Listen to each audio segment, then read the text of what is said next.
Your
Excellency, President of the Republic of Lithuania, ambassadors, ministers, ladies and gentlemen, good morning to all of you, and welcome to the 11th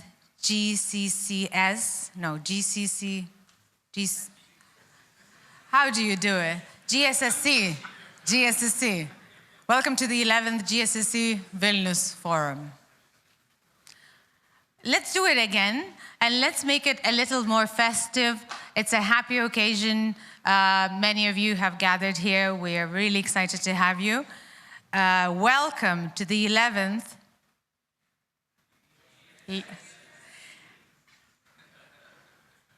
Welcome to the 11th GSSC Vilnius Forum, ladies and gentlemen.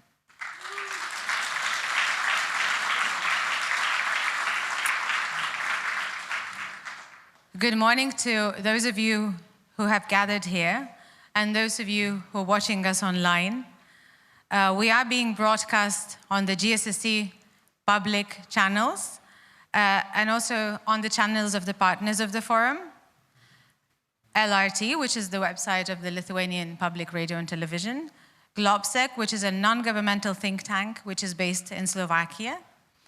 To open, I would like to invite on stage the CEO of GSSC, Linas Kojala.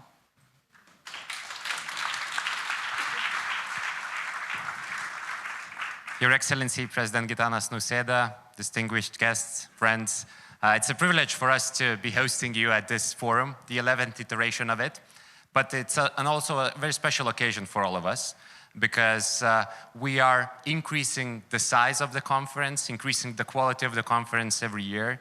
And starting from this year, the President has agreed to be the patron of the conference, which adds, obviously, status and importance to the conversations that we are having. The idea that we have behind, you that come from a variety of countries in Europe, the United States and Asia, expert community, media representatives, is to bridge the gap between ideas, to talk about difficult questions that we are facing at the moment, and to have a way of resolving some of the issues at least. Think tank community is not a governance institution, but we can add up to the conversations that take place amongst decision makers, propose some ideas, and hopefully that could lead to better solutions. So that's the task that we have to undertake. And hopefully by cooperating all together, working with one another, we could make it happen even more effectively. So I'm very thankful for those colleagues of mine that came from Europe, the United States, Asia, various countries to contribute to the conversations that we are having here. But most importantly, I think this is the crucial bit. I'm thankful to my team. And I would like maybe to show you one simple and honest picture, which shows how my team was dedicated to working on the conference for many years, for many days, many weeks actually. So this is a typical picture that we've had. Sitting at 8 p.m. in the evening, dealing with logistics. Flying into Lithuania is supposedly getting more complicated, as far as I've heard. So this is an issue we had to resolve. Issues related to hotels, food, and all the other stuff. But my team, which is a dedicated team, a young one, but certainly very professional, made it happen. And volunteers. Without them and their contribution, this event wouldn't go as smoothly. So I would like you to have a big round of applause for my team and the volunteers.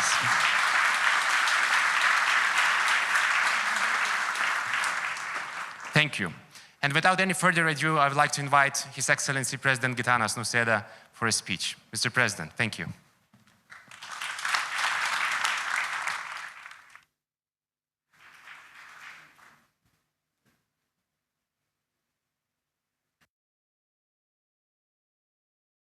Ladies and gentlemen, it is a pleasure to welcome you to this conference. Every year, it offers an exceptional opportunity to reflect on the significant developments shaping our foreign and security policy. The time has come when the many challenges we are facing take a truly global character. War, coercion, and disinformation are reshaping the world as we know it. What we defend in Europe, and specifically in Ukraine, is not just a territory. It is the very essence of our freedom. The freedom to think, to act, to decide, and to shape our policies independently, free from interference by hostile actors. This freedom, I strongly believe, speaks powerfully across different continents, cultures, and countries.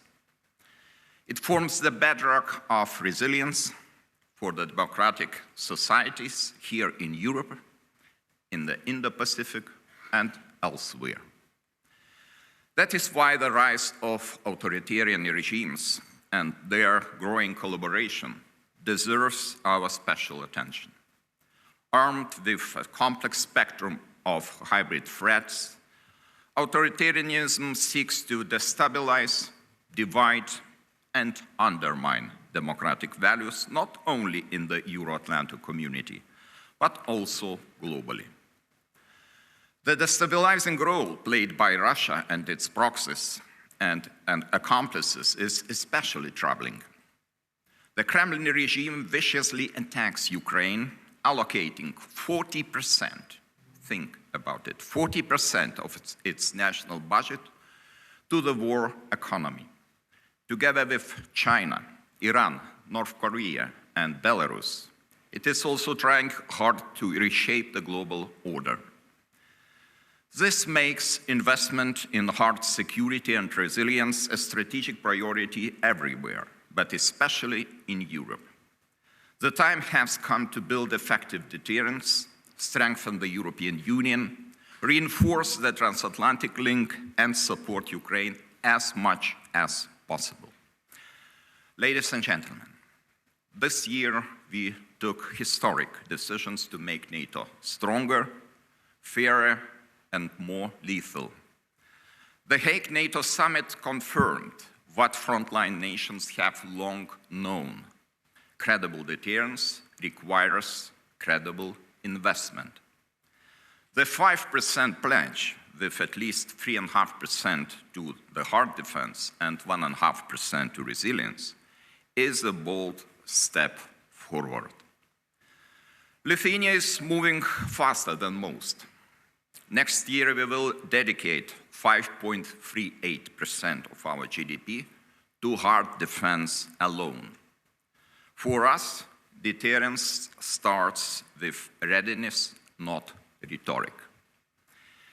And we find it crucially important that NATO summit in Ankara next year does not blur the line between resilience and defense. We must clearly define the 5%, leaving no room for creative accounting that could undermine trust in NATO's commitment. Every euro spent should directly enhance tangible capabilities, from ammunition and air defense to cyber defense and civil preparedness. Today, there are at least this is my thinking, 5 musts, 5 crucial focus areas related to Lithuania's and also Europe's security and defense that we need to address without delay. First, we must continue to enhance our deterrence and defense against all threats and challenges in all domains and in multiple strategic dimensions. In our neighborhood, authoritarian regimes are constantly inventing new gray zone tactics. From the incursions of Russian drones and Belarusian balloons into our airspace, to the disruption of the undersea infrastructure in the Baltic Sea by the Shadow Fleet, and most recently, the destruction of the Polish railway track. These are not random acts of harassment, but coordinated and escalating efforts. The threat we are facing today is not distant. It affects every freedom-loving European nation. And our response must be swift and decisive. Initiatives such as Baltic Sentry and Eastern Sentry have already enhanced our regional vigilance. And new national laws empowered the military to respond immediately to airspace incursions and hybrid threats. There is also much more for us to accomplish, and we will. We need to increase our defense production capacities. We must build on the progress already achieved, from high-end air defense, modern precision-guided weapons, and ammunition, to low-cost and low-altitude drone detection and interception capabilities.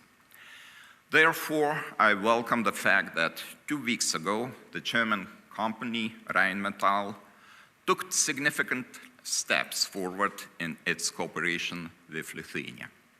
Work on the new plant for the production of 155mm artillery ammunition has already started in the Lithuanian municipality of Baisogala. A memorandum of understanding for the propellant production facility was also signed. For Lithuania, a new military ammunition production facility is not merely an industrial project. It is a strategic step aimed at strengthening our deterrence and defense. The Baisogala project will help us to meet our own needs as well as those of our allies. And it will also foster global cooperation, closer cooperation between Lithuania and Germany, two exemplary strategic partners. Merely 6 months ago, we witnessed the inauguration of Germany's 45th Armored Brigade called Lithuania in Vilnius. By the end of 2027, approximately 5,000 German troops will be permanently stationed in my country. This underscores the powerful message conveyed by German Chancellor Friedrich Merz during his historic visit to Vilnius that Lithuania's security is also Germany's security. Today, I truly feel that we have this unique opportunity to raise our bilateral relations with Germany to an even higher level. The second focus today is Ukraine. We must support Ukraine, who is buying us time at an unbearable cost, resolutely and without hesitation. At the Hague summit, we reaffirmed NATO's unwavering support for Ukraine with the goal of enabling it to defend itself against Russia, secure a strong position in any future peace negotiations, and deter further Russian aggression. Since then, NATO has launched the Pearl Initiative, the prioritized Ukraine requirements list, a vital initiative supplying essential lethal and not lethal military equipment exclusively provided by the United States and funded by our allies. I must note that Lithuania's total military support to Ukraine is estimated to hit 1 billion euros this year. We have already committed 30 million euros to Pearl and the same amount to the Patriot Air Defense Initiative, and we will not stop here. Third, we must focus on the strengthening transatlantic cohesion and creatively exploring its potential. The United States remains the cornerstone of European defense and the guarantor of stability with unmatched military capabilities and strategic reach. Europe must rise to the challenge and act as a fully capable partner. The transatlantic link cannot be viewed as a luxury. It is a vital necessity for both sides, crucial to our collective security and future stability. Transatlantic unity is also necessary for ensuring sustainable peace in Ukraine, where the security backing of the United States will be indispensable. Our resolve, determination, and unity must help to fully implement the principle of peace through strength. The US sanctions imposed on major Russian oil companies, Lukoil and Rosneft, are a true game changer. And the adoption of the European Union's 19th sanctions package once again showcases our transatlantic coordination and unity. Nonetheless, one of our shortcomings is a long overdue commitment to use immobilized Russian assets for the defense of Ukraine. My great hope is that this task will be fulfilled at the upcoming European Union summit in December. Fourth, we must adapt swiftly to the new era of warfare and technology. Time is of the essence. Drones, artificial intelligence, and autonomous systems have already transformed the battlefield. We must stay at the forefront of innovation. The development of emerging and disruptive dual-use technologies must be fast-tracked for us to stay ahead in the race. And it is also necessary to back it up with sufficient investment. We must invest as much in learning and adaptation as we do in weapon systems. And why it is so important? Because even as we speak, Russia is seriously reviewing combat experience and integrating the lessons learned into training programs. Russia has learned from its failures and adapted its strategy and approach to war in Ukraine and beyond. It is adapting even faster than we expected. Sorry to say, but that is true. And now it falls upon us to understand this war better and to develop countermeasures to the newest capabilities and tactics of our adversaries. We must be the side that learns and develops the fastest and ultimately wins. And this brings me to the fifth point. We must take the emerging Euro-Asian military-industrial bloc far more seriously. And we must address this threat through close cooperation with our European, North American, and Indo-Pacific partners. Security in Europe and Asia is deeply interconnected. And it is also essential for maintaining a stable international order, which is now being threatened by a growing cooperation of autocratic revisionist states. Putin's daily bombardment of Ukraine would not have been possible without access to Chinese technologies and North Korean personnel. Russia and China, in particular, are synchronizing their actions, sharing weapons and know-how, and amplifying each other's narratives. They even dare to blame NATO for the war in Ukraine. This dangerous cooperation contributes to narrowing the distance between Europe and Asia. Conflicts on one continent have spillover effects on the other, and we should not pretend otherwise. There's much more NATO can accomplish working with partners, in particular Indo-Pacific countries, Australia, Japan, New Zealand, and the Republic of Korea. Frankly, we must prepare ourselves to address a potential multi-theater war collectively. We must learn from each other, combine our efforts, and reap the benefits of close cooperation. Ladies and gentlemen, recognizing that the rules-based international order is under serious threat, we must also avoid the false belief that others will assume primary responsibility for Europe's security.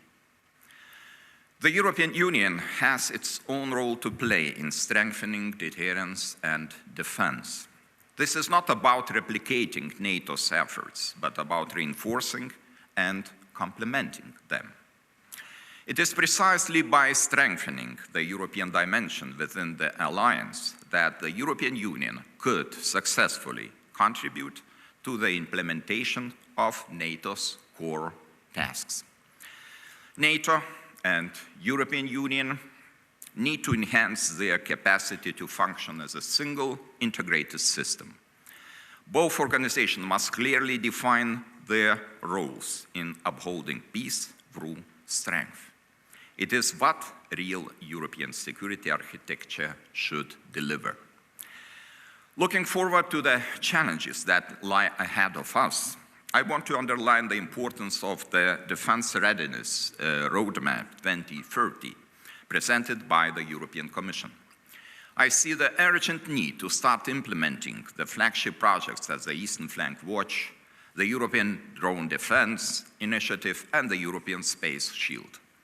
It is also crucially important to overcome the painful obstacles of fragmentation in the European defense industry that have long held us back. We still function as 27 separate systems. Over time, we will produce all the ammunition we need, and we can reinforce each other with all the military equipment we have. But if our systems are incompatible, or if our forces are not trained to use them properly, then all our efforts risk falling apart. The implementation of the roadmap will require not only sustained national defense spending agreed at the NATO summit in The Hague, but also sufficient EU funding. And Ukraine, being the first line of defense, should be a key part of our defense readiness.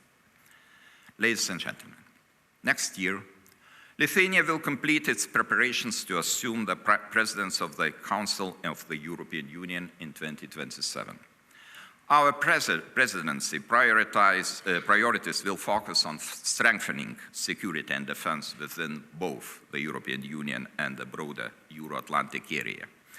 This includes providing essential support for Ukraine and ensuring adequate defense funding.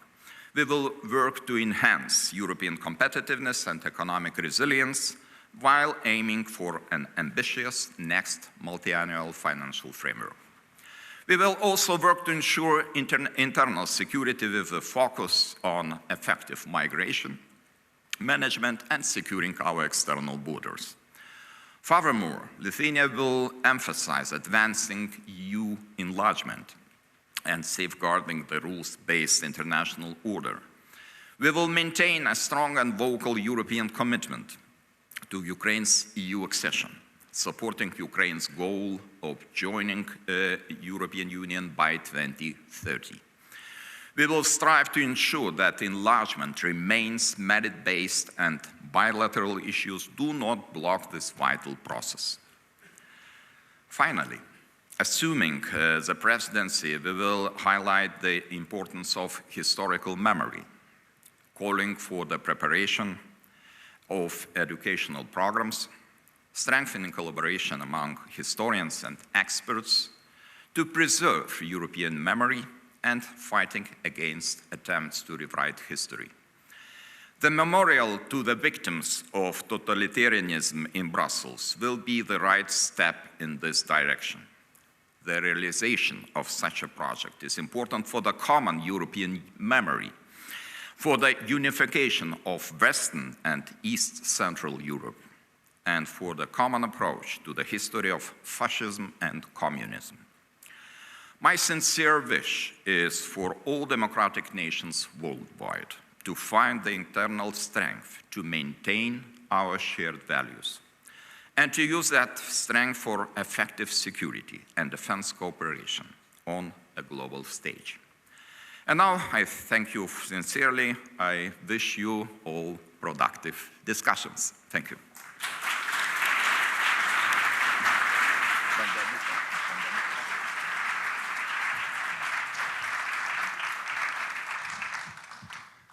Thank you, Mr. President.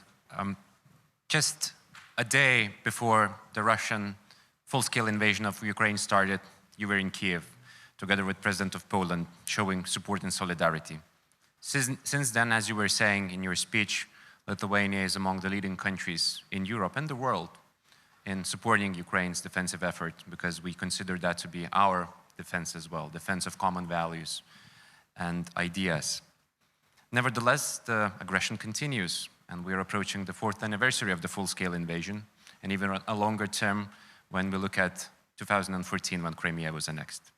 Now we have a lot of rumors spreading around, unconfirmed reports about peace plans, some talking points that could be considered amongst all the sides, and there is obviously a lot of concern where that could lead the political process of all of it. And obviously, it's difficult to comment about unconfirmed information, but maybe you could tell just a couple of words about the supposedly leaked peace plan and some of the frameworks that could be considered in the nearest future with regards to Ukraine. Probably this is not the best way for the president to comment the rumors, but yes, we received some signals that there are some ideas behind to proceed and to go to the negotiations table, but I would like to remind you very much core principle of every discussion on the peace. Nothing about Ukraine without Ukraine. So simple is that. And any ideas which will put the Ukraine in the position of the weak side are not acceptable, and we cannot tolerate that efforts.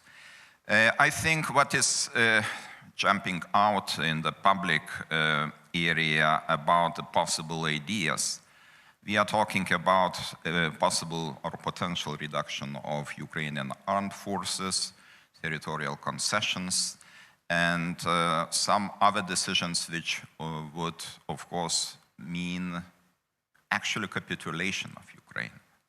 And we should use this momentum to express very strong will and strong opinion of European, first of all, European community, that we should find the formula which preserves Ukrainian territorial integrity and, of course, gives some security guarantees looking ahead. If the Ukrainian armed forces will be reduced by 50%, what security guarantees provides this to Ukraine? And it's very difficult to understand such idea.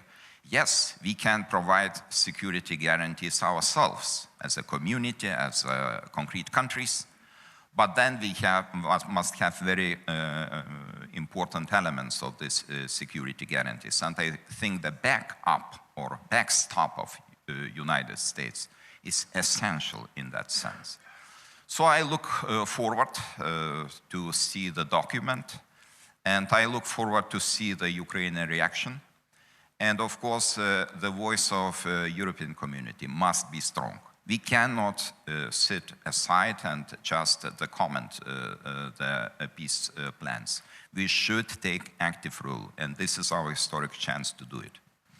Mr. President, Nordic Baltic countries are among the leading ones in supporting Ukraine, and that's been consistent for many years. There's also probably closer cooperation than ever amongst the Nordic Baltic countries in a variety of formats, the European Union and now NATO, with Sweden and Finland joining the alliance. Why is that so important for Lithuania? How do you see this priority of regional cooperation? Does it kind of complement bigger alliances such as NATO and the European Union, or maybe it's a competition where the focus is on?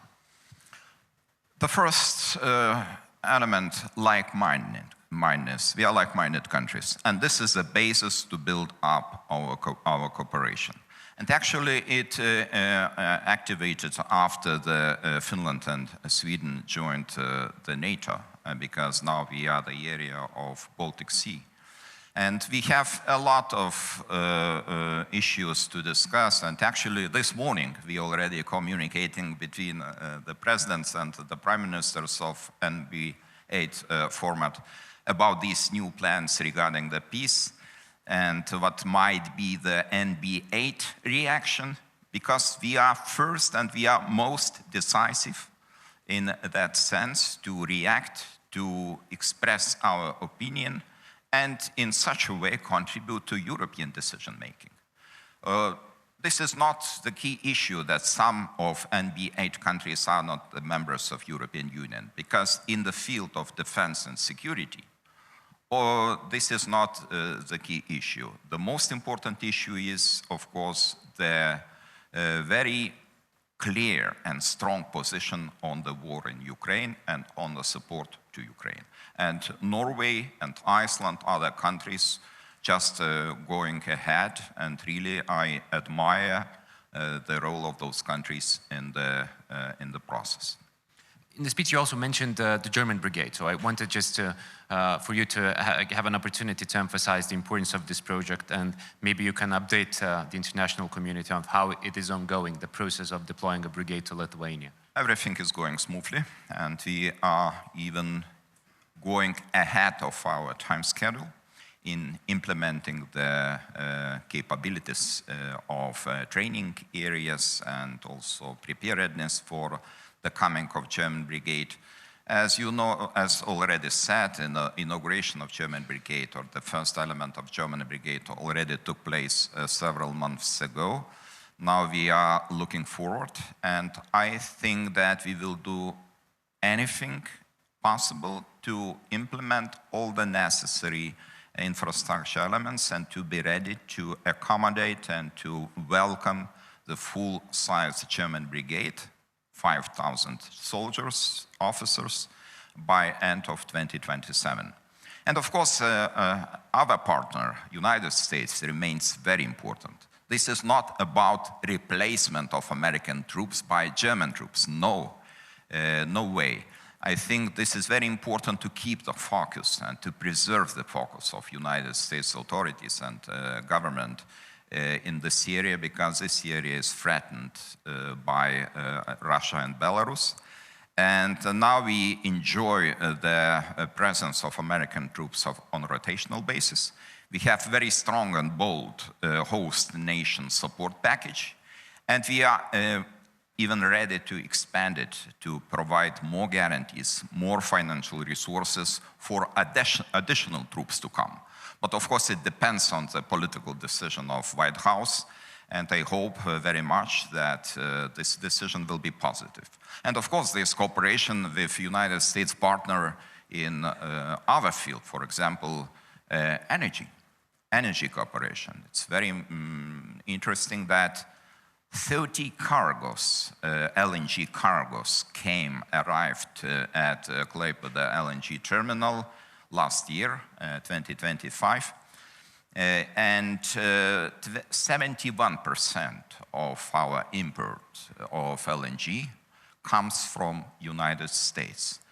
As Lithuania has implemented the so-called GIPL, or gas interconnector Poland-Lithuania, we are now able to serve as a regional supplier of LNG, not only to Baltic countries, but also to Ukraine. And actually, this is already the reality, that we are supplying the gas through Klaipėda, American gas through Klaipėda, to our friends in Ukraine. And just a few days ago, the direct contract between the Ukrainian company, gas company, and US administration was signed, and the first cargo of LNG came according to this contract to Klaipėda and was supplied, delivered to Ukraine. So those are the examples that United States remains very important transatlantic partner for Lithuania, and this is our priority of our foreign policy, to keep this focus on our country. Maybe very quickly, the last question. You've mentioned that Europe has to step up. Are you optimistic about that in 2026? You know, this is, sometimes I'm more optimistic, sometimes not so much, but we don't have the right to be pessimists nowadays. We have to do everything in our hands to get this positive result of these geopolitical turbulences. This is not easy. This requires patience. And of course, sometimes it's really difficult to overcome these bureaucratic procedures or these unanimity votings in, no matter in the European Council or in other formats, because of resistance of one or two countries. But probably this is the strength and strong side of European Union, to take the decisions on unanimity principle, no matter how difficult it is.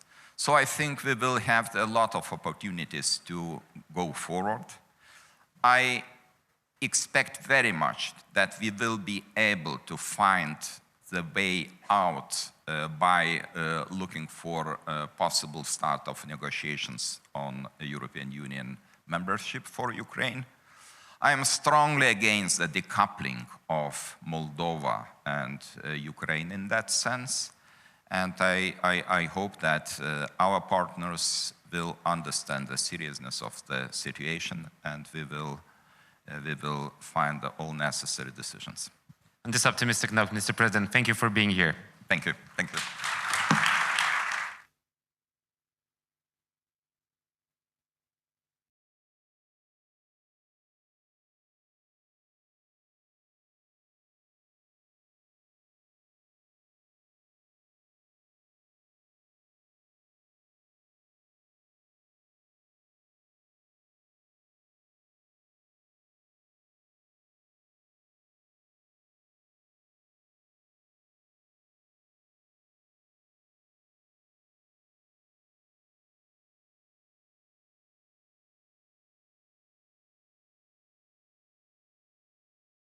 Ladies and gentlemen, there are some chairs here in the first rows.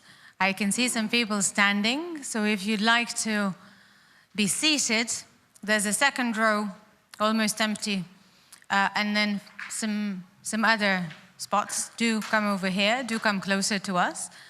We will continue with panel discussions and fireside chats.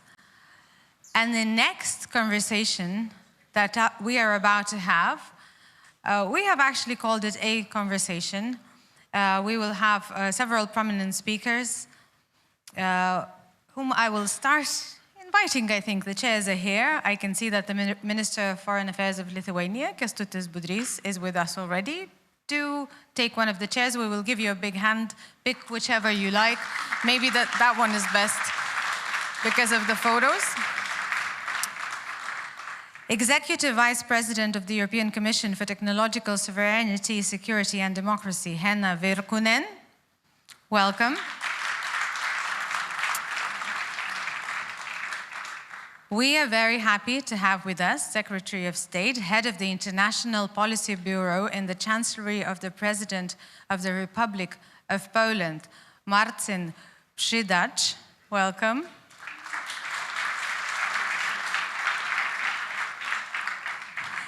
And the panel will be moderated by the Wall Street Journal representative journalist moderator, Thomas Grove. Welcome on stage. We are all ears.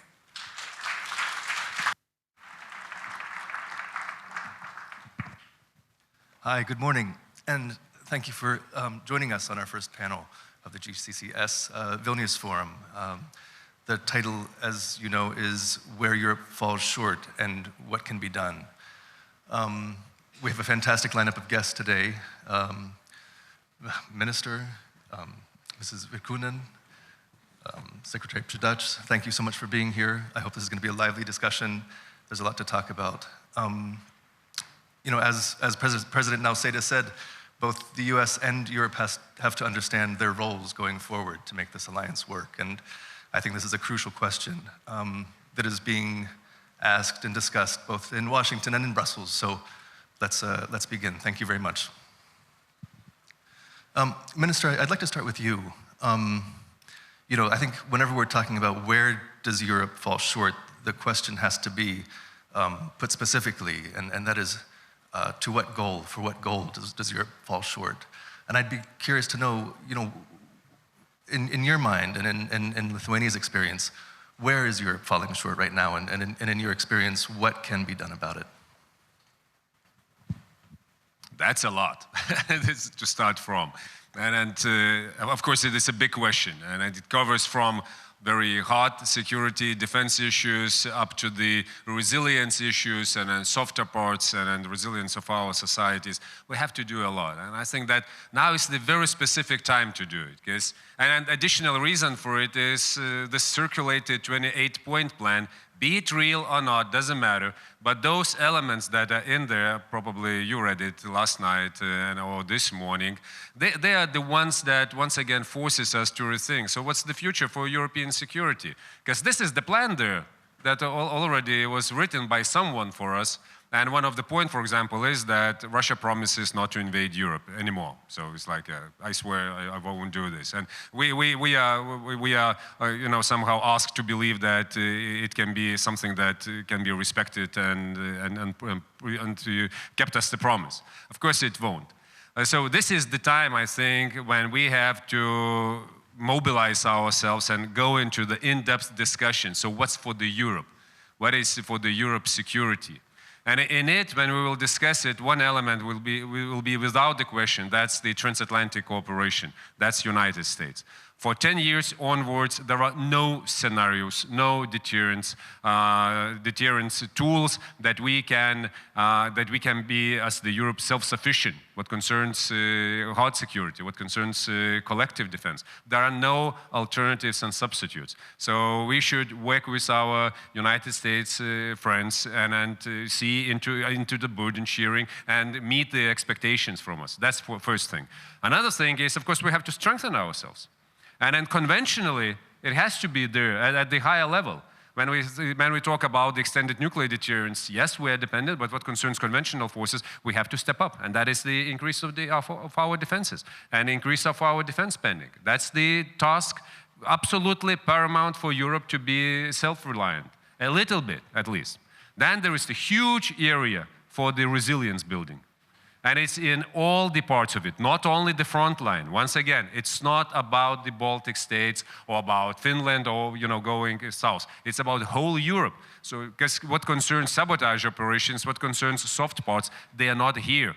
It is even more difficult to organize it here than somewhere deeper in Europe. So we have to apply these policies across and horizontally. And what concerns frontline resilience and where we have to cover our vulnerabilities is, of course, to build the effective deterrence for the peacetime. Sea security, critical undersea infrastructure, our airspace, and then violations of our airspace, drones, meteorological balloons, fighter jets, you name it, we have to make the deterrence effective, and that would work, as it was in Poland. With 20 plus drones, as Martin was telling us yesterday, up to the 0 right now. And one of the reasons is, of course, there was the strong position and an increased posture of the NATO forces, increased the number of the fighter jets, helicopters that were provided also by neighboring countries, and increasing the price for Russians for it. So this is how it should work. So I can name like 25 or 30 points where we should do better. That's excellent. Thank you so much, Minister. As you mentioned, Ukraine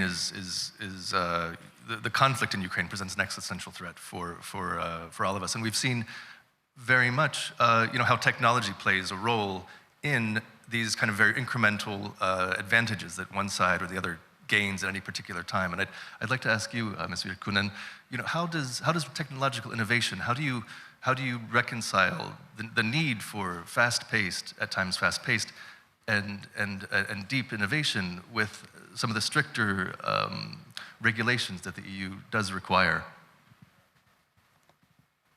Yeah, of course, it's very right that the European Union has been very much developed during the peace times. And now we have seen, of course, that the world has changed, and so have to with change.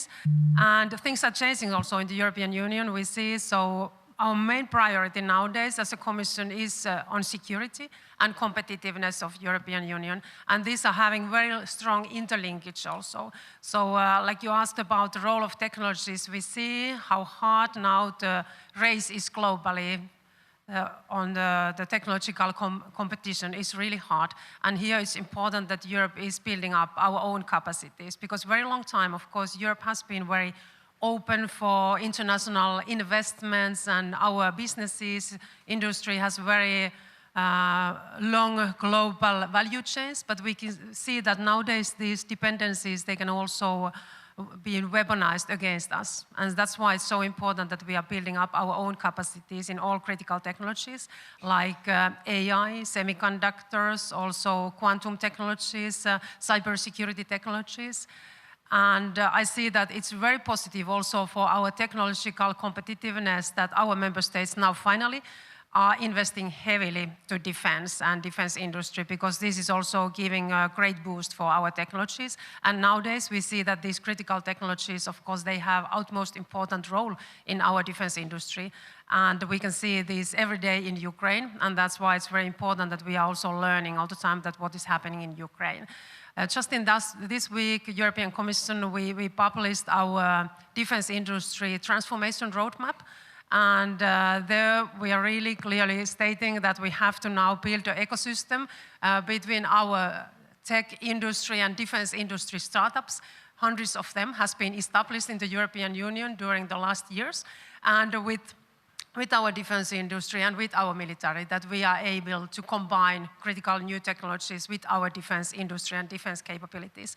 We have also a small defense innovation office in Kyiv, and we also propose that we strengthen the role of this office, and we will change it to our defense industry office to facilitate also the cooperation between European companies, European Union companies, and with Ukrainian stakeholders and with the military also, to really see all the time and learn what is happening in Ukraine, and also facilitate the cooperation here, because especially we see that the technologies are playing a very important role. Maybe a few words about the role of European Union. I think the President just had very excellent speech here, and from European Union side, how we see that what is our role in defense and security. Of course, especially when it comes to defense, we want to organize and facilitate now the financial opportunities for our member states really to meet the NATO capability targets. So, and strengthen our defense industry. It's critical for us also have stronger defense industry in Europe. And also to make sure that we have that kind of infrastructure, that also NATO can take care of the collective defense, that our military troops and equipment can move cross-border in the European Union. So in this week, in the same time when we published our defense industry transformation roadmap about technologies and defense industry, also we published our military mobility package, and it's about investments to our infrastructure and also the regulation, that we can make sure that our troops, they can move very fast and smoothly cross-border. And of course, in this area, our Rail Baltica, it's our key priority when we speak about military mobility of European Union. Excellent, thank you very much. Secretary Przydacz, I'd like to move to you, and I have two questions for you actually, but I'll start with the first one, which is Poland has built a remarkable relationship with the United States, and their transatlantic relationship, I think, flourishes very much because of that relationship. My question for you is, do you think that model is repeatable? Can that be replicated in other countries? And what can other European countries in NATO learn from Poland's experience with building that relationship? Well, first of all, thank you very much for having me, and congratulations to the organizer for an excellent event. Yes, Poland is very much pro-Atlantic for several reasons. One of those reasons is security challenges which are ahead of us, not only ahead of Poland, not only ahead of Central Europe, but ahead of Central Euro-Atlantic community, Euro-Atlantic family, I would even say. The security architecture which was established in Europe, but I would dare to say globally, under a kind of patronage of the US, is a good one. We, down here in Poland and in Lithuania, I dare to say other countries, we do cherish a lot of freedom because of that, and freedom of trade also is quite profitable for us. So we managed to rebuild our economy. We are just in a bit better position. Of course, also thanks to the European integration. But the security architecture is somehow guarded by the biggest guy in our NATO club, which is the US. And that is one of the reasons, except for the values we share with the US, except for the history of which unites us also in many cases. So that's why we are very much pro-Atlantic. There are some countries to the east of our borders. One is, of course, Russia, but Russia is not the only one, which are trying to recreate the security architecture or just destroy it, and we cannot let them happen. Then that's why we need to stick to the Euro-Atlantic integration, and both parts of this family are very, very important. On both sides of the aisle, we need to do our job. And I'm pretty sure that we do acknowledge the fact that the US has spent quite a lot of money on the security of the American continent, but also on the European continent. Have we done enough on the European side? I dare to say not enough. There were those ideologies spread in Europe in the 90s, that this is going to be the end of the history, that we don't have to invest in our security. And now is the time to, unfortunately, somehow pay the price. So, as Kęstutis said, Minister of Foreign Affairs of Lithuania, we need to step up. We need to speed up with the process of spending even more money on our security. And that's another argument why the relations of Poland and the US is in a good shape, because we were the first country, or one of the first, among the European allies who decided to spend 2% of GDP on our security. It was the decision of Newport NATO summit 2014, 11 years ago, and it took a decade for some of other allies to achieve this, this goal.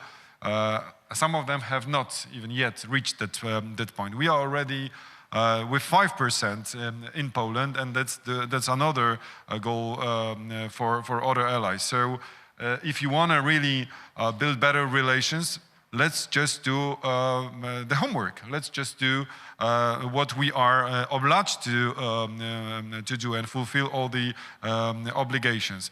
And my final argument for us, of course, President Nawrocki has excellent relations, personal relations with President Trump, but we look at the United States as the country, as the ally run by the democratically elected president, and it's not up to us, Poles, Lithuanians, Europeans, to choose who is the president of the United States. It's up to the American citizens. That's why in Poland we try to establish good relations both with President Trump and after that with Joe Biden. Joe Biden visited Warsaw twice.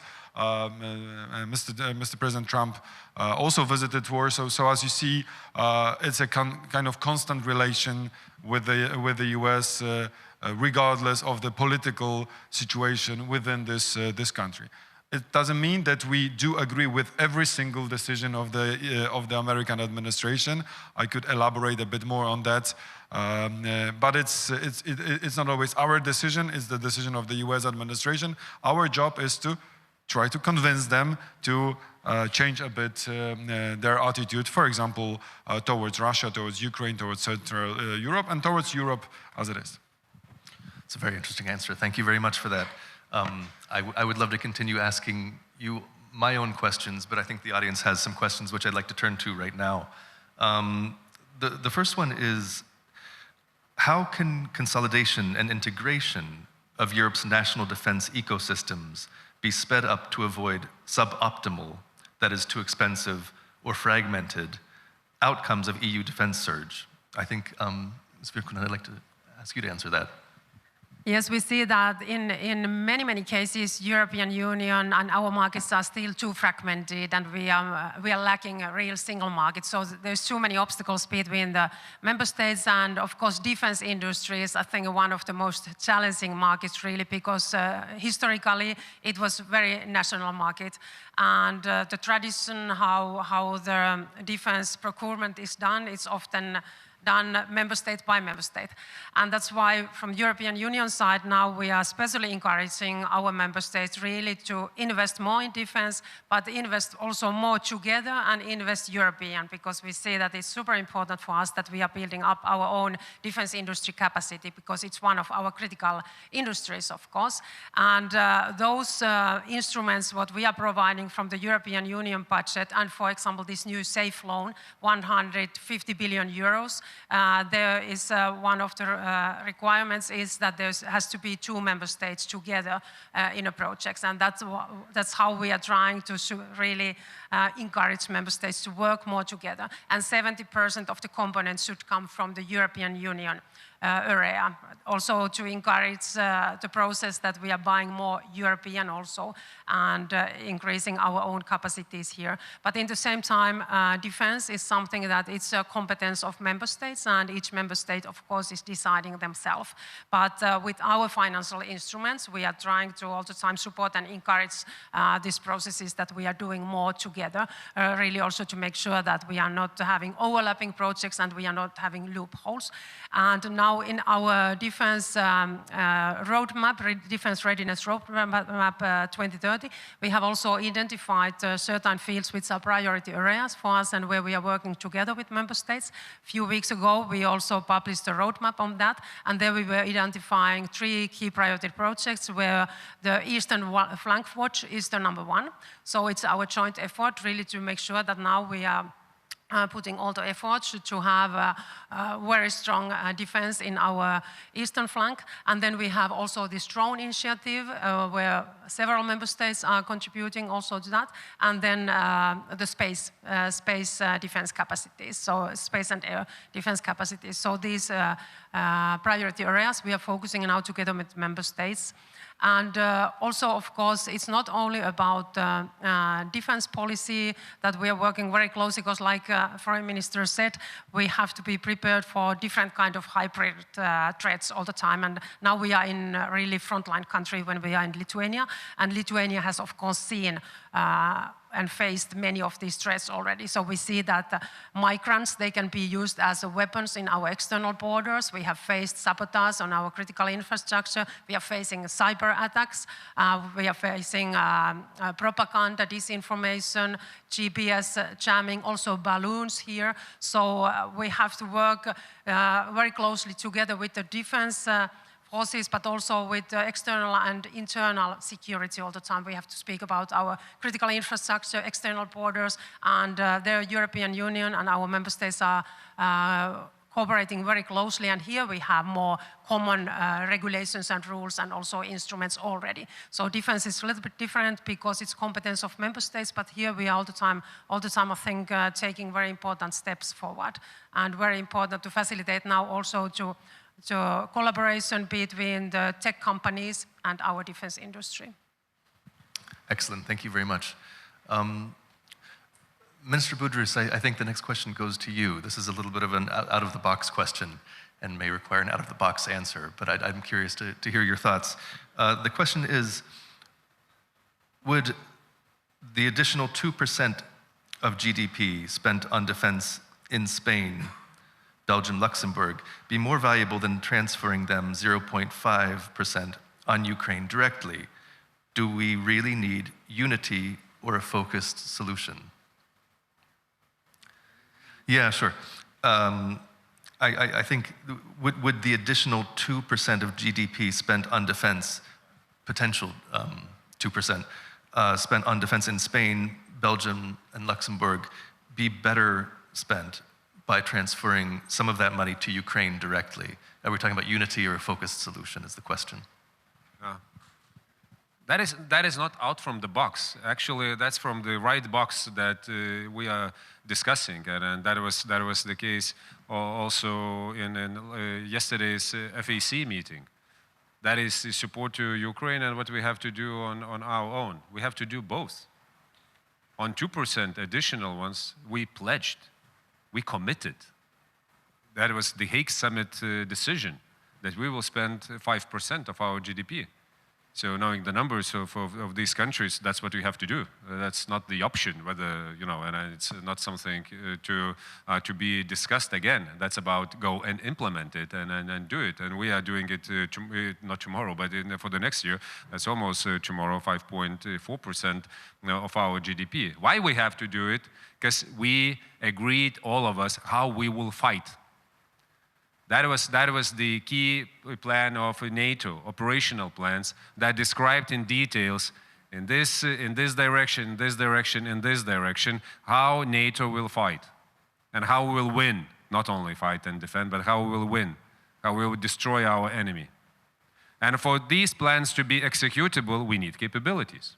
And those capabilities will come from all the nations. And the ones that you just listed, those are NATO allies that have the commitments. There is even the table with a very high classification level that says you need A, B, C, D, E, F, what capability specifically you need. Same comes with Lithuania. We have our homework list that we are implementing with this increased financing. So this is the very clear and precise structure, how the decision was prepared, what we agreed on, and how we have to implement it.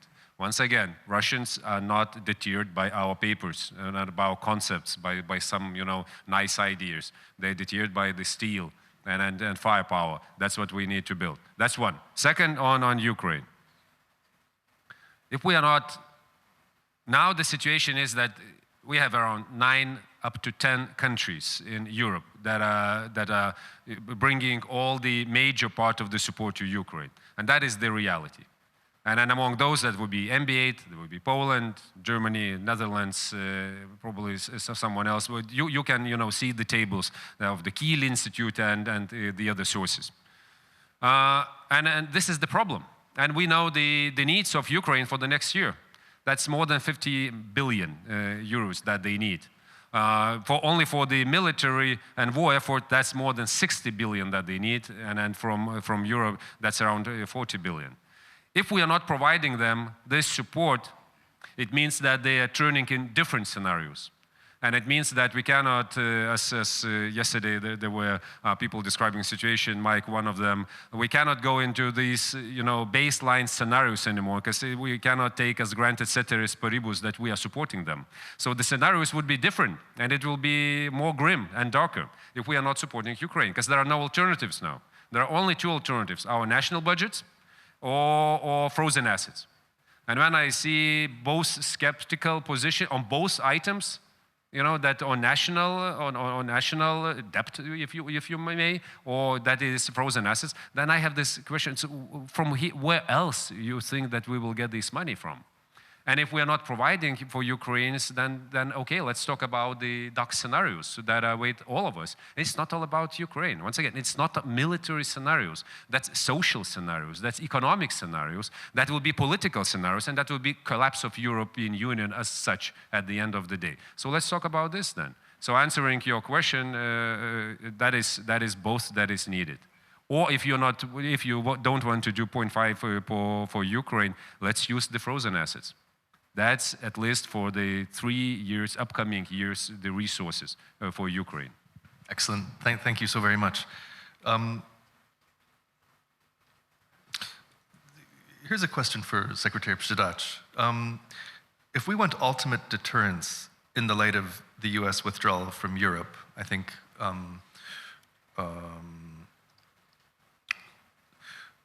don't we need to develop a European nuclear capacity? I think there has been discussions between, I think, France and Poland regarding extending the nuclear umbrella.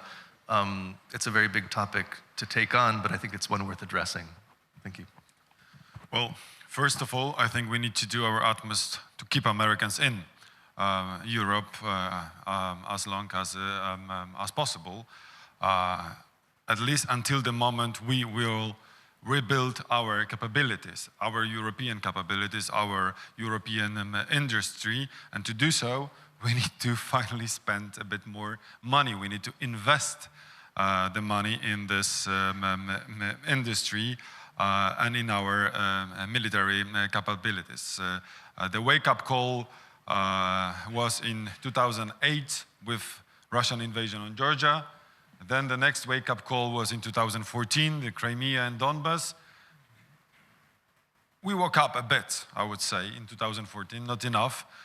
Then the full-scale invasion. How many other wake-up calls we need? 3 years of full-scale invasion.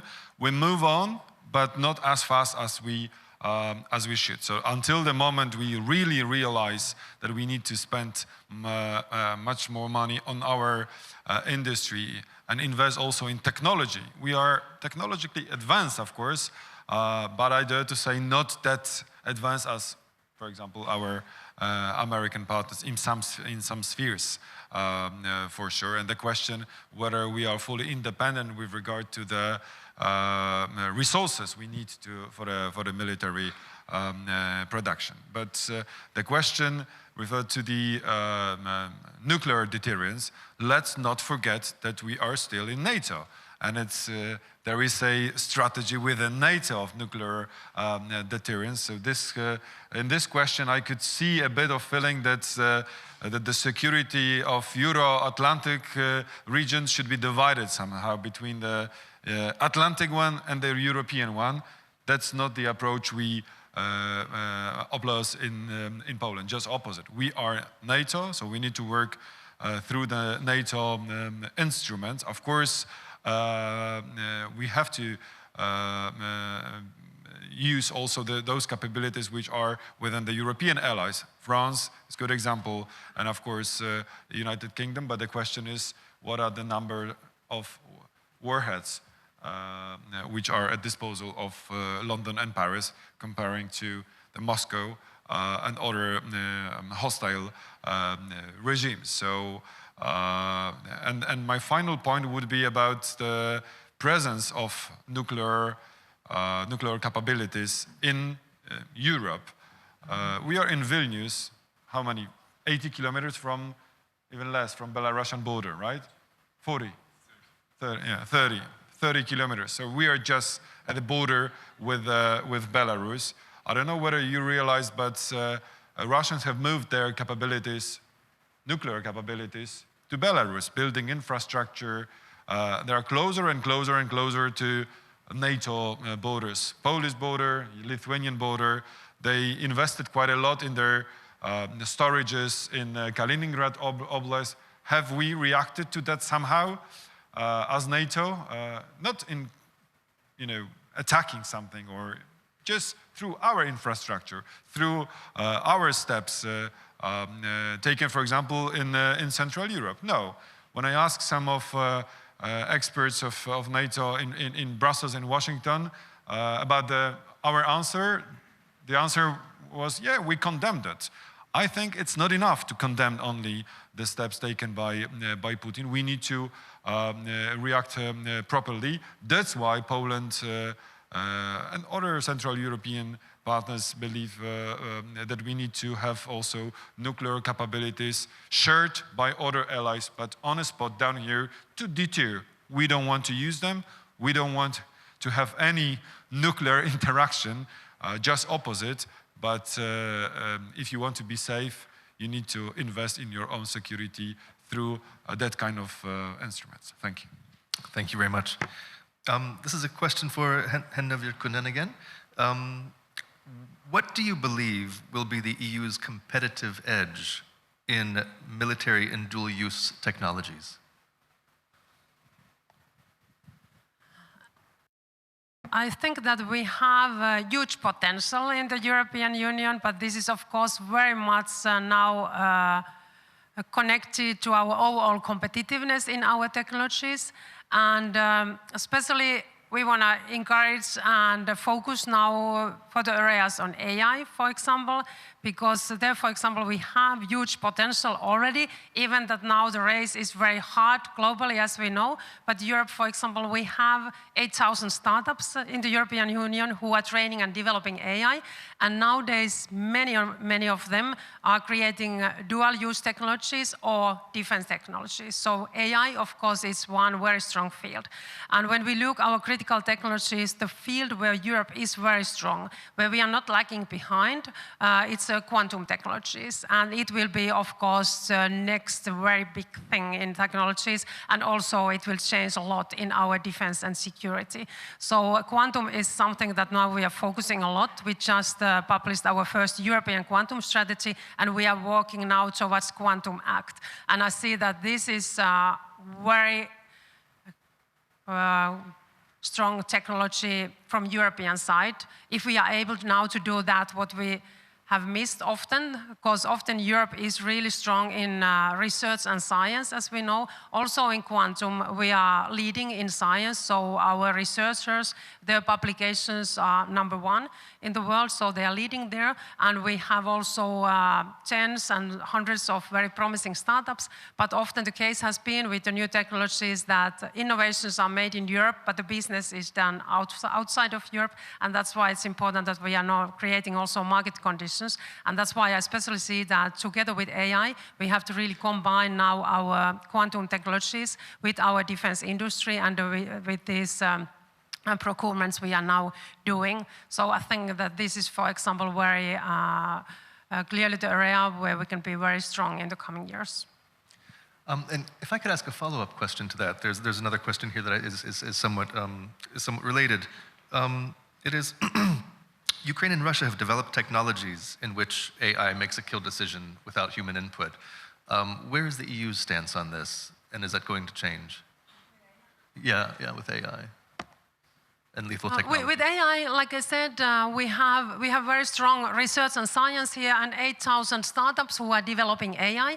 And also, when I'm meeting now different startups, many of them, they are working with the field of dual use or defense technologies as well. So, and here it's of course very important now that we are very closely cooperating with Ukraine, because we see that what has happened in Ukraine during the last years, how they have been really boosting their capabilities with new technologies, and especially what kind of role AI is playing nowadays in the battlefield. And that's why we want to also from the European Union side really to have close cooperation and facilitate also more the cooperation between our developers, AI companies, startups, and with the Ukrainian defense forces and their stakeholders. And here we especially want to also strengthen the role of our defense industry office in Kyiv really to facilitate more close cooperation.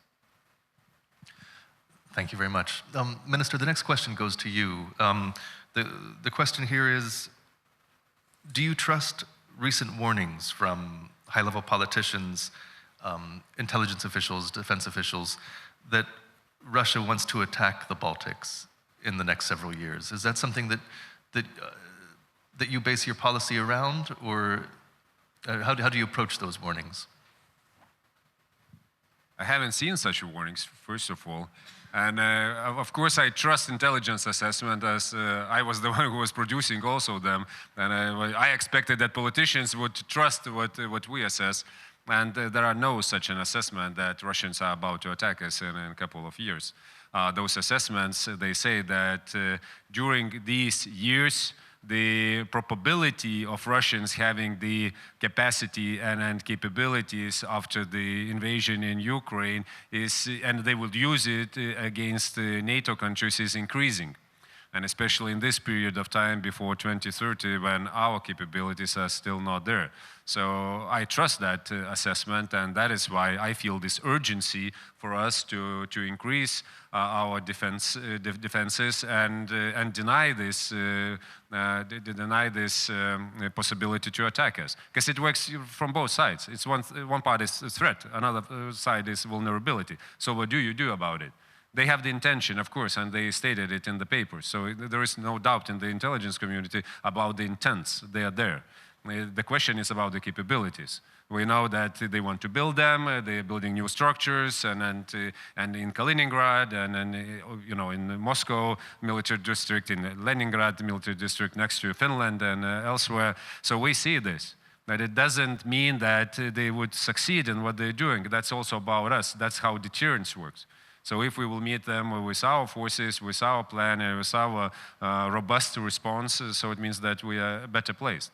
So this is answering the intelligence assessment, answering that part, how do we feel about it and what we do. I think that was the reason why we have broad consensus on our defense spending in Lithuania. Because people believe that is the right direction. That's the right tool, and what we are doing here, that's the right thing to be safe and secure.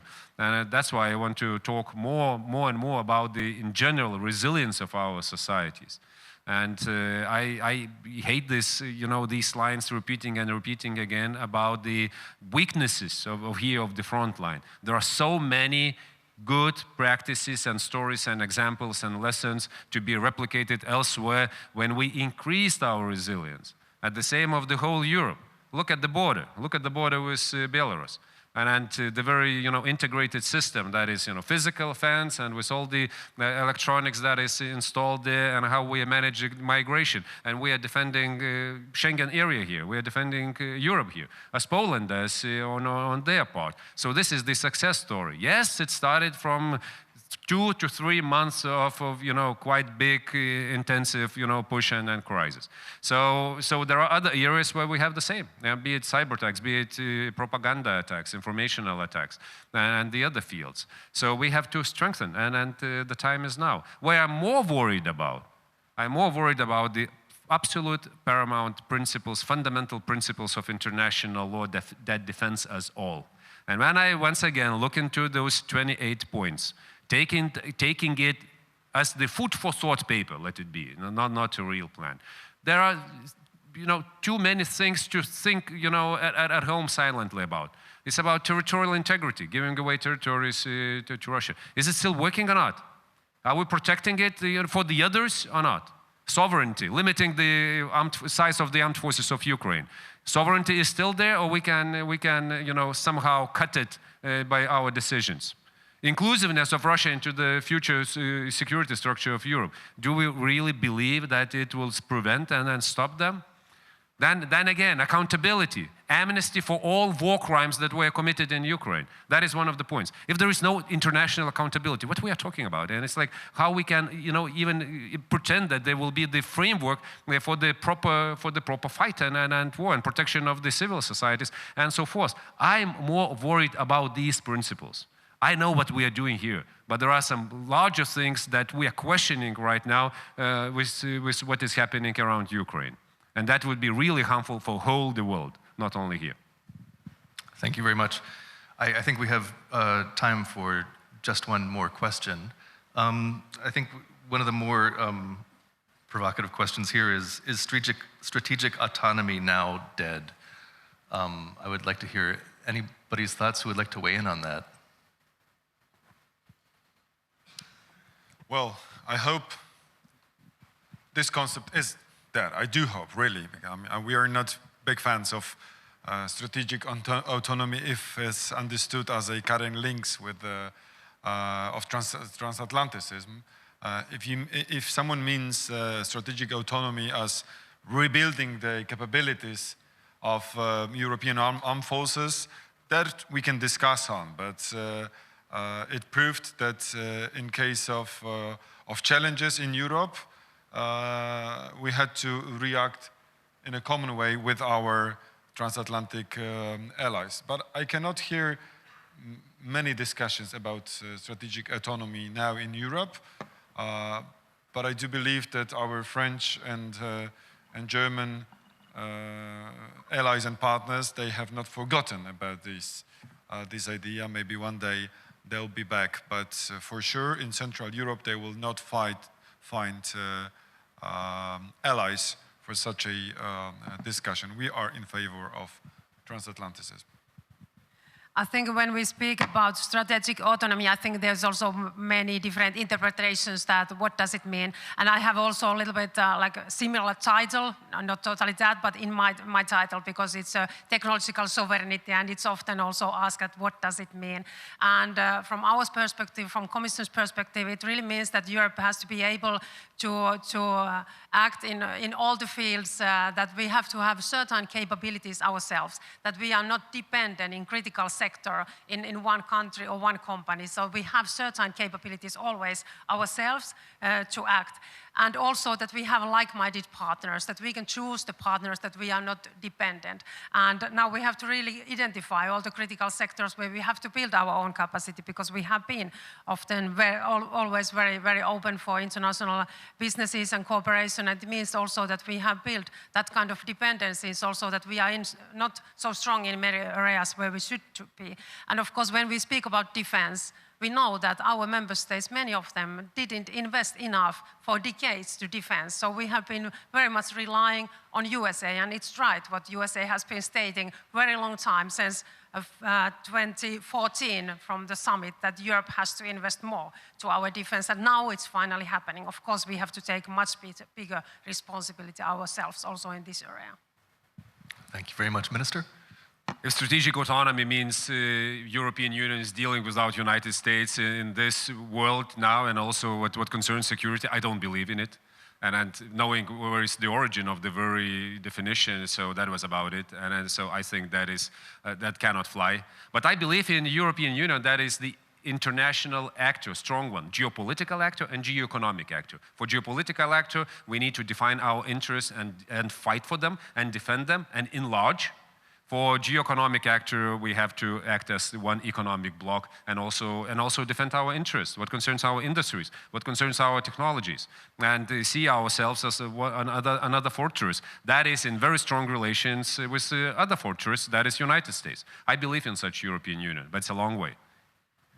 Excellent. I think those are fantastic comments to close on. Minister Budrys, thank you so much.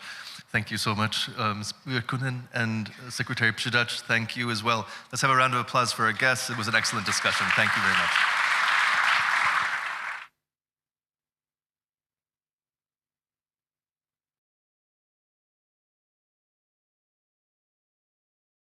Thank you very much, everybody. Thank you for your questions as well. Those who have not scanned the code yet, I will just remind you that there is an opportunity to ask questions directly on Slido. If you scan that QR code, it takes you directly to where you can ask your question, or you can go to Slido and put in the Vilnius Forum as a hashtag, and this way we will all see your questions and the discussions will get more insightful and more interactive, obviously, as well. The next panel discussion is organized in partnership with the Atlantic Council. What long-term peace in Ukraine requires now? With us, we are very happy to have Executive Director of the Center for Defense Strategies, Alexander Kara. I don't see you, but you were here with us at a night owl yesterday. Yes, do give him a big hand and please pick one of the chairs here. Director, Northern Europe, Atlantic Council, Anna Wieslander.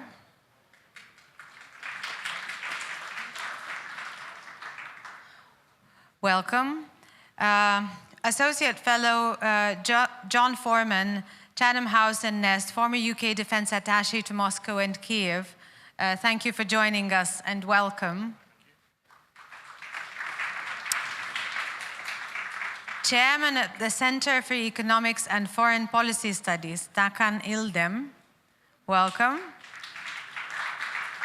And the panel discussion will be moderated by the Foreign Affairs columnist at Le Monde, Sylvie Kaufmann.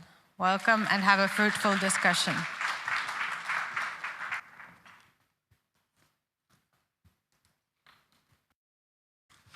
Good morning, or good afternoon, maybe. The title of this panel is What Long-Term Peace Requires Now, but I think we may also talk about a proposal for short-term peace, which has been very much talked about since yesterday. It's been the hot topic of this conference so far, and I'm sure our speakers will have something to say as well about this.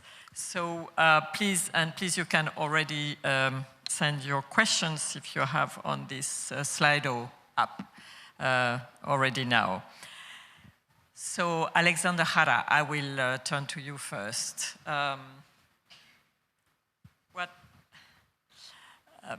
This war, this full-scale war is soon entering its 4th year. What does Ukraine need to bolster its security, and what can realistically be achieved to this goal in the coming year, in your opinion? Thank you.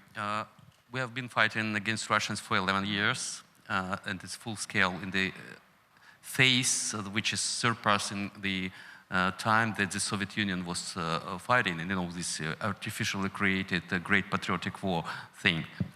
I don't see any signs of this conflict to be over anytime soon, even though I believe that the Russians may ask for a partial ceasefire, because we are targeting their energy infrastructure, which is one of the major sources of the hard currency, and certainly they're running their economy. But I do not believe in any peace plans have been proposed again and again with no single interest of Ukraine or Europe in them. The recent one is just like a capitulation list, and we don't need Americans or Europeans to capitulate for Russians. We can do it on ourselves. Certainly we are not going to do that.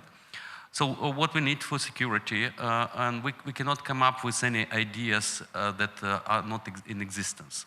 We have UN Security Charter, the Helsinki Final Act, we have NATO. There is no other mechanism how to ensure security of Ukraine, given that Russia is a major nuclear power, much larger in terms of resources and particularly demography. So there is no possibility for Ukraine to deter Russia in the future on its own. So that's why we have, let's say, like a plan. And we are fighting now, but we are developing our defense industry, we are developing our defense forces with the aim to inflict great pain on Russia.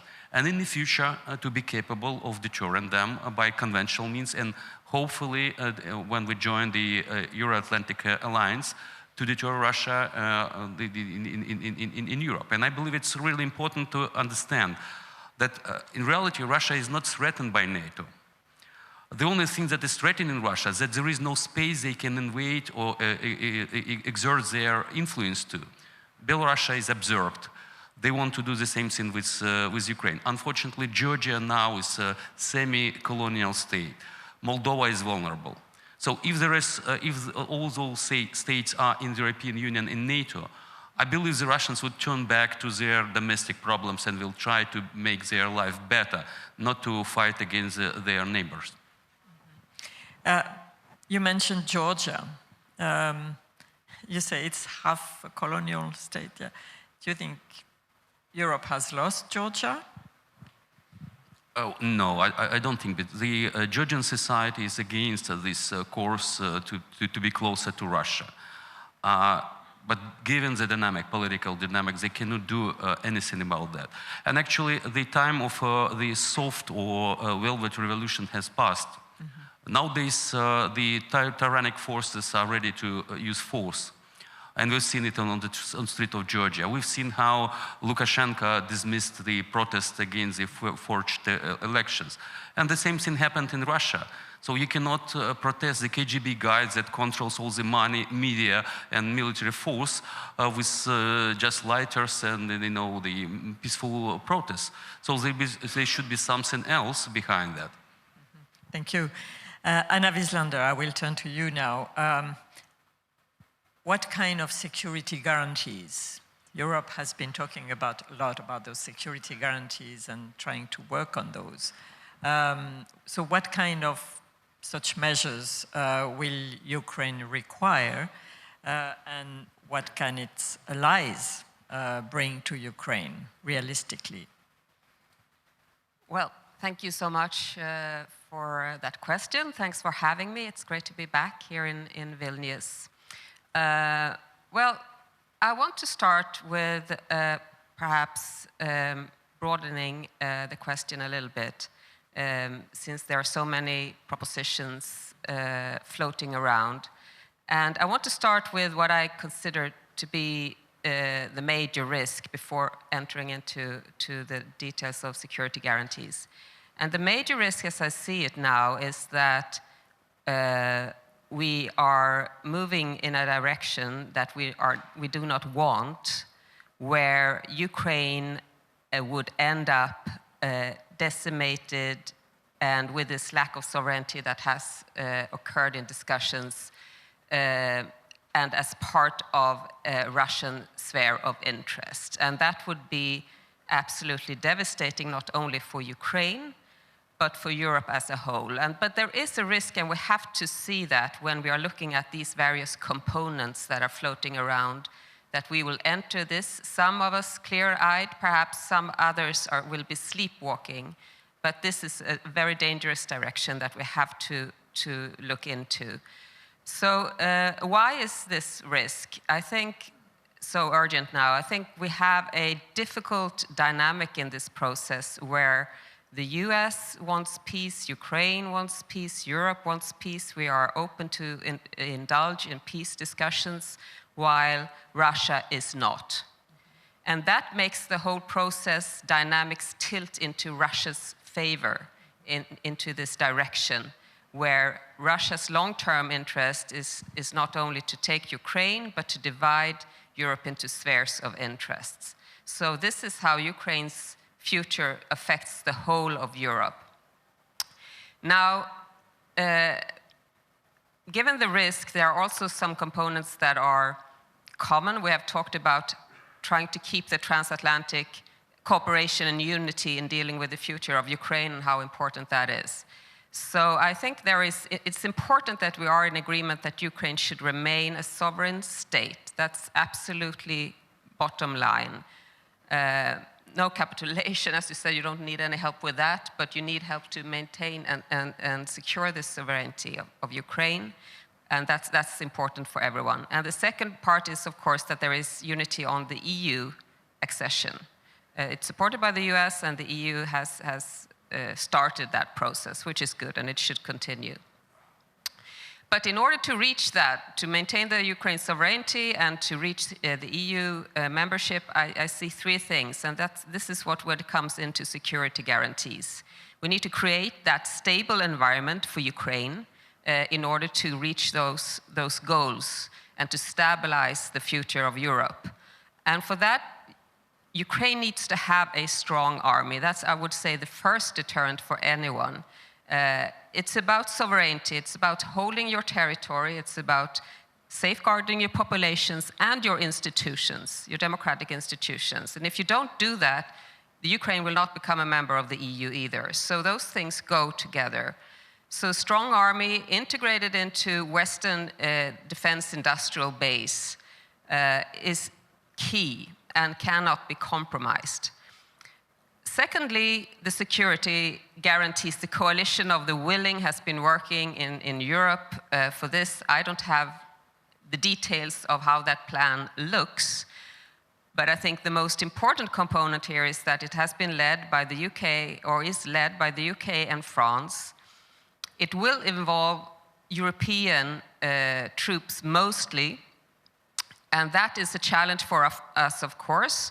Some say it's an uncomfortable risk, but I would argue that the risk is much greater if we do not involve in this, because it will have a clear signal and deterrence factor towards the EU, towards Russia.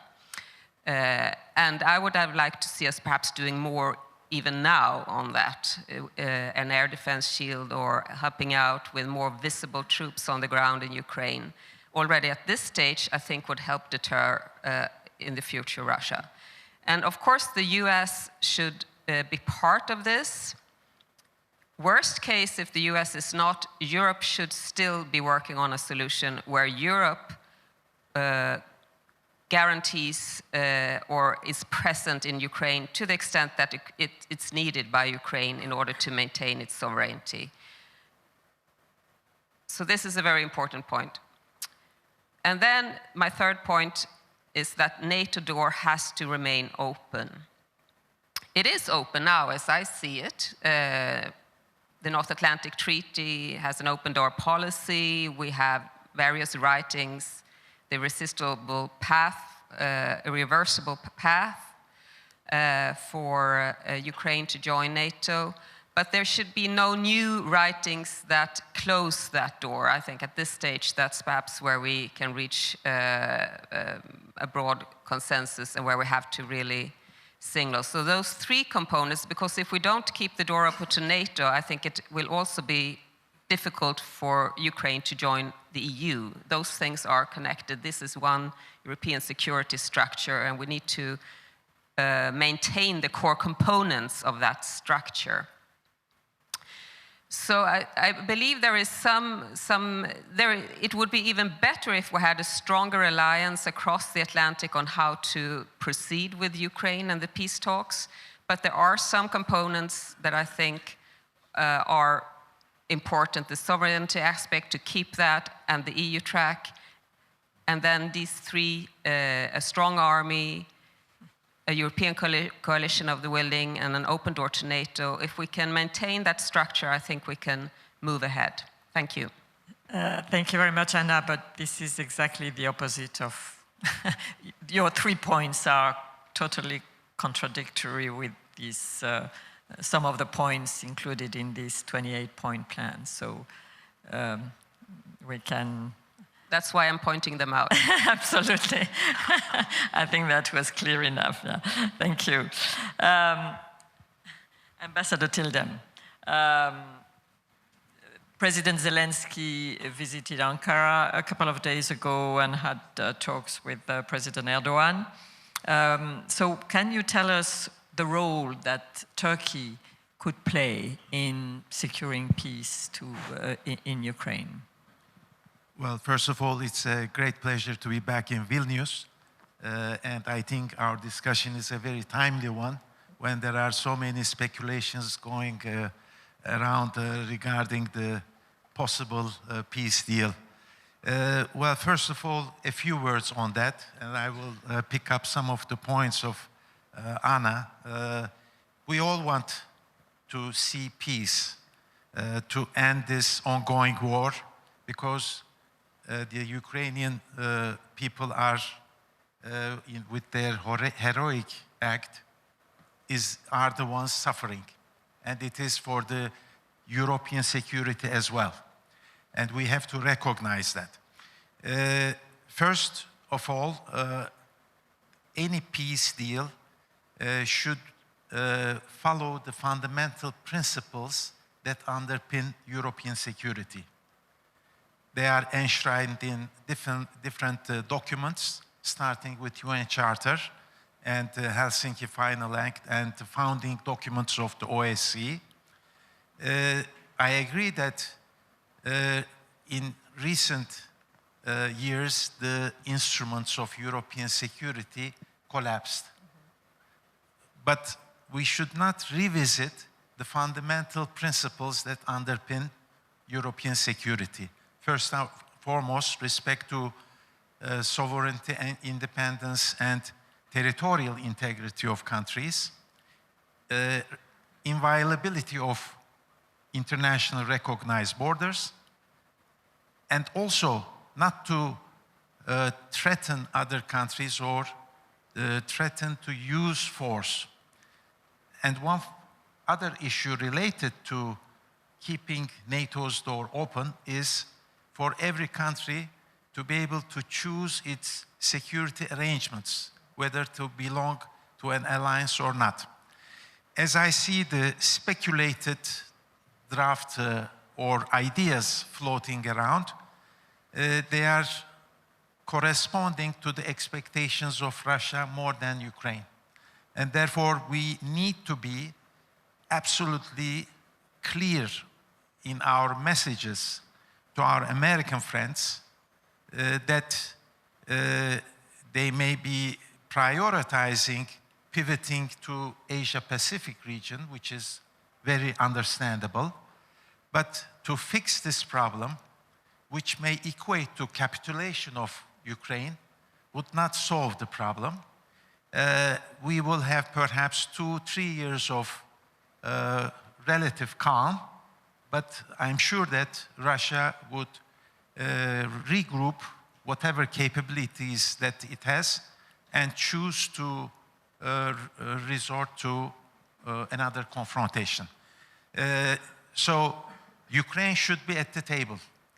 But also the Europeans should be consulted, because whatever we are talking about, Ukraine, these fundamental principles are related to European security. Russia also sees the ongoing conflict beyond Ukraine. That's why they tabled 2 draft treaties, one to NATO, one to United States, before the start of the war. So there is an interrelationship with the situation in Ukraine and the future of European security. Now, coming to my country's possible contribution, first of all, as you may all recall, Turkey hosted the first meetings of both sides, first in Antalya and then in Istanbul in 2022. It was a month after the war started. And this year only, we hosted 3 rounds of talks, direct talks with them. But Turkey was heavily involved in the preparation and also consultations, bilateral consultations with both Russia and Ukraine. Therefore, there is an accumulated record of individual positions that Turkey can make a contribution in the thinking. One other example is the grain deal that Turkey was instrumental together with the United Nations to come up with an arrangement for the food security. Turkey not only contributed by facilitating it, but also contribute to the operationalization of this arrangement by Regional Coordination Center in Istanbul. Therefore, with the exchange of prisoners arrangement, I can continue with all these elements. I think Turkey is one country that may contribute to the process. Sometimes there were misunderstandings regarding the stand of Turkey. It was more so in the past, less now. First of all, Turkey considers Ukraine as a strategic partner. For 13 years, we have expanded all our cooperation to different spheres, including defense industry. Russia, yes, we talk with Russia at the highest level. Not that we love Russia, but we need to consult and coordinate with them. They have been in different conflict areas that Turkey had presence. Even for deconflicting purposes, Turkey needed to coordinate and talk with them, like the United States was doing with Russia in Syria, for instance, for deconflicting purposes. Therefore, we would like to make our capacity available for any future talks. But in any case, Turkey is also sensitive about respect to these fundamental principles that underpin European security. And also as a NATO member. Yes. John Foreman, there's been a lot of talk about how this conflict has transformed warfare. And yet, it's been also fought in a very traditional and 20th century way in some manners. Can you describe, as an expert on military affairs, how this war has changed technologically? The dynamics on the front line. Yeah. Yeah, sure. Well, thank you for the invitation. I'm just going to say, I don't think the war is going to be settled on the battlefield. I think it will be settled around a table. I think that I agree with the ambassador about Turkey's role. I disagree in some ways about the latest peace proposals, quote unquote. I think the key objective is to get Russia and Ukraine into substantive talks based on an agreed framework. So we're a long way from any agreement, but I think that if the Americans can speak to the Ukrainians and speak to the Russians to actually get people through the door, into the room, back into Istanbul, like they were in 2022, with 4 or 5 rounds and proper protocols, proper discussions, that's where we're heading. I think on warfare, I think every focus is too much on technology in the war. The Colonel Boyd used to talk about people, ideas, machines in that order. And I think sometimes our sort of techno-fascination about drones or AI gets in the way of the fact that the war's being fought by Ukrainian soldiers, men and women on the front line. And, we could give all the soldiers all the tech in the world. If they haven't got the right morale, the right leadership, the right training, then it's wasted. I also think that we must be careful extrapolating too much from the war in Ukraine, because it's fundamentally being fought without an air component. So the American-style aerospace battle is missing. The Ukrainian Air Force has done a sterling job to defend itself, Ukraine, but the Russian Air Force has basically not turned up and been used to deliver rockets into Ukrainian cities, missiles. But I think war is the mother of invention, like necessity. Ukraine's no different. And I think both sides have come a long way. The Russian army today is the 3rd army they've been on, because the 1st army was destroyed in 2022. The 2nd army, with the mobilization, they went in 23, 24, now we're on the sort of hybrid, whatever, Mad Max army we've got in the Donbass fighting the Ukrainians. But I'll pull out three or four areas. So I think firstly, the nature of war hasn't changed. It's bloody, it's human, it's one of the most human activities, it's visceral, it's about fear and emotion, it's incredibly human. I think the character of war may have changed in three ways. I mean, firstly, the cost-benefit of killing people has changed. Traditionally, we've spent an awful lot of money to kill one person. Now, it's a lot cheaper to kill soldiers, and that's been shown as the price per kill has come down. I think secondly, drones, as we're seeing in Ukraine, albeit without the air component, has eroded the front line. People say it's like World War I. It's nothing like World War I because there is no front line. It's just very fluid. And Mike Coffin was at dinner last night. He was speaking about this zone where nobody controls anything and nobody knows what they control in the sort of 50 kilometer from either 50 kilometers either side of the front line, 25 kilometers either side of the front line, which obviously, in particular for the army, is incredibly difficult. But how do you fight in those circumstances? And I think that's going to be true for any army. I think secondly, the AI dog has barked. We heard talk about AI legality, but it's not just now for drone targeting, but and target selection, routing for missiles, but also for reconnaissance, trying to analyze huge amounts of data and present it to decision makers, helping decision makers make decisions, and even use of facial recognition, whatever, for war crimes. Something I didn't anticipate 3 or 4 years ago. And I think one of the lessons for us, so for the British in the North Atlantic, is how we are going to fuse huge amounts of data using AI is going to be one way of doing it, as shown by Ukraine. I also think about the gamification. Again, people have talked about gamification, are using games design elements into the military context. I think it's extremely interesting how Ukraine has leveraged startups and grassroots private sector gamers into warfare, which I think will help, or will influence how we go about doing business as well. Giving points per kill to Ukrainian soldiers, incentivizing them to kill more Russians, let's be honest. Also, it's good for their morale, it's good for their motivation, and it's extremely adaptable because you can then change the point scores and say we want to kill drone operators or vehicles or logistics sites. So again, I think that's quite interesting. Thank you very much. And by the way, I very much like your handle on your X account. It says, banned by Russia, decorated by Ukraine. It's quite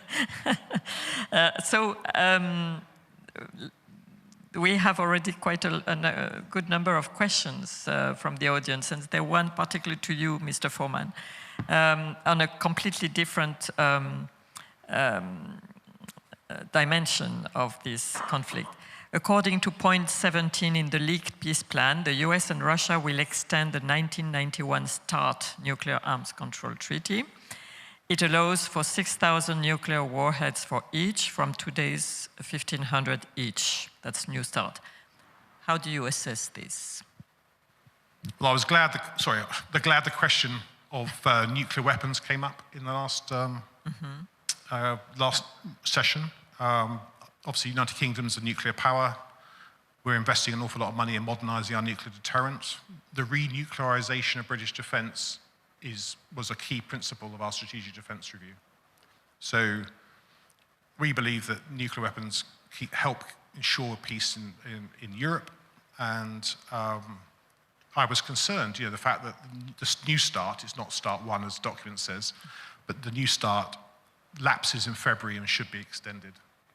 But I think I'm more concerned about the whole architecture of post-Cold War arms control has collapsed. The intermediate nuclear forces, open skies, the New START, the testing by Russia and deployment of INF-busting range missiles, the deployment of nuclear weapons into Belarus, as discussed previously. So one of the consequences of Putin's aggression over the last decade or 15 years or so is the erosion of those arms control treaties. And irrespective of the situation in Ukraine, I think it's right for the permanent 5 members, and the US and Russia in particular, to sit down and talk about arms control.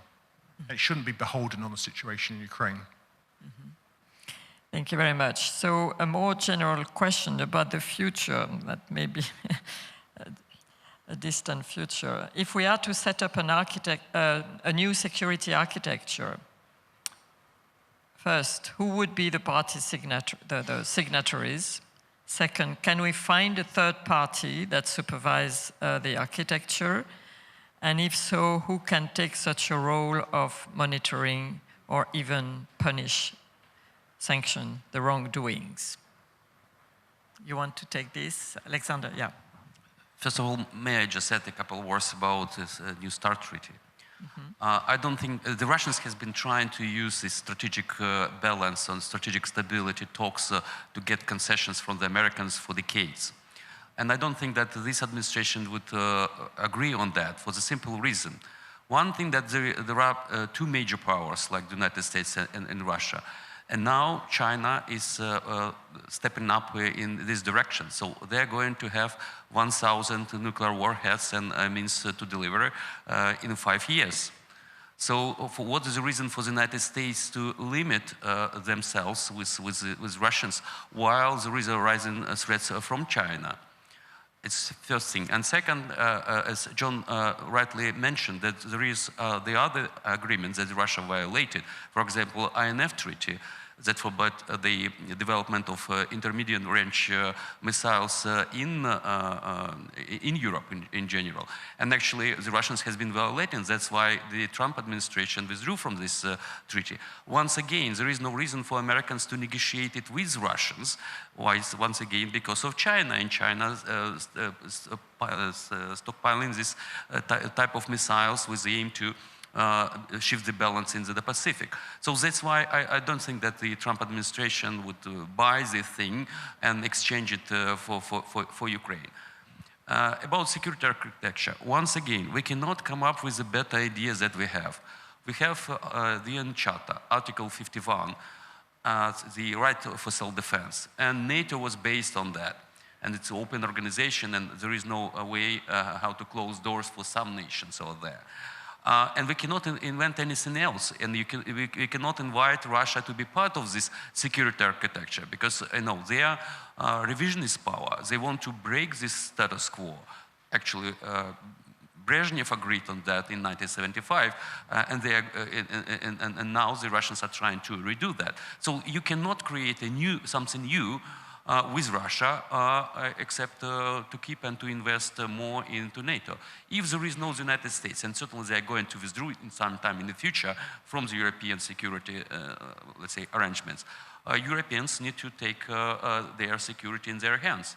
There is an absolutely amazing report by IISS that Europe will need a decade and up to $1 trillion to substitute all those capabilities that the United States are providing NATO and Europe with.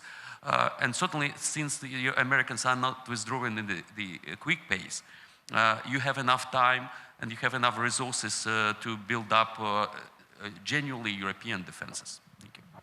Anna, you wanted to. Just to complement that, I think it's extremely important to separate between some kind of temporary structure that is part of a peace deal or peace agreement and the overall European security architecture. Those are two different things. And the overall security architecture rests on NATO and the EU, as I see it. Those are the prime security economic providers, and that is where Ukraine belongs. As part of that, as a future, that path should be clear. Other countries as well, Moldova, for instance. And we need to work day and night to keep this together. That's our best bet going forward. Ambassador. Yes, I would like to echo what Anna has wisely said. There should be such a separation between the two. But at the same time, Europeans at NATO and in other forum should be able to reflect on the future security architecture of Europe. Usually we tend to treat arms control and confidence building measures as a sort of a secondary domain, not give enough importance. But since whatever we are talking about, the ongoing war and how to bring an end to it, is so much related to Europe's future security architecture, there should be a serious discussion started in European capitals so that we are prepared when time comes to have this component when a peace deal is reached to complement the efforts in that manner. But in any case, I would like to highlight once again that any peace deal should not be focused only in reaching a ceasefire, but it should be a sustainable one so that we want to face a situation in, let us say, 2 to 3 years, caught by surprise and confrontation to resume again.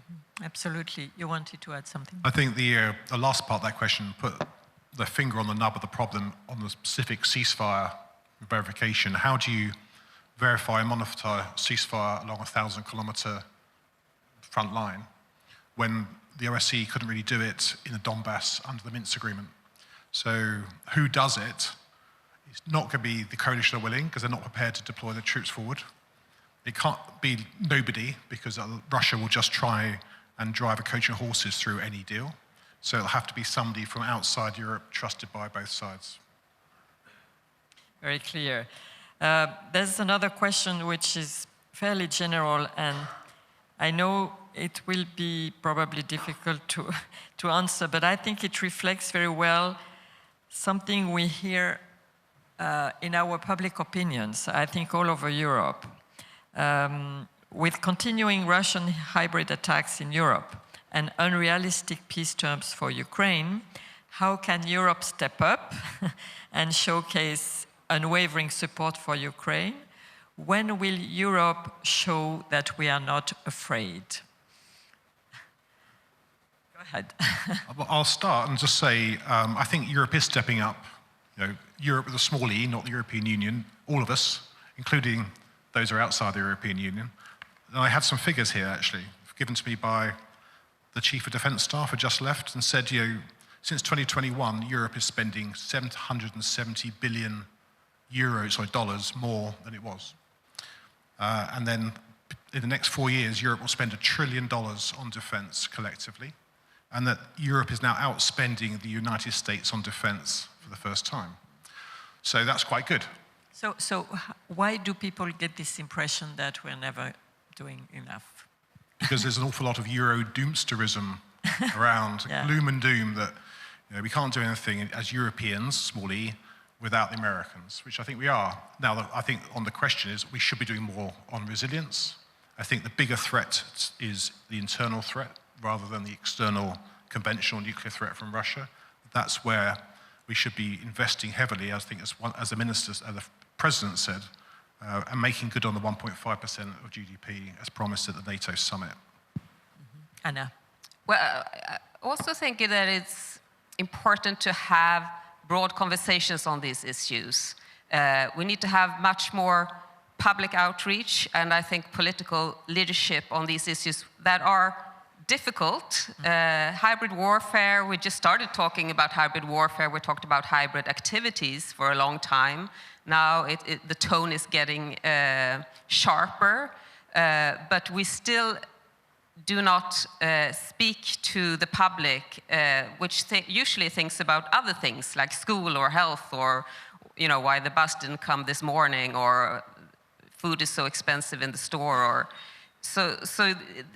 but you don't win the votes by speaking about hybrid or defense or security. So there is a hurdle there at the political level, and a lot of countries, not the Nordic, Baltic, Polish, not where we are. I think there we have perhaps better system for it. But in many other European countries where I also travel a lot, you don't see these associations or forums or conversations ongoing. So that's also part of the long-term support and understanding how the security of Ukraine connects to the security. I was just in Madrid, for instance, earlier this week.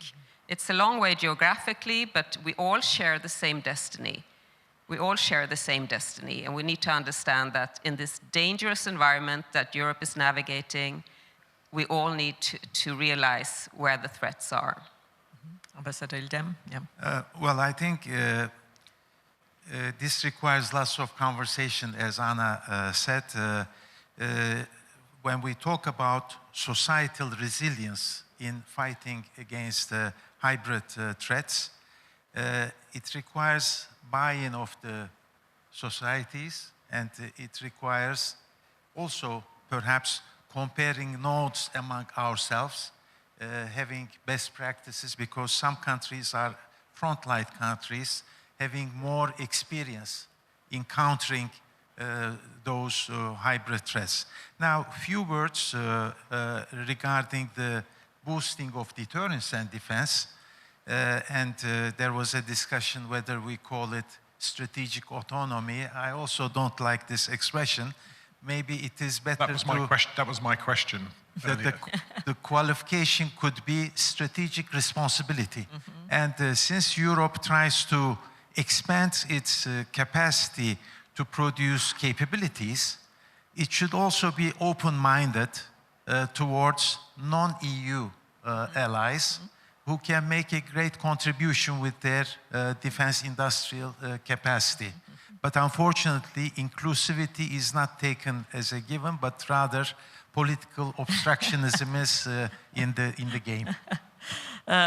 We have very little time for a short question, and I think it will be for you. It's a concrete question. Should NATO's highest level positions be re-evaluated and assigned to Eastern flank representatives as the US distances itself from Europe's comprehensive security? Yeah, I don't think America's going to pull out of Europe. I don't think America will give up its leadership role in NATO.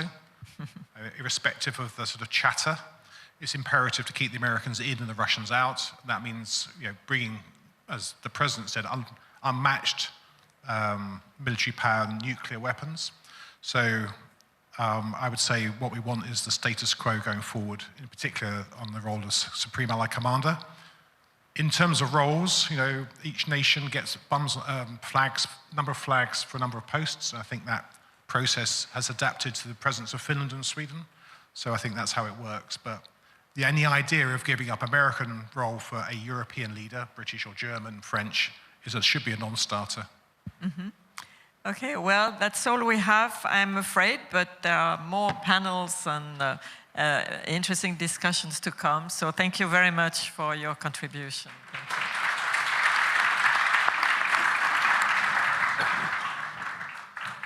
Thank you very much. We will indeed have many more panels, and before we go to lunch, we will have 2 fireside chats and a panel discussion. So relax, sit back, and we will have more interesting content to come. There is also a rally going on currently. Cultural community is holding a rally, a protest rally, basically to say they are warning about democracy situation in Lithuania. So at some point, when someone was speaking, you could even hear them. They are just outside. So if you get outside and you don't really know what's going on, this is a cultural rally going on today in Lithuania. Feel free to join them and to listen to their arguments. It is a really, really important process going on currently in Lithuania.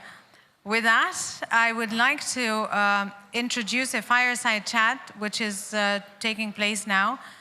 We will hear from the Vice President at Catherine and Shelby Cullum Davis Institute for National Security and Foreign Policy at the Heritage Foundation, Victoria Coates. Welcome, do join us, and the fireside chat will be moderated by the Times Berlin correspondent, Oliver Moody. The floor is yours. We will give you a big hand to welcome you on our wonderful stage.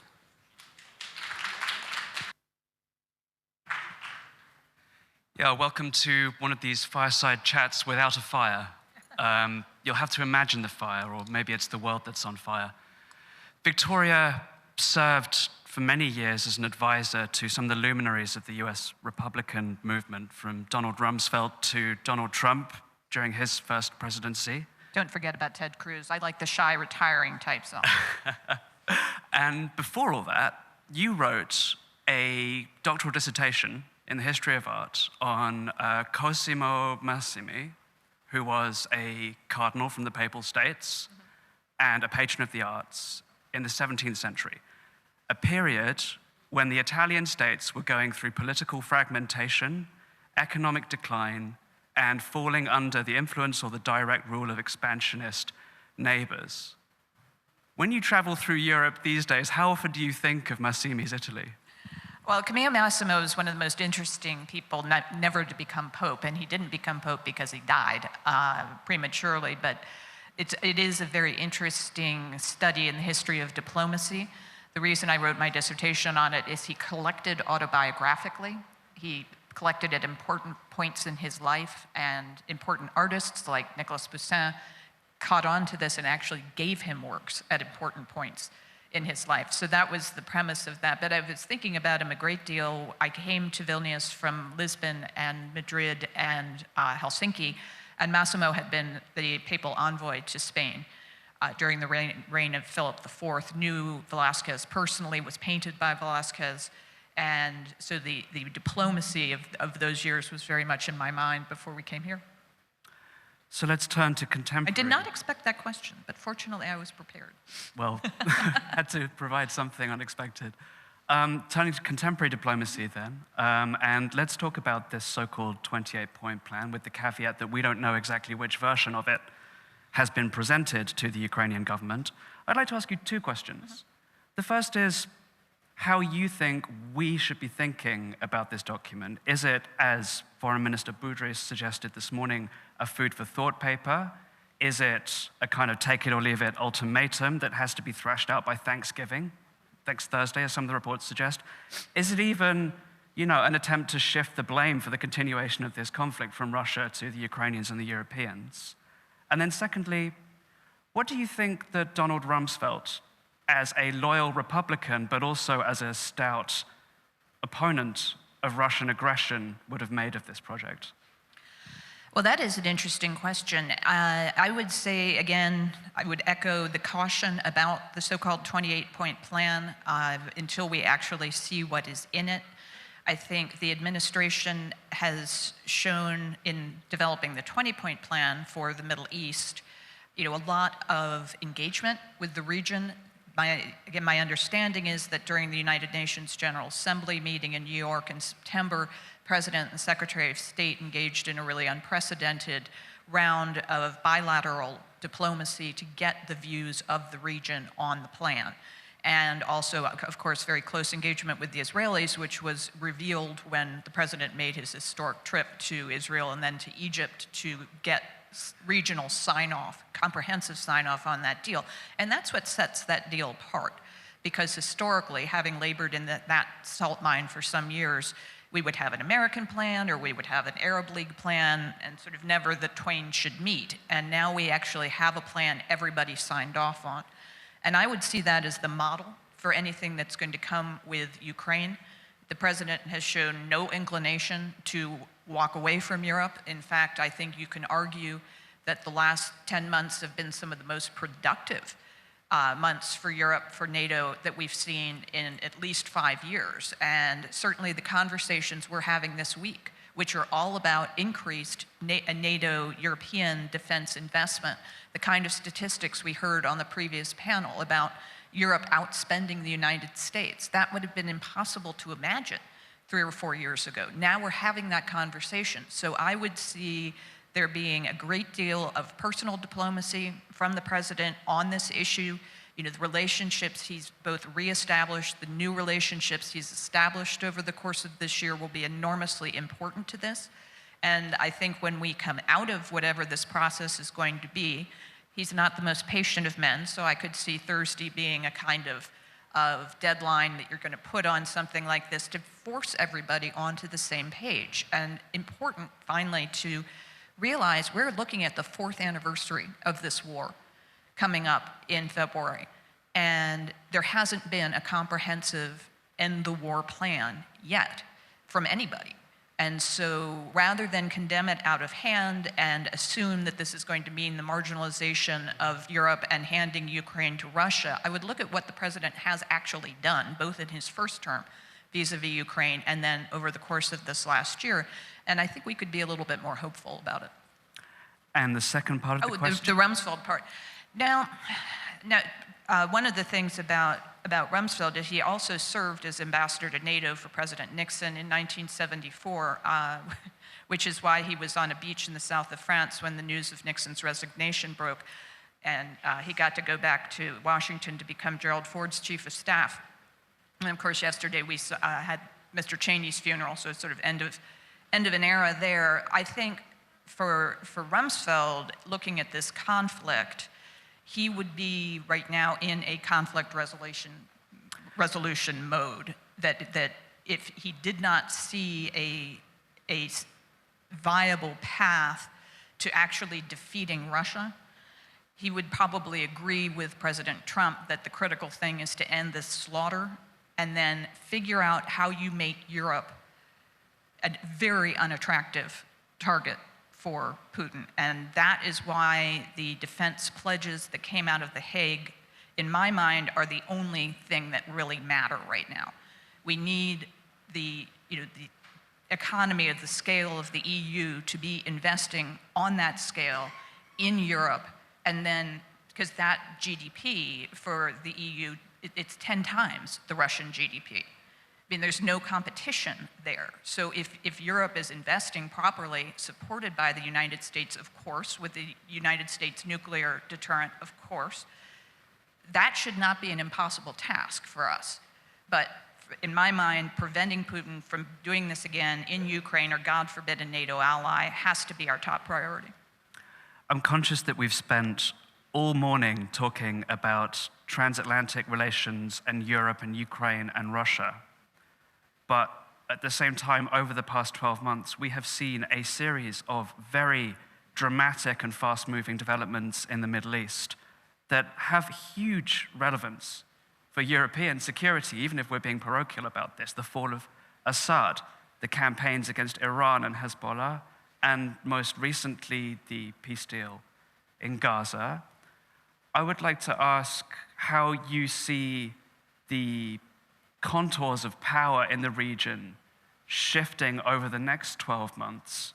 There is a kind of utopian possibility of stability here, but obviously... It's the Middle East. Predictions have made marks of Middle East observers for decades. No, it's change that was a long time coming, but has been very, very rapid. And I find it unsurprising. The sort of unique position President Trump has in the Middle East is he has the confidence of almost all of the actors. The exception to that would be the Iranians, but they at least know that he is a very serious person and willing to take action in the region when it is warranted.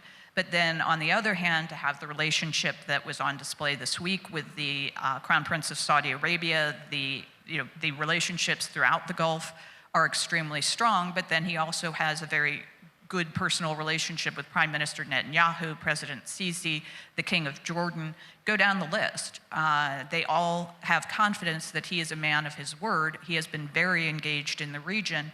And if we remember, the first term culminated in the Abraham Accords, the first peace deals between Israel and Muslim-majority neighbors in 25 years. And we had been told repeatedly that these deals were impossible until we resolved the Palestinian issue. We then tried to resolve the Palestinian issue. They wouldn't even look at our plan. And that's when the Arab world said they no longer have a veto. And we were able, starting at the very tail end of 2019, to broker those deals that were signed beginning in September of 2020. And that was a game changer for the region. And when the Crown Prince was sitting in the Oval Office earlier this week, he said openly, "I want Saudi Arabia in the Abraham Accords." Uttering those words in 2017 would have been completely incomprehensible. Now he's saying it in a very matter-of-fact way. And that is, in my mind, the absolute game changer, to have the keeper of the two mosques and a Jewish prime minister of Israel inking a peace deal under the auspices of the United States. That's a new Middle East. And so I think we are well on our way to that. I know we are one of the final obstacles standing between the audience and a late lunch, but I would really like to open this up to the audience for questions, should there be any. So please do submit them through the Slido app. But in the meantime, I'd like to turn to energy, given that you also have a background of energy expertise. It's eclectic.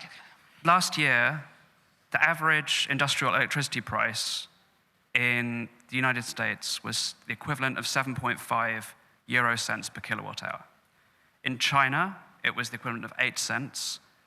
In the European Union, it was 19 cents. And in the United Kingdom, it was 21 cents.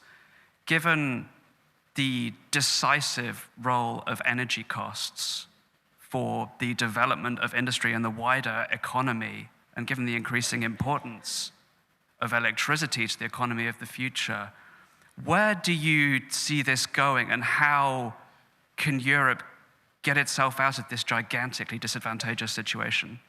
No, this is an absolutely intolerable burden on European industrial capacity, and something that has to be attended to. I assume, we would be dealing not just with the EU and the UK, but also with local individual countries to figure out what the mechanisms are to bring this price down to some kind of parity, because we as the United States need a strong industrial Europe. We need that capacity to come back, yes, first and foremost in defense, but you think about all of the other companies who do things we can't.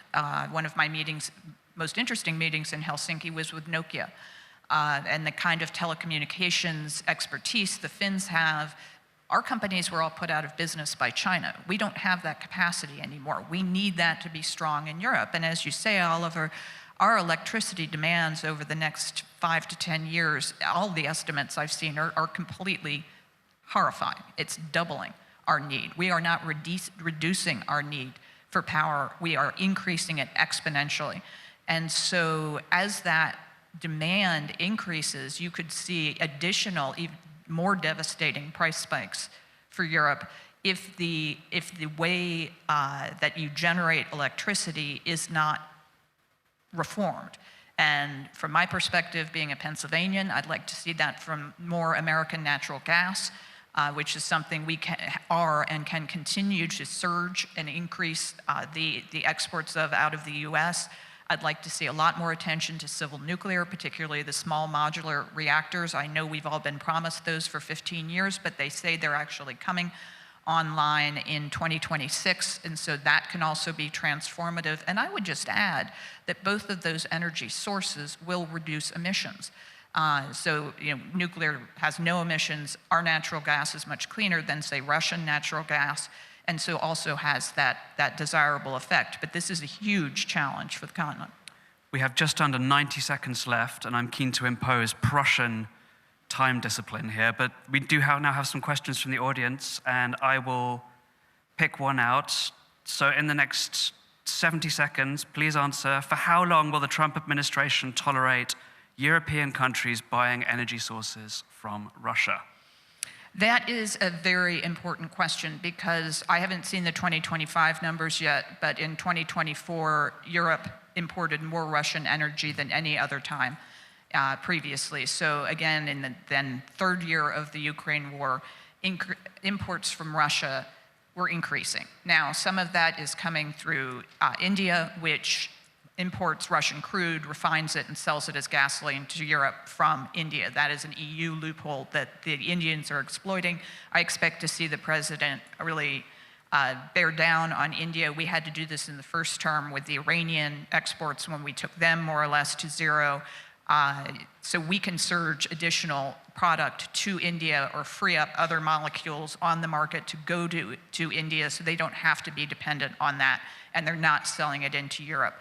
But that is probably the hardest thing for the Americans to understand, how now, looking at the 4th anniversary of the Ukraine war, that Europe is still an important importer of Russian energy. It just doesn't compute for us. Well, we're out of time. Thank you very much indeed for covering a sweep of subjects from post-Renaissance Italy to the future of industrial electricity. Thank you very much, Oliver.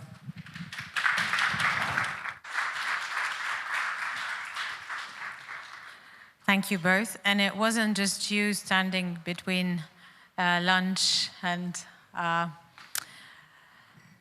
we still have another panel. We still have another fireside chat.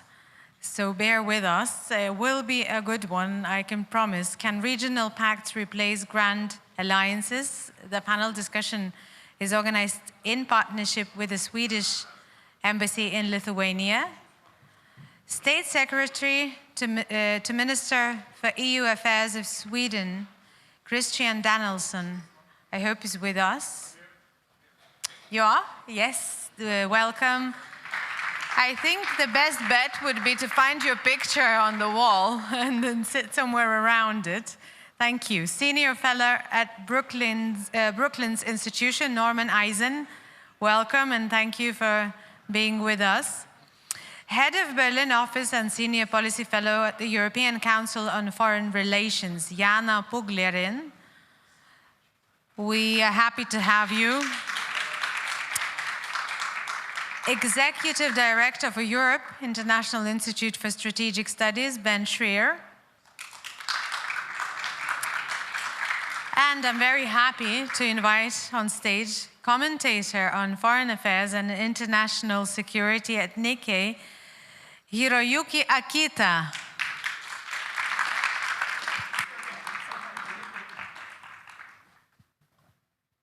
So, hello everybody. My name is Hiro Akita and I'm a commentator of Nikkei from Tokyo. It is a very honor to moderate this important session.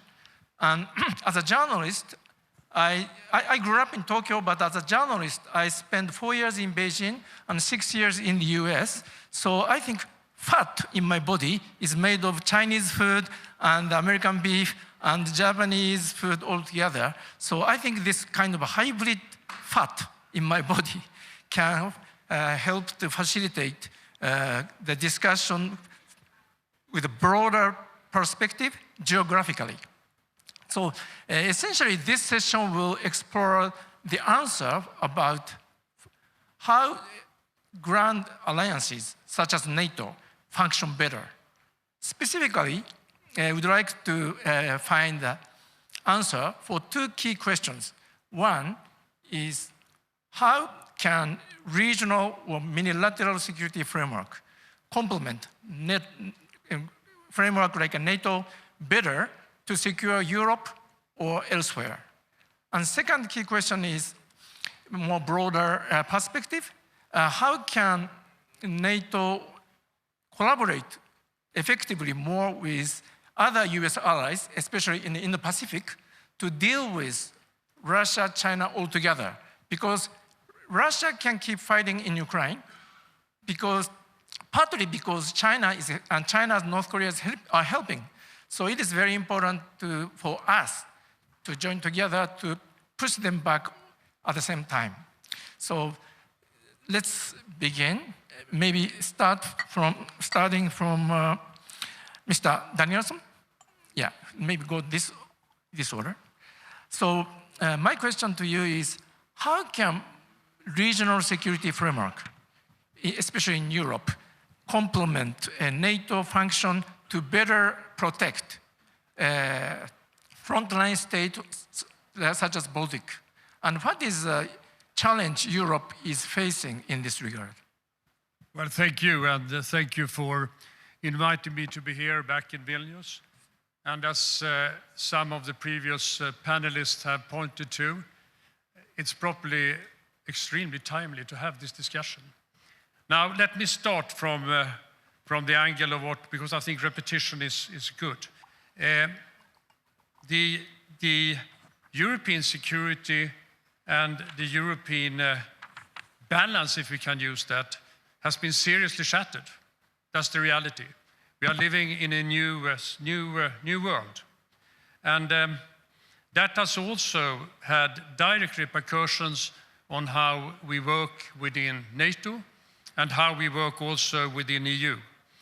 Had we been sitting here a couple of years ago, we would not have been discussing to the extent we do today how capacities should be further strengthened within NATO. It is happening.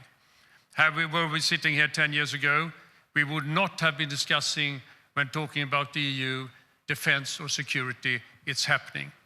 And I think the starting point is to see to that continues to develop. And develop within the existing security architecture of Europe, and seen as being elements for strengthening that architecture. And of course, what is driving this is the Russian unacceptable aggression against Ukraine.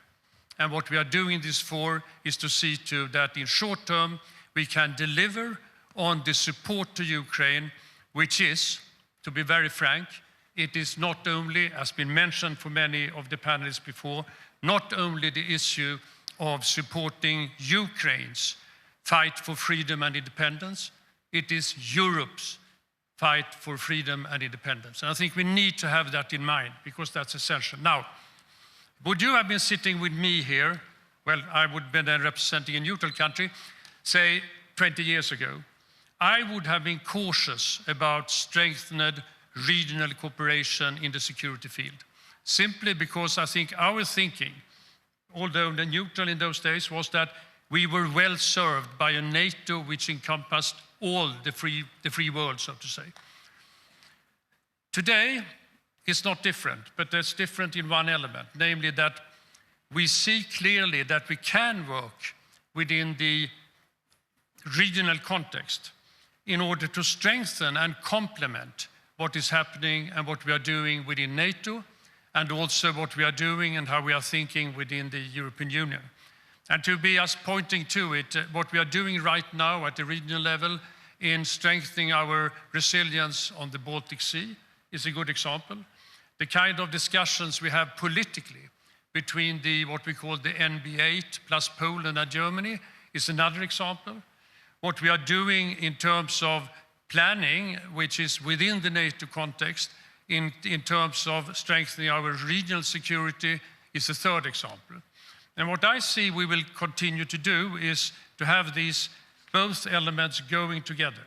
So strengthening the defense and security discussions within the EU, primarily in order to help the member states to strengthen their industrial base, and primarily in order to see to that we, as efficiently as we can support Ukraine. Strengthening what we are doing within NATO, not without United States, but with United States, but on the same time being able to act as Europe within NATO if it happens to be a case that the Americans will not particularly want to fully participate. And thirdly, working together within the regional context in order to complement those two other elements. So that's how I see it. Thank you very much for your insight. It's very great start to kick off. So, Mr. Eisen, by the way, could you type in the question, as tough question as possible, because it is entertaining. We have 2 questions, so please. So anyway, so Mr. Eisen, my question to you is, since you're from Washington, US, first of all, I'd like to ask you, how do you assess the risk for Trump administration to reduce military commitment to NATO?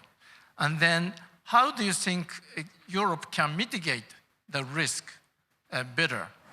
And if I can add, sorry to add you one more, and then how can NATO countries collaborate with Indo-Pacific countries better in that context? Sorry to ask you, you don't have to answer everything, but that is my... Thank you, Hero. It's such a pleasure to be back in Vilnius at the Geopolitics and Security Studies Center. I want to congratulate Linas and his team on another brilliant assemblage representing such a broad array of views from across the transatlantic relationship, and as Hero's question reflects, spanning the globe, including the Indo-Pacific. I'll say a word about that. We had the pleasure of welcoming GSSC. I paid a visit here earlier in the year. We welcomed GSSC to Brookings a month or so ago, and it's so wonderful to be back. And I think President Trump and his team must be focused on the conference because they've announced a path-breaking new commitment, at least on paper, to the alliance generally and specifically to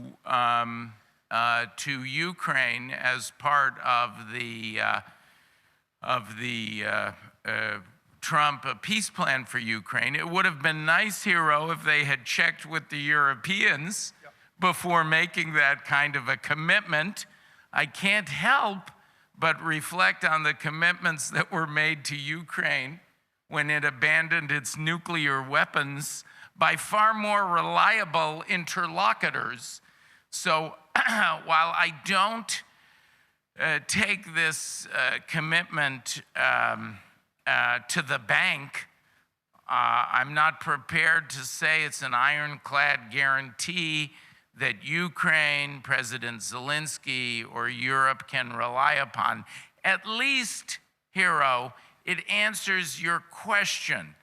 I think that the United States engagement, the strength of our position vis-a-vis the transatlantic relationship, NATO, and our other bilateral and security guarantees transcends any particular administration. Part of that is it's rooted in the strong support of the American people.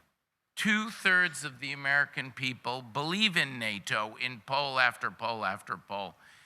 I can't speak to the Lithuanian political scene, but I can tell you that in the United States, our political leaders follow. Leader is a bit of a misnomer. It's the people who lead. We see that in the United States, and the political leaders follow. So if you step too far away from the transatlantic relationship, from our enormous, it's the largest economic relationship in the world between the United States and Europe, our ties to the EU, and most fundamentally to NATO, you'll be in trouble with the American people.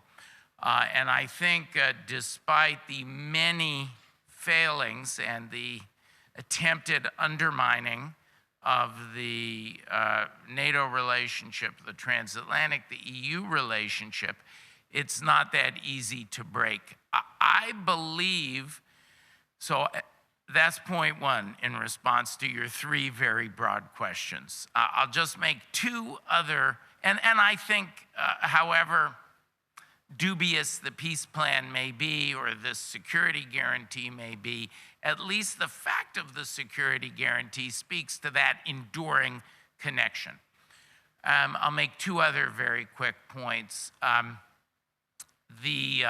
was so struck in coming back to Vilnius. My wife and her family are from Lithuania, on both sides of her family, so we like to visit. I actually brought my daughter with me this time. She was very jealous that last time I came to see GSSC, I brought my wife.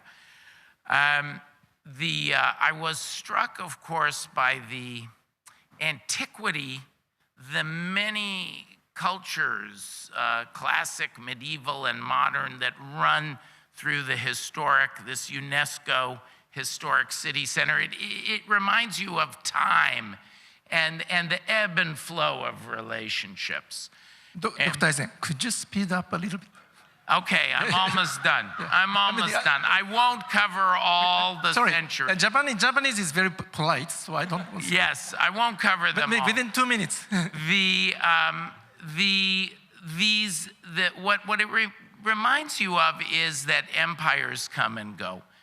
The United States relationship with NATO, the existence of NATO, is the strongest alliance, military alliance in history. It is not that easy to dismantle, but last thing I'll say, global bilateral relationships are also very important, and global multilateral. And some of the security and economic architecture in the Indo-Pacific to counterbalance China, including here on the continent in Europe, very important. Thank you for your polite intervention. So sorry about that. So anyway, Jana, Ms. Prigrieng, my question to you is more like a Europe. So how do you think is the advantage and limitation of a regional security framework versus grand alliances like NATO? And how much do you think European major powers like Germany and other major countries can offset the risk for US to reduce security engagement to Europe? Thank you very much. Allow me by starting with a comment on a previous session, because it was about Germany, and I want to react. So Marcin Przydasz, the Polish advisor to the Polish president, has basically said that the Germans and the French always come up with these strange ideas like strategic autonomy, and that he was still, or that Poland was very in favor of transatlanticism. And I just want to clarify a misunderstanding here, because I think Germany is very fond of transatlanticism as well. We are very fond of NATO and of the European Union. NATO remains our first line of defense. However, I think what has sunken in Germany is that NATO needs to change significantly, and that the transatlantic relationship is not what it once has been. And I give you just a few points. The first thing is that I think Europeans need to realize that they've just been presented, or they have not been officially presented, with a 28-point plan that is touching very important questions of European security without informing them that this was even going to happen. There was no correspondence, no coordination whatsoever. I think that tells you something, and it was not the first time. I think throughout recent months, we have seen the very same mechanism. It was always not consultation prior to the event, but it was always kind of information after the event had already happened. So the Europeans were caught totally off guard. Also, when you look at the document a bit more closely, you see in Article 4 where there is a dialogue between NATO and Russia, mediated by the United States. I think that is very telling as well, because the United States, last time I checked, was part of NATO and not a neutral mediator between NATO and Russia. So to me, and I think to many Germans, NATO is very dear. The transatlantic relationship is very dear, but we see many disturbing signs coming from Washington. And I think what the Germans are now looking at is, how can we basically make NATO more European in order for it to survive and to be more sustainable? And I think that's exactly along the lines that we hear from the Trump administration. I just give you another quote.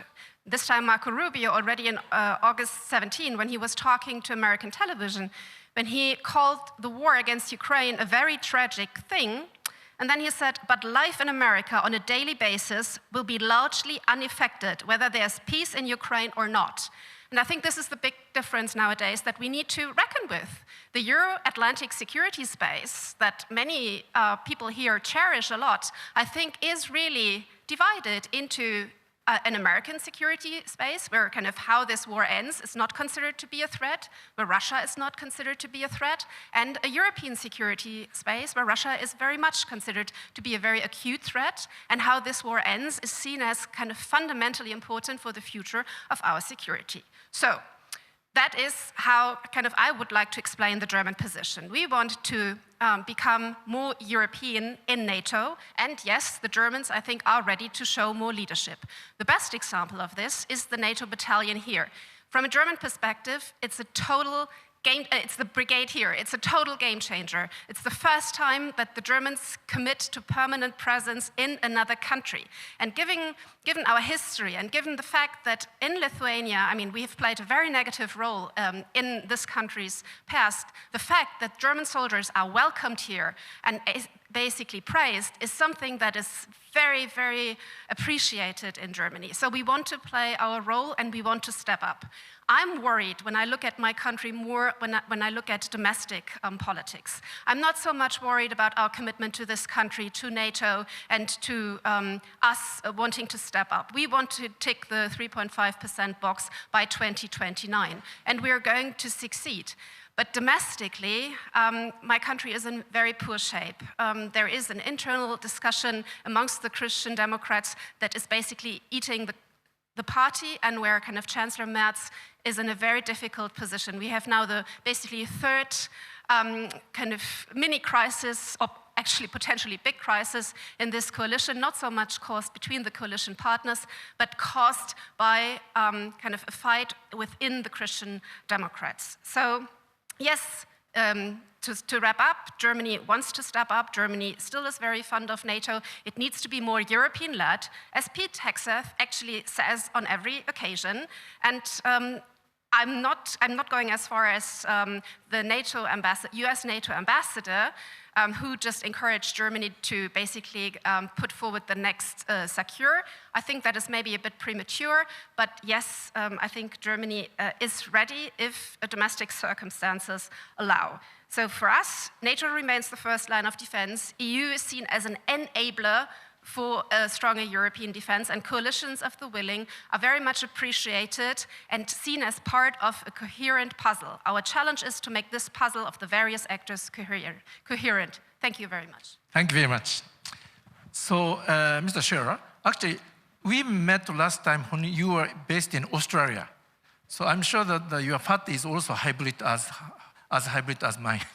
So then I'd like to ask you, when we look back and look at the world, there are several regional security or multilateral security framework.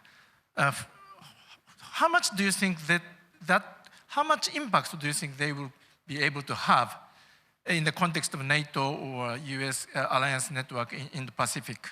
And how we can, mobilize better for them to complement NATO and other grand alliances? Yeah, thank you, and good to see you again, and thank you to the organizers for having me. Before I answer your question, just maybe doubling down on what Jana has said, and now putting my German hat on as opposed to my Australian hat, is that since 2022, Germany has doubled its defense spending. It will spend more than 80 billion euros on defense next year. And if we're going to the 3.5, we will be over 100 billion a year, which makes us the third largest defense spender in the world, which means Germany is going to have to lead in this effort of European defense. Which brings me exactly to your question here, or how effective can be strategic unilateralism. And I have to say I'm rather skeptical, at least when we're looking at Europe. And here's the reason why. Precisely because, as Jana has said, NATO is the default position for almost all European countries, including Germany, including the new Nordic members, Sweden and Finland and everybody else. And we've heard this very strongly this morning from Lithuania, that this is the case as well. Precisely because that is the case, a mini-lateralism, I think, is not the default position, but rather it is strengthening the European pillar within NATO, using the NATO framework nation concept for initiatives inside this, inside NATO, plus backing it up by the EU initiatives such as SAFE. Because what is our task as Europeans, and I'm putting a purely European perspective on this, We have about 5, 8, maybe 10 years, if we're lucky, to really strengthen the European pillar of NATO, because the United States has made it very clear to us, in writing, in public statements, in action, that going forward, we cannot rely to the same extent on the United States. And that is just a sober fact. It's a sober reality, a sober assessment, and we have to base our strategy on that. Not saying NATO is, over. Instead, strengthening the NATO European pillar and working with the United States as much as the United States is still willing and prepared to work with us. Which brings me to the empirical point, which is that if you look at strategic minilateralism in Europe, there's only 2 initiatives at the moment worth mentioning. One is the JEF, Joint Expeditionary Force, of which Lithuania is one. But we can all agree, I think, it is modest in scale, it is under-resourced, a high dependency on the United Kingdom, which increasingly faces enormous problems in terms of defense budget and providing capability. The other one is NORDEFCO, which the State Secretary knows much better than I do. So the Nordic Defense Cooperation, which however was in the past based on a rather non-committal structure, simply because Finland and Sweden were neutral. Now they're not neutral anymore, but there's a reason why they wanted to enter NATO. And that means that in the hierarchy, and please correct me if I'm wrong here, in the hierarchy, NATO is here and NORDEFCO is down here. So I want to say, when it comes to the Europeans, that these minilaterals, I think, unless they are within the NATO framework, are not going to proliferate, in my view. When we're coming to the Indo-Pacific, and very quickly, it's a somewhat different situation. There is no Asian NATO, as you know, so there is a greater incentive to form some strategic minilaterals, but again, in this case, and you know this better than I do, to augment the US alliance system, because all of the minilateralism that we have seen, bar one, are based around the United States. The Quad, AUKUS, US-Japan ROK, US-Japan Australia, India, and US-Japan and the Philippines. The only one that isn't is the India-Australia-France trilateral, which is rather dormant ever since Australia has decided to buy, shall we say, a more ambitious submarines that it previously wanted to buy. So I end here that unless the United States significantly draws down its presence and commitments to both theaters, we should see, particularly in Europe, not so much a proliferation of these formats. Okay, thank you. Thank you for a very realistic comment. And then we have several questions. So maybe first question is to Mr. Danielson, and second is to Ms.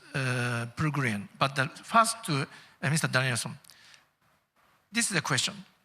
Can Regional Defense Pact coordinate reserve planning, including joint training and cross-border mobilization, to enhance the readiness without full conscription, while enforcing rather than replacing grand alliance like NATO? So basically, how can European countries collaborate better for the reserve and preparedness without conscription? Yeah, no, but I think what the last panelist, what Ben just said, is immensely important.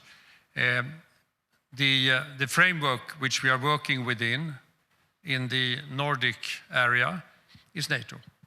NATO is what is essential. And you're right that when it comes to the previous Nordic cooperation we had when we were outside NATO, that one doesn't play the same role as it did in those days.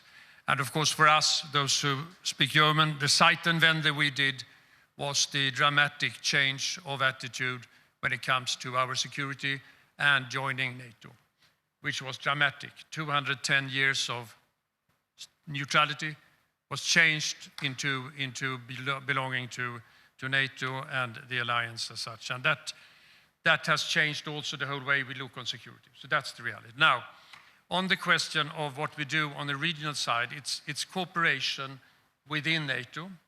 It is very much also resilience, and resilience more broadly. I mean, we look on defense with the eyes of total defense. This means not only the one that is relating to the military, but it's to the whole sector of society, all sectors of society.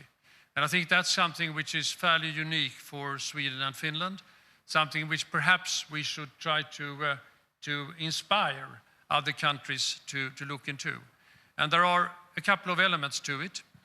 One element is the physical preparedness to take on a situation which is worse than today. Situation moving towards war or even war, when it comes to civilian protection, when it comes to having the ability to survive, although there is blockades coming up, etc., etc. There is also the other element, which I think was touched upon by previous panels, and that's the opinion. Namely, to have the sense of urgency, not to have the sense of fear, but to have the sense of preparedness. And I think this issue is something that within the European context is not there in several member states. I listened very carefully to what you said about Germany. I presume that the issue about seeing this threat that we are living under and the need to prepare for it is not as living in Germany and German public opinion as it is in our case.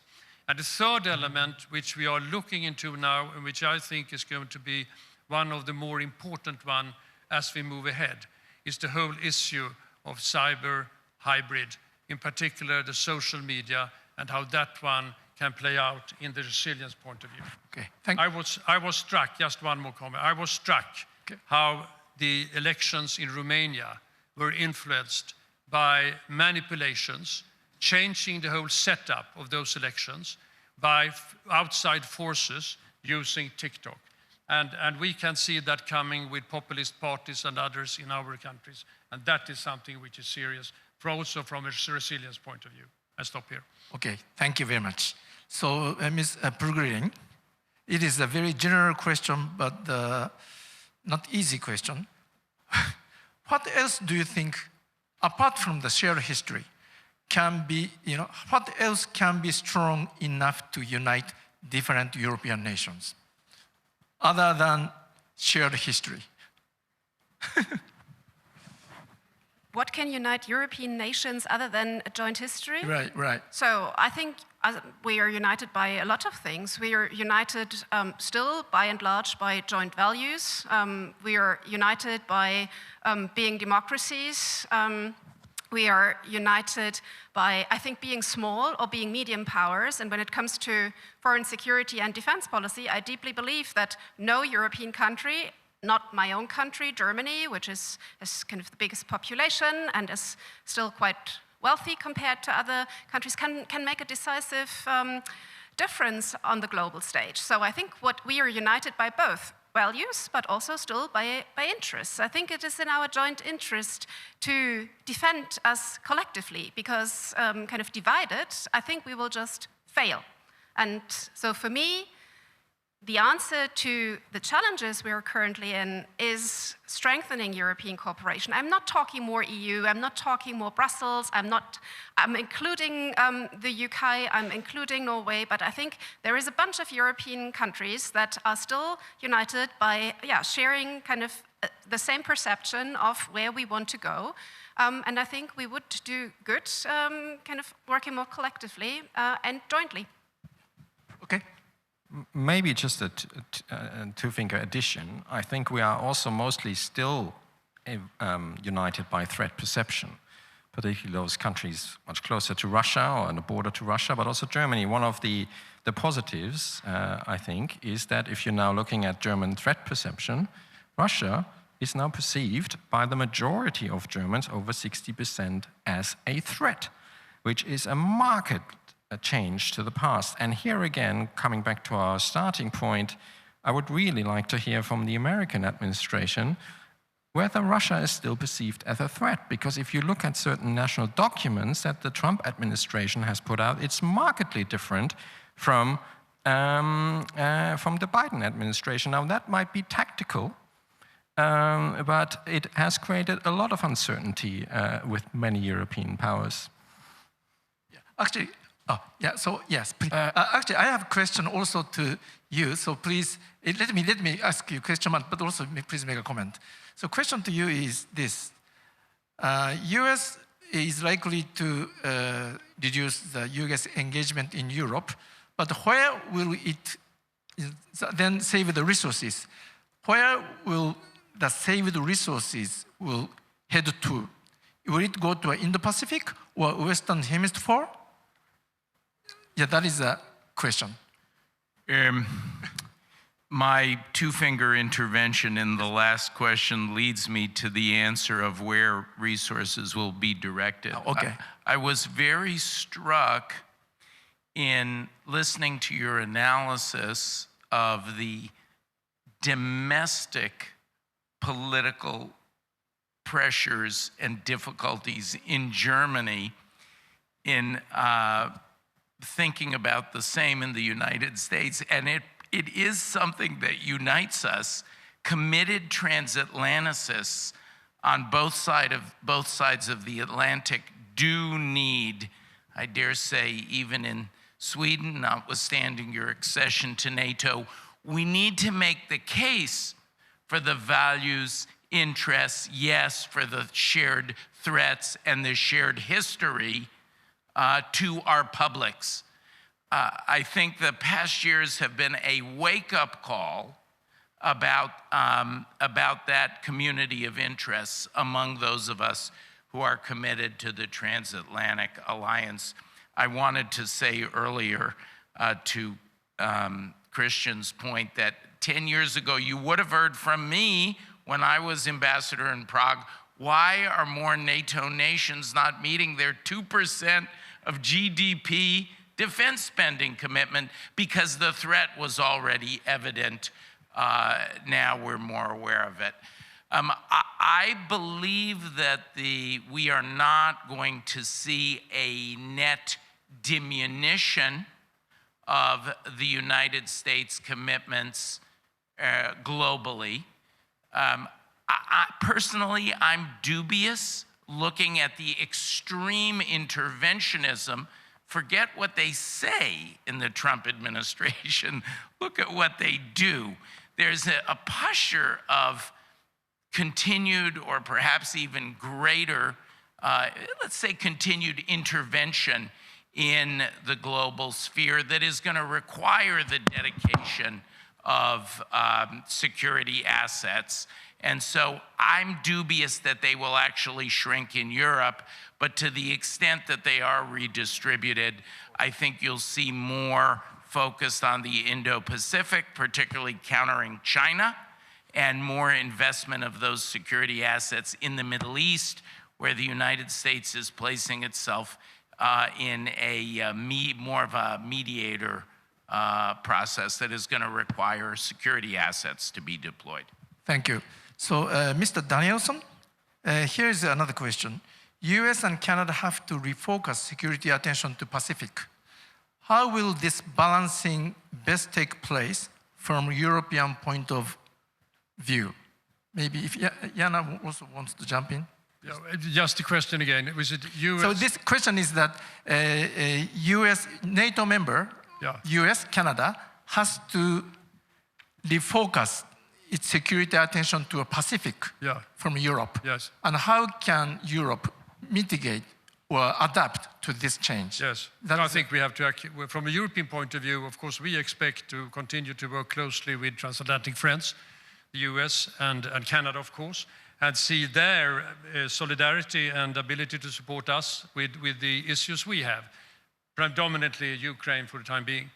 Now, we must recognize that when it comes to US and also us, I would argue, there are issues in the Pacific, there are issues in Asia, where we need to be prepared to be supportive as well. Then it's a question of what kind of support we can provide and how we can be helpful here. So I think that's a bit how we should look on that issue.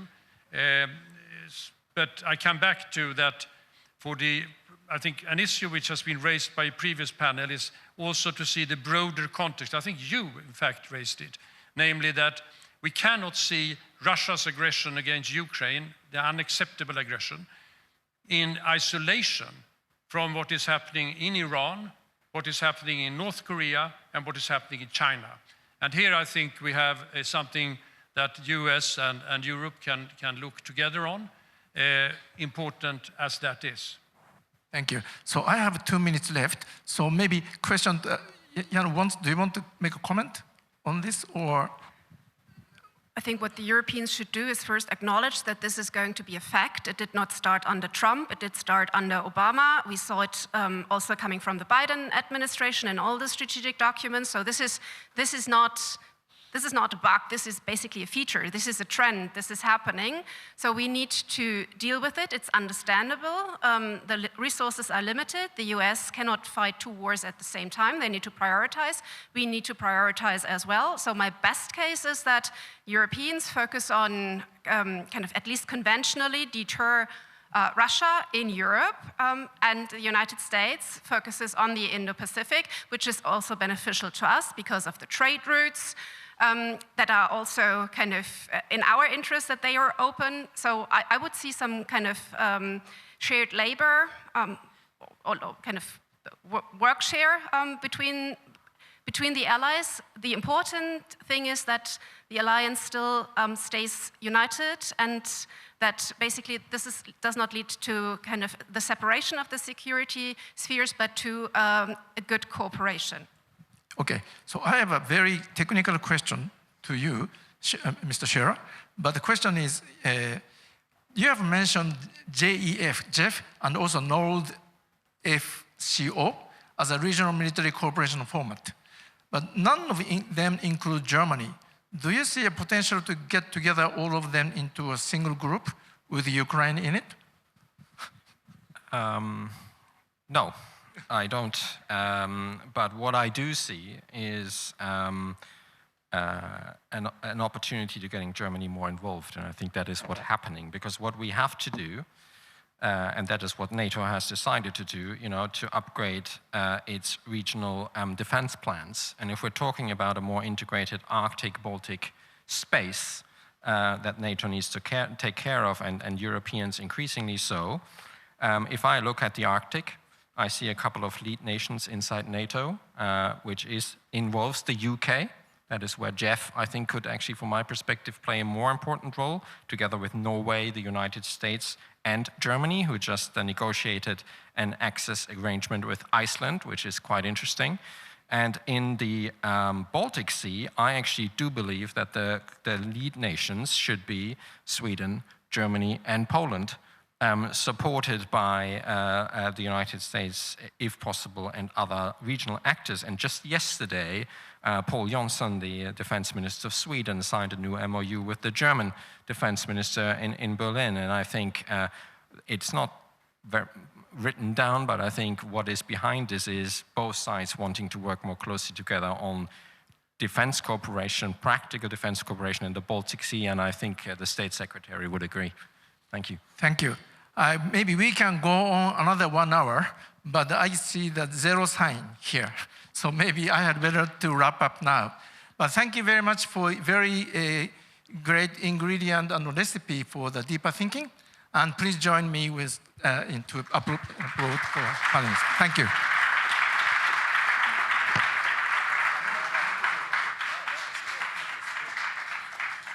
Thank you very much for this exciting panel, as promised. We are not going to lunch just yet. We will have a very special speaker who I'm going to invite on stage right now.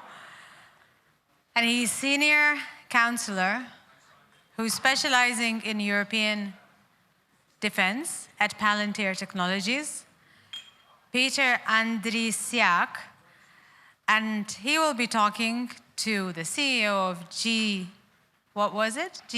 or GCCS? GSSC, Linas Kojala. Welcome them both on stage by giving them a big round of applause. Thank you.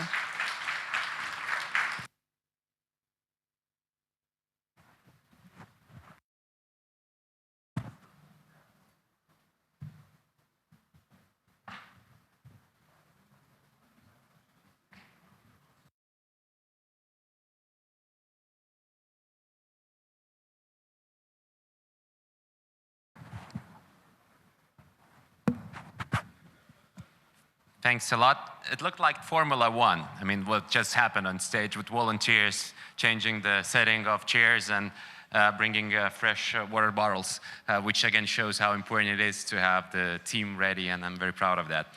Major General, thanks a lot for being here. I know this is your first time in Lithuania. You have served in military for many, many years, and now you're at a very important tech company. Can you bridge those two things together? You have vast experience in military, and you're obviously now helping militaries and defense industries and companies and institutions to become more effective. So what's the link between those two experiences of yours?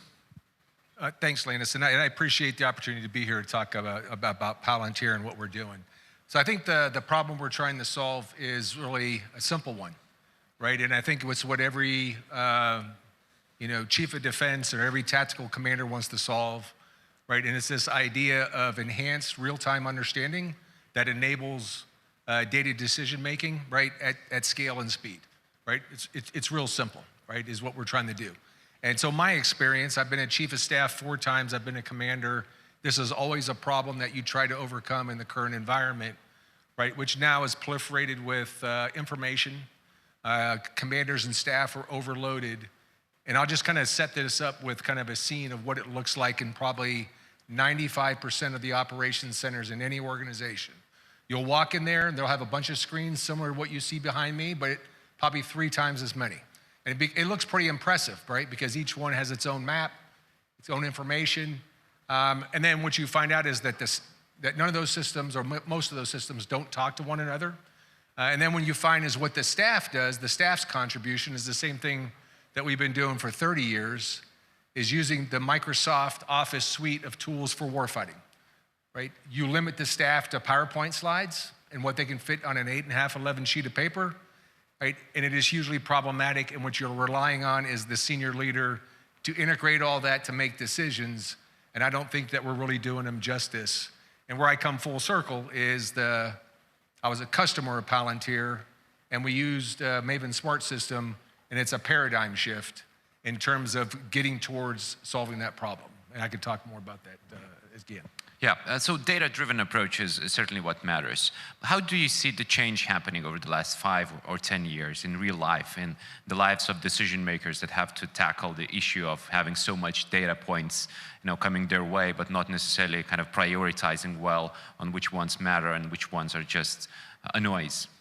Yeah, I think I don't know that there's been a lot of progress in the last 5 years. We largely operate the same. In fact, I can extrapolate and take you back to what Eisenhower did in World War II. We're not far from that, right? We're digitized in the sense that some systems are automatically feeding data, but if you can't integrate the data, they're all separate pictures, right? There's very little fusion going on. Sure, you can fuse in the Intel space, but you need to fuse a lot of the things, with the Intel community with everybody else, right? And we struggle to do that, right? So that's one key problem, is that we have growth in domains, now space domain, cyber domain that we focus on, is getting those domains to integrate and be able to see common things that you need to see to make decisions. That's one aspect of it. Data being able to be shared to be able to make that integration becomes a challenge. And then the other piece is probably more important to the allies, is how do you share that information? And largely the information that we share, that we measure from interoperability standpoint, is unfortunately email, which is PowerPoint slides, or it's Excel spreadsheets. Right, and so that's the way most organizations still operate, and that's the struggle that we got to overcome. It's evolved a little bit, but primarily it's still a slide deck that folks are looking through, and it is stale information the moment the slide is made and collated. I've heard quite a few times from the ministries of defense saying that Palantir and similar, even though I don't know if there are any companies at the same level and quality as Palantir, probably not. This is a unique value proposal. But you also have to deal with a very sensitive sector. I mean, defense, top secret information, intelligence. And, allowing a company to be a part of that conversation, which includes a lot of sensitive information, is probably tricky. So how do you deal with that? How do you convince that what you are doing is not going to expose ministries, again, or intelligence community to leaks of information? Yeah, that's a great question because that's often in the news. And so one is, Palantir is not a data company, right? So we don't buy, we don't sell data. That's one aspect of it. We integrate data, right? And we leverage AI tools to be able to make that useful to enable decision making. So in the organization, right, we're using your data on your systems, on your stacks, right, automating your workflows. And then we go through great pains to make sure that that data is protected. So that you know, every employee goes through a significant amount of training. There's a lot of care and due diligence to make sure that you know, that there is not a problem where people perceive that that we're looking at you know, any of the population. It is the government's tool to use, and it's their data, and we work with them to automate the workflows for that. Certainly, Ukraine is a live laboratory of some of the newest tech developments in military.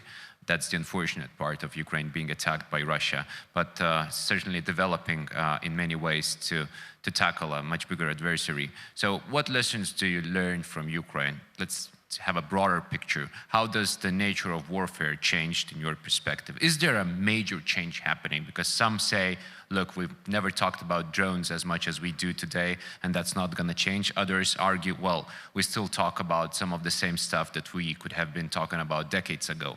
Manpower shortage, reserves, and similar. So is there a major change happening in military at the moment? I think there's some change that we see. I think you know, the one that everybody talks about all the time is your collapsing kill change, right? So what's happening very quickly is all the sensors that are now on the battlefield, whether they fly, right, they're terrestrial sensors, or even in other domains, right? The information that becomes available, right, will make the, you know, will collapse the kill change. You can see things very quickly. If you can't act on it, you're going to miss an opportunity. So I think that's one aspect. And so you got to leverage the AI, which is what Ukraine is doing, right, to be able to rapidly do object recognition and put an effector on a target. I think that's one piece. You know, the discussion about mass still matters, right? A lot of people talk about that where unmanned vehicles, whether it's in the maritime domain or the air domain, right, that's an aspect of mass that is new, right? And it's, you know, the nature of the character of warfare, that's more along the character side of warfare.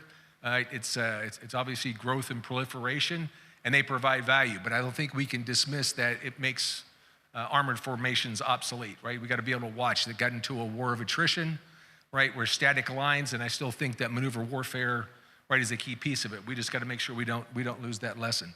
But I think the adaptation cycles are have accelerated over time, right? Is that we don't implement and learn lessons in months. We now learn it and implement change in weeks. And that can be highly attributed to our ability to be able to use data to learn those lessons and rapidly implement and affect change. AI certainly increases effectiveness in some ways, but it also poses challenges. And we know that in conversations between the US and China, the ethical component about, you know, including autonomous systems into warfare is important. You have to find the right balance between systems making decisions on behalf of the governments and still being able to control what's done on the ground that could have major implications for geopolitics or the survival of the planet Earth, I suppose, in the future, if that includes the nuclear dimension as well. Is there a right balance between those two things? Do we know where it lies, and how maybe you can see some differences between the approach taken by the Western countries, the US and European allies, and countries such as China? Yeah, I think our approach is always, I mean, there's a huge ethical component that I think that is the biggest concern. I mean, you've seen some problems that have already arisen out of large language models. This, at least Palantir's approach, this does not replace a commander or a decision maker on the battlefield. It only enables it. So a human, you know, in the loop to train the models, a human on the loop, right? So when you look at what are the guardrails, you know, one key guardrail obviously is anything that's a lethal decision. There's got to be a human in or on the loop that makes that decision, but we also got to be able to leverage the technology. You got to find the right balance. You know, an air-to-air engagement by aircraft, right, where, you know, collateral damage is minimal, right? It's a different degree of risk that you accept there versus, you know, operating it and targeting in an urban environment where there'll be civilians. But you do need to account for that and try to leverage the technology in that space. So I think that's one. Anywhere where you use AI to enable decision-making that risks strategic escalation. I think those are areas that you got to watch. And then, of course, the ethical legal boundaries of the law of armed conflict, right? I think those are key components. But good organizations, and the way we drive that in the U.S. military is that, that is part of the decision making, that's part of the culture that you build. None of this should be on autopilot. Yeah, for sure. And maybe you can pinpoint one particular myth about AI in defense that you would like to tackle. Do you see, it's a new technology, it's hard to understand it well, it's a black box for many people, including myself. But can you, name one particular myth that should be tackled in order for us to be better informed about the current stage of the technology and its potential in the future? Okay, I think the first one I talked about, it's not going to replace decision-making on a battlefield. I think more importantly, I think, and I speak at a lot of conferences, and I'm always surprised at how many people still talk in the theoretical about AI and what it can do for you, right? It's all pie in the sky. It's never anything that's about practical application. So when we started this discussion, what Palantir's product is able to do is ingest all of your data in your organization, right? It can cleanse it and makes it available for AI to use, okay? So the technology is here now. People are concerned about that. In many cases, the other governments, intel services, and other governments, police forces are already using the product. On the defense side, the defense is lagging for some reason, right? The technology is here now. It's available to be used now. And it's technology that is in hands of your adversaries, also is right now. So you're in an arms race.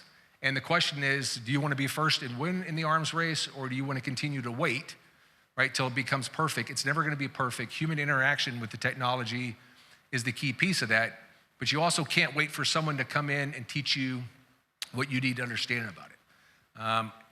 The biggest hurdle that you will have to overcome implementing these capabilities in your organization is your organizational culture.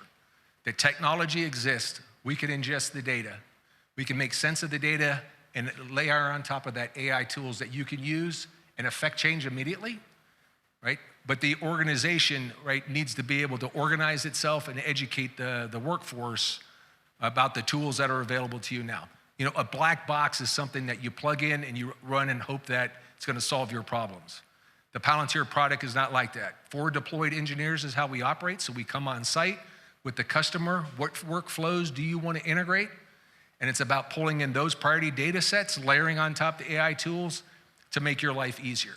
Right? So this is about reducing the cognitive load in the staff in an organization, making sense of the data that's available to you in real time, so you operate off of live data, not stale PowerPoint, so the commanders can make more informed decisions, or leaders in industry can make more informed decisions.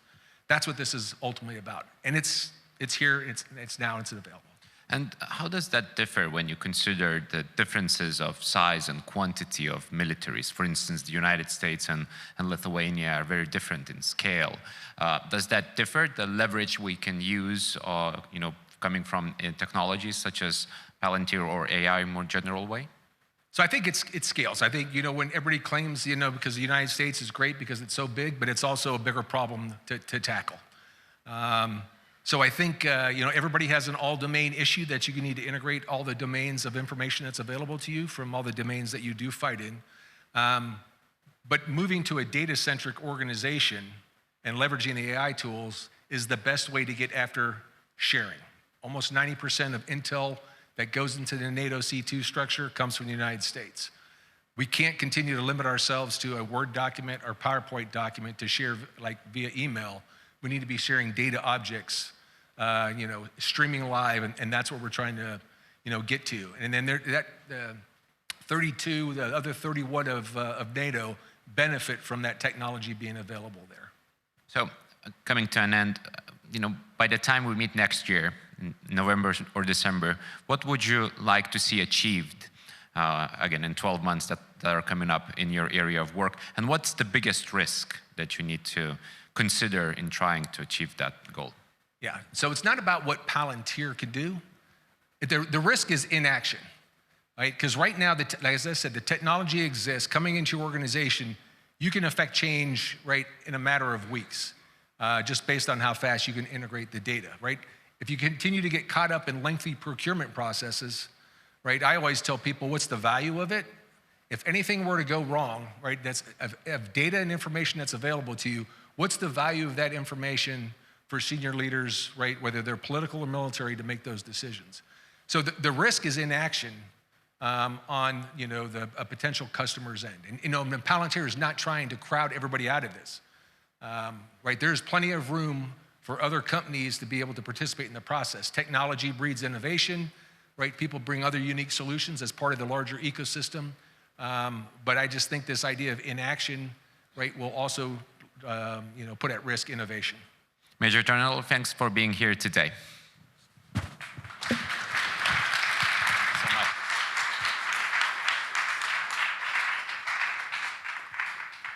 Thank you very much. I just wondered, is there anyone hungry in the room? Would you raise your hands? No one is raising, but I'm sure you should be. We have been listening for so long with no breaks. Thank you so much for all of your patience, your being interactive, using the app, asking questions and listening. We will have an entire hour for conversations and lunch, and I will kindly ask you to be back here at 3:15. So enjoy your lunch and see you in an hour.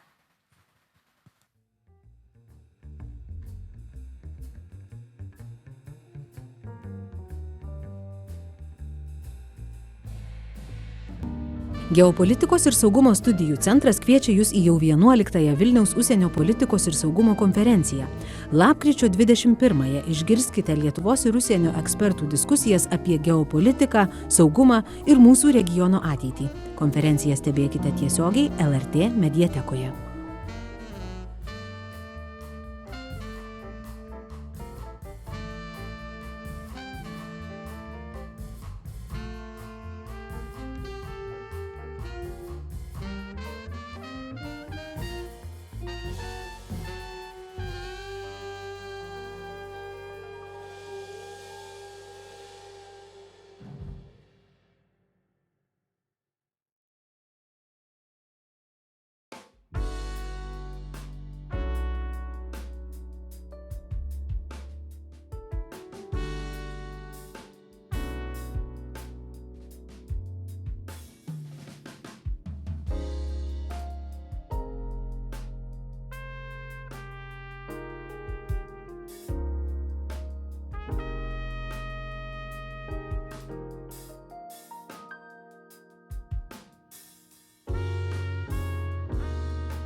Welcome back. I hope you had a good lunch, and I hope that you are ready for 3 more panel discussions and at least 1 fireside chat. Are you? Is anyone ready for a lot of insightful content? Would you raise your hand so I know for sure? Yes, thank you, thank you. Someone is raising 2 hands. That's the way to go forward. President of the Kiev School of Economics, Timofey Milovanov, is with us, and he will be talking to the Europe editor at the Radio Free Europe / Radio Liberty, Richard Jozwiak. Let's welcome them both on stage, give them the floor, and be happy that they are here with us.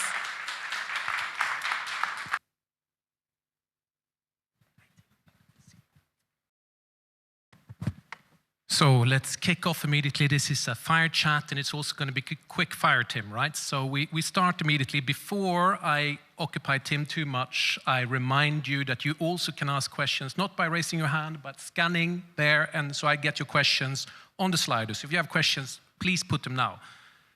Tim, I guess we have to start with the already infamous 28-point plan. Yes. And once again, there seems like the Europeans are caught completely blindsided by this. So let's do a little thought experiment now. A very stressed Ursula, a very stressed Friedrich, a very stressed Emmanuel, maybe even a very stressed Gitanas suddenly have to call you and say, Tim, like, you know, we just saw this 28-point plan. What should a European position be? What would you tell them?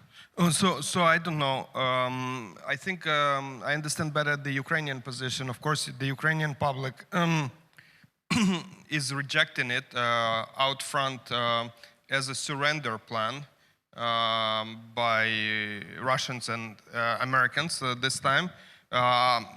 Fortunately or unfortunately, or very surprisingly,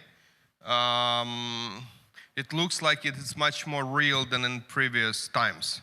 That's what I sense from Kyiv right now, from the way the pressure is applied on Kyiv. Now, some of this, you know, if it's an opening bid, opening bids are always terrible, so you can work with this. But if it's an ultimatum that it is you know, take it or leave it, then I think we all in Europe are in a very treacherous, very awful, tragic position. So I think that would be my question. I would say, listen, we need to figure out if it's a negotiation or if it's an ultimatum. If it's an ultimatum, our strategy would be to get together behind Ukraine, say no, and continue to strengthen support. If it is a bargaining position, then we need to ensure sovereignty, independence, and real ability of Ukraine to defend itself with guarantees. So basically, these are the 3 questions. But okay, but is Europe united enough and strong enough, and also Ukraine strong enough to actually just say no? To just walk away and say no? Well, so I'm an economist, I'm a game theorist. I'm thinking in terms of counterfactual. So Ukraine now, I mean, it's great, we can make all the statements. The question is what kind of structures we can put in place to protect Ukraine or unite Europe. And, you know, Ukraine is, like, there is a question of fiscal support for Ukraine, even Q1, Q2, so there's a question of funding. There's a question of domestic political crisis caused by the recent corruption scandal. There's a question of the pressure from the United States. If the pressure from the United States, as I hear, is going to be extreme to the extent that they are willing to cut off intelligence, not allow Europeans to buy weapons for Ukraine, and let's say deny codes for Patriots, missiles and interceptors and all kinds of things, then the counterfactual for Ukraine is really, really tough. And we need all the support, political, diplomatic and financial, in order for that scenario not to realize. So it depends on how hard President Trump is going to drive this deal and want to get it so that he can move on his news cycle that he's trying to get out of. So I think that's is Europe united? Yeah, I mean, if this scenario is that Ukraine is going to collapse and with help of the United States, that Europe better be united. So you mentioned the economics bit. How important is it that the EU agree in December on a reparations loan for Ukraine? So it is important. Ukraine faces a gap of about, indeed, as earlier today, I think in the second panel we discussed it, of about $50 billion dollars or euros. And it can be covered by depletion of the central bank reserves and some bilateral help. But that's going to generate a credibility issue. So if the central bank, so this crisis in terms of fundamentals, Ukraine will withstand. But will it be a trigger of confidence in the economy? So I think that's an unknown. It is better to avoid it. You mentioned, of course, the corruption scandal, and you have been very vocal about that. You stepped away from the advisory board of Energoatom. How badly has this damaged Kiev, do you think? I actually think it's an opportunity for President Zelensky and also for the government to, to demonstrate commitment to cleaning up issues. There are obviously issues, but I've seen how the Prime Minister has acted, and it's surprisingly more proactive than usual. So, for example, to give a specific example, the CEO of another energy company, there is a competition, and competition has selected a final winner according to international practices. And Prime Minister stepped in and said, no, we're going to cancel the competition. And the reason is that the person who was the final candidate, finalist, was actually serving some time ago for a short period of time as an advisor to the former Minister of Energy who is implicated in this scandal. So the government right now is moving beyond trying to work with the criminal investigation, but trying to isolate completely and get rid of anyone who is somehow related to people who were involved. So that's new for Ukraine, and I think that's the right way. They are resetting all energy company leadership and governance. I would rather have a little bit more discriminatory approach, but that's fine. So the government is taking it very, very seriously. Now that generated a domestic political crisis, which with opposition forcing or demanding, and some of the supporters of President Zelensky within his own party demanding that the head of the office of the president, who has coincidentally today birthday, by the way, so you can send them a message on social media. Hopefully with support or not, depending on your political stand. But he's not implicated in the case, but the entire case domestically, politically, is now focused on getting him out of the office. So there is really, like, the elections have started in Ukraine, basically. You can say there is a war environment, there are no elections, but you cannot stop the politics, The politics is there, and I've talked to a number of people in military and among the opposition over the last 48 hours, and they were saying, listen, there's no problem with the president, we just want the leadership around the president to, clear, and so that new people can come in, including us. So there's basically a political process there, which I think is destabilizing, but I think Zelensky is handling it well, actually. I think I have to ask the direct question. Should Mr. Yermak go? No, I don't think right now. So basically, I think that depends a lot on what is truly happening with the peace process. If there is a serious peace process, all of that has to be bundled. So Zelensky will have to get support from Europe to be able to get some kind of a bargaining position. Otherwise, he's on his own. Once he have that and there is some bundle, some sacrifices will have to be made in any way. I'm not arguing the Trump's line that Ukraine has to give up, but something will be unpleasant anyway. And so he needs domestic support to be able to sell this deal, not sell to convince the public or the parliament to vote for something. And that where the parliament will come in and say, oh, we want some political changes. That's basically how it's going to work. he needs a coalition there, and he will have to, trade something politically. And so if I were him, and I'm not him, so I don't know, but if I were him, I would hold off on any kind of moves on domestic politics until I understand what is happening with the grand game that Russia is playing and the US maybe is playing this week, and then bundle it together as a package. So that's one of the questions here I got, that do you think Europe, along with Ukraine, will need to compromise any of its security stance in order to facilitate a peace deal? Some compromise has to be made, and this compromise will be either to give some security to Ukraine or continue to finance Ukraine. So Ukraine has an alternative path forward, and I think this is basically the most important strategic move which is not being discussed.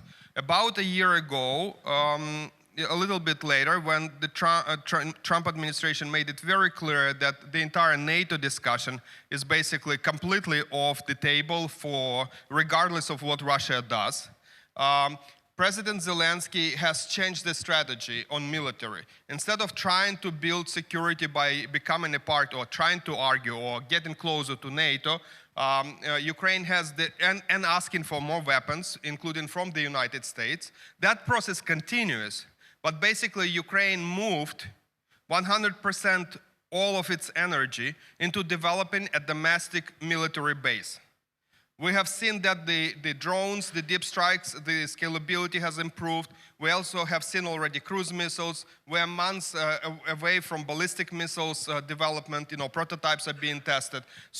And they are a fraction of cost in Europe, and maybe even cheaper than in Russia, substantively cheaper. So that means that and also recent incursions in Poland and elsewhere demonstrated that the capabilities which are required in this war, NATO might have some capabilities, but not all. Intercepting 1,000 drones, that's a capability currently NATO doesn't have, or it would be extremely expensive to use it with the existing platforms. And you cannot do it in a peacetime country. You cannot go to Poland and mobilize 4,000 people to become operators of small drone interceptors because it's not wartime. You simply don't have the mass of businesses and military to be able to operate it non-stop. So that capability is absent. And so Ukraine can build up those capabilities, and they are cheap, so very asymmetric, very structural, very AI-driven or new tech-driven. Very cheap, actually. And I think what we are seeing now, in the last year, I've seen 1 unicorn in Ukraine in finance and about 10 in military, in defense tech. They are there. They are being valued right now at over $1 billion. A lot of, there are Ukrainian whales right now, which are now being valued at substantive. So that's also a driver of the economy. And Ukraine is on the verge of basically having the defense base which can protect itself. The real question right now is interceptors. Can we intercept? Can we have something equivalent to what the West has in terms of interception and air defense? But we are getting there. So I think Ukraine can go forward with this model. And also I cynically, Machiavellianly, in a Machiavellian way, think that this is the reason that the peace process became much more realistic, because Ukraine is just really on the verge of building joint ventures with Europe to give this technology also to Europe and benefit from this. So suddenly, if nothing happens in 6 to 12 months, Europe will have the Ukrainian technology to resist Russia and will have these capabilities NATO doesn't currently have. That's not something Russia likes. It's in Russia's interest for that capability, basically for the politics to say, oh, there's no war anymore. It has been settled. Forget about joint venture budget. Today we talked about 5% commitment. Maybe go back and put it into social, expenditure. So let's not get the capabilities that we can defend against Russia. I think that's a blind spot, actually, on everything which is happening, but it's in the interest of Russia right now to sort of have everyone come down and say, listen, no war anymore, some processes in place, okay? But compromise obviously means that Ukraine has to bite the bullet on some things. And probably, looking from a 28-point plan, it could be some land will be lost, your Ukrainian military will be capped, and you have to say no to NATO. Is any of those acceptable? So NATO, I mean, you can say whatever you want on NATO, but this all can be changed, given there is a political will in NATO, okay? So that, I think, is very difficult to enforce in practical terms, Of course, there will be a risk if something gets codified in the constitution, then uncodifying it would create a trigger for Putin, Mr. Putin, or whoever to invade again. So that needs to be triggered. But I don't think, so that I don't know how to think about properly. On land, basically the way everyone is thinking about land right now around contact line is that you have to have a killer zone about 100 kilometers both ways. And that's probably how it will be, that, it will be monitored with drones and robots. And right now, the problem was sort of killer, Ukraine is moving, and Russia is also moving into this killer zone. The idea of the killer zone, that you're training AI, let's say, to hit tanks. But then they don't move with tanks, they move with trucks. Then you train AI on killing trucks. But then they start moving with motorcycles, with bikes, crawling, pretending they are a horse, and something like that. So that you keep retraining your AI, and at some point you say, I'm just going to train AI to kill everything which moves, instead of training for specific type of vehicle or objective. And so now you create areas where you deny the capability to move anything in that area, and basically the doctrine is, if there's sufficient movement, you kill it. So that's probably how it's going to be in the contact line. So we can discuss whatever we want about specific cities and villages in the area, but in realistic terms, these are going to be zones in which if something moves substantively, the other side freaks out. So you can package it politically differently, but I think there's a little bit more specific discussion on where this buffer zone will happen. And We've talked about the difficult state of the Ukrainian economy. We're talking about that Europe have problems financing, but let's talk a bit about the Russian economy. And you're an economist, and many are also sensing that this is a very stressed economy. How do you judge the state of the Russian economy and its capability to sustain? So clearly it's a very stressed economy, with 40% of its budget being pushed towards national security and the war effort. It is the economy in which it has decided to waste or invest $1 trillion over the last several years, not into innovation or AI or education, but into gaining, 2,000 square kilometers. So I guess that's their preference. But, there's also a joke among economists that out of the last 3 financial crises, we have predicted 8. So, the conditions structural conditions for that economy to go into crisis are there, in particular credit bubble and financing of the war and non-productive use of economy and suppression of talent development. But what is a trigger? So you have to have a credibility trigger. There has to be either a macro shock or some kind of Wagner event or something else which will be substantive enough that people will start losing trust in the ability of the Kremlin to maintain or to keep economy steady. Can Europe, and I think that was the question we were discussing, generate and... Can they trigger that? Can the West trigger this? Absolutely, absolutely. There are a million of tools you can do that, from cyber attacks on Russian ability to pay pensions to, denying liquidity through financial system, or targeting some of the networks of intermediaries, who are doing some sleazy things in Europe and elsewhere. You can generate credibility crisis, or just like the trust and the ability to continue to operate. But is there a political will to do that? Well, in principle, you can arrest all Russians who are somehow related to Russia, doing whatever they do in Europe, and confiscate their assets. I mean, there are tons of tools you can. They are harsh. Some of them are non-democratic. Do you have those tools? Absolutely. Will you use them? I don't think so, no. Because that requires more extreme conditions and some incursion in some... So basically what you're saying is, so you don't think that the West has the political will to really punish Russia? That's exactly what I think. I think the tools are there and have been there throughout the entire... this in many sense, it's travesty. Today we hear, the president here speaks that the Lukoil, sanctions are great and fundamental and shows an alignment, but it's year number 4. I mean, we could have imposed those sanctions in year number 1, you know, and there are tons of other things we could have done in year number 1. There hasn't been a political will to do that. So in part, you know, people died because there's not enough resolution in political leadership around the world. That's how democracies operate. Tim, I see the clock is ticking. We have 1 minute left. And I wanted, because you mentioned elections, and I'm always, you know, I'm following you on Twitter, and you used to be the minister yourself. Do I sense that maybe you want to go back into politics? Yeah, so I get that question occasionally. The answer is no. So basically, everyone in my position would say no, regardless of what they think. So let's be honest about that. But basically, I only served as a minister for 6 months, okay? I did the land market reform. I burned my public reputation because oligarchs counterattacked me. I didn't really enjoy it. My family didn't really enjoy it. I think until we have proper political parties in Ukraine which can provide me support, I do not have the leverage to be able to be efficient in executive.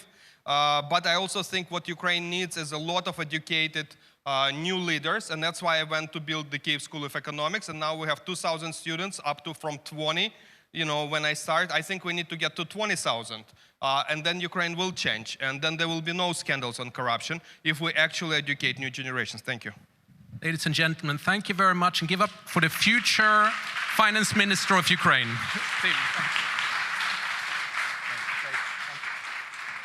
Thank you very much. Thank you for being so specific and so direct. Thank you for telling us that Ukraine needs many educated leaders. Out of the 3 crises, economists predict 8. I like that joke as well. Europe does lack political will, as has been reiterated a few times today, and that is closely linked to our next topic, our next panel discussion, which is organized in partnership with GlobSec, and it will be on how to keep America hooked. We will have 4 different speakers, and I will invite them one by one, and I will advise that they can sit next to or below their photograph. So we are very happy to have with us here today the president of Mission Libération, former French ambassador to the United States, Philippe Etienne.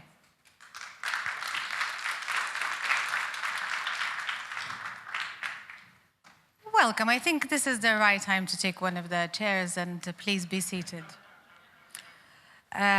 Pennsylvania State Senator Doug Mastriano is with us too.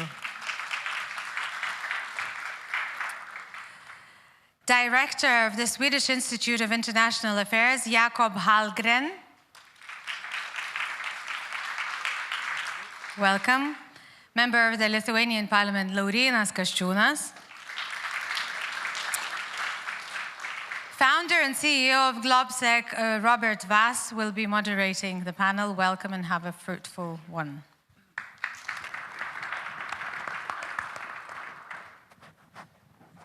Thank you very much. My name is Robert Vass. I'm the founder and president of GlobSec, and it is my great pleasure to be here. Congratulations, Linas, for a great conference. I'm very happy that GlobSec has the pleasure to be partner of this very important conference, not only for Lithuania, but for all the region. So congrats. And we are here in front of a very interesting panel conversation, yet another one, about very important topic, how to keep America hooked. I'm not going to introduce the speakers again because they were introduced by the moderator, but we have a very strong panel, and I hope that we will see some kind of also not only agreements, but disagreements and the real conversation and a debate.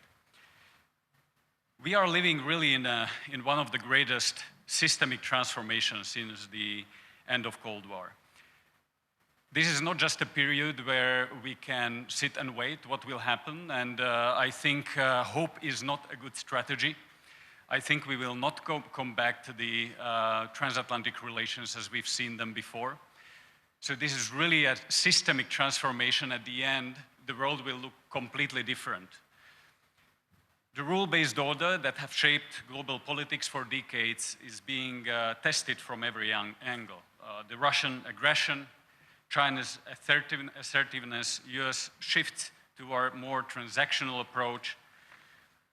But this is all multiplied also by technological disruption that is redefining how power looks like.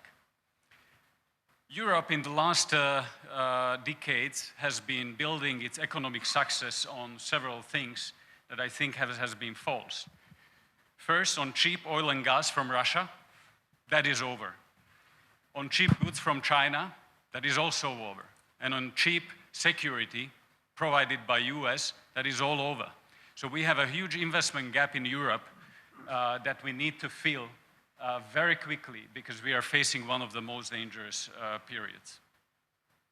But these dependencies have become also the vulnerabilities. We also are seeing the Trump administration, which has brought a certain level of unpredictability to the support of Ukraine, but also many in Europe are questioning about how hard is the commitment to the European security. So the new Trump administration and the US is really a administration that has brought some kind of disruption to global politics. And disruption is not always necessarily bad. The question is, how can we navigate this disruption so we are stronger together? How do we navigate it in Europe that we keep America hooked in the European security, but not only in European security, but also in the multilateral system that has guaranteed the sovereignty and security for small nations like Lithuania, like Estonia, like countries of Central Europe. Because that rule-based order guarantees the same right for sovereignty and protection for small countries as well as big countries.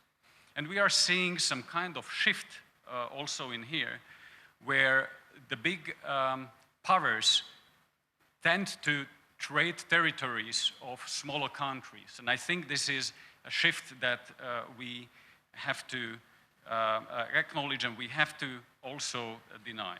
So I think this is a good mix of questions, of strategic questions that this panel will try to answer. So let me start with Ambassador Philippe Etienne. You've been ambassador to the United States. You've been Sherpa to the French President Emmanuel Macron, so you know very well the European politics, but also the transatlantic politics. How can we balance the necessity for Europeans to do more and to do more in defense and security with the transatlantic link and with the clear goal to keep Americans interested in European security? And what would be the plan B if Americans would be retreating from Europe? Well, first, thank you very much for the invitation. Maybe in my title you ask what is the mission liberation. I will start with that because it was about chairing the organization of the 80th anniversary of our liberation, in particular of the D-Day, the Normandy landing. And in this capacity, I had to welcome in France the amazing American veterans, 102 years, who came to transmit their message to our young people and who received the Legion of Honor on the beaches of Normandy. So in this country, Lithuania, which I am so happy to be in again, where the notion of keeping the memory of our history and to learn from it is so important, I can tell you that this is for me a powerful message about not only the strong necessity, but also at the time where we see again the price of freedom, the dangers against our democracies, how much this link indeed is important. It is not only our history.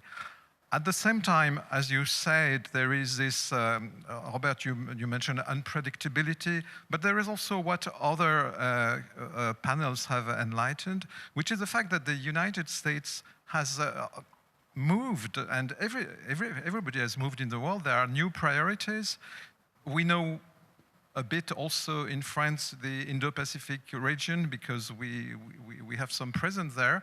And I think it is understandable and also completely legitimate that the US is reordering its priorities. It's, as Christian Danielson said before the lunch, we need also this action in the Pacific Ocean. We need to keep the freedom of circulation. So I don't want to anticipate the next review, the next national security strategy of the United States. But it's something which the Europeans not only have to accept, but to work with.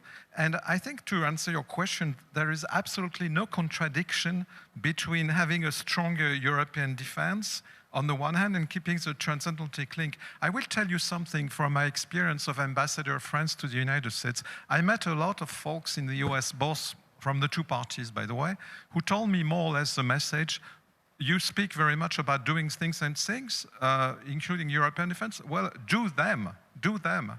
Be stronger yourself. So I don't think it is contradictory. I even think that we will keep because we want to keep the American commitment to the security Europe as much in France as in the rest of Europe.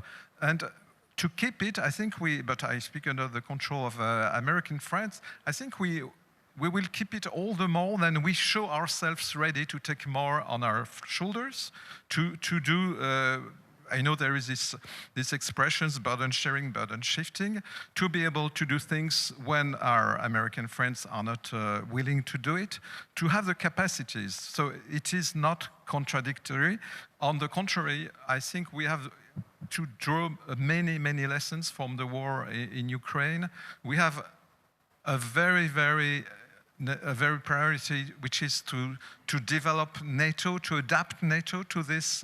France works also to this priority. NATO is our priority for European defense. At the same time, to develop the European defense functions inside the EU. The two are compatible.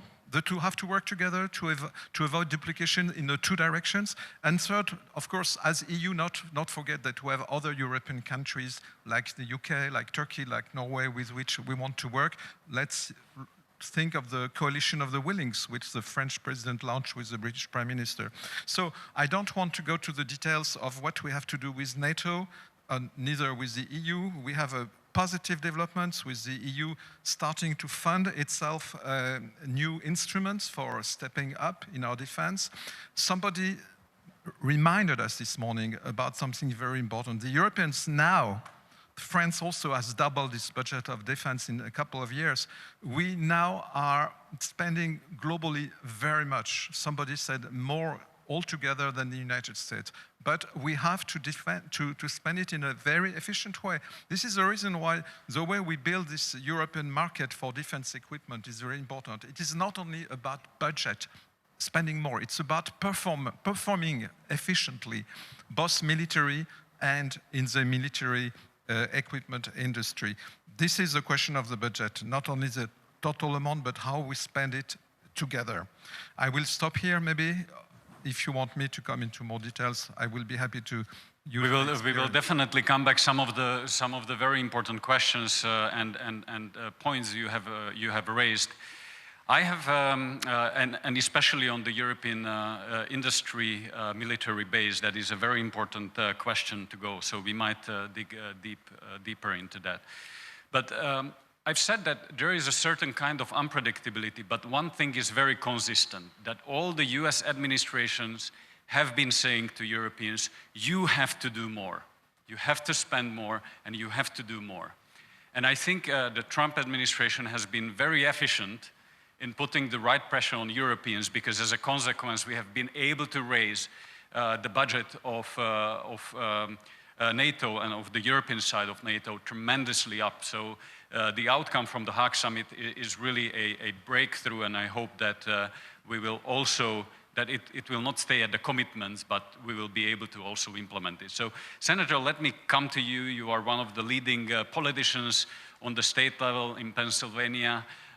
You are an advocate for defense, for transatlantic affairs. So, how can the state level politicians influence the transatlantic affairs, and how do you see Europeans from your perspective?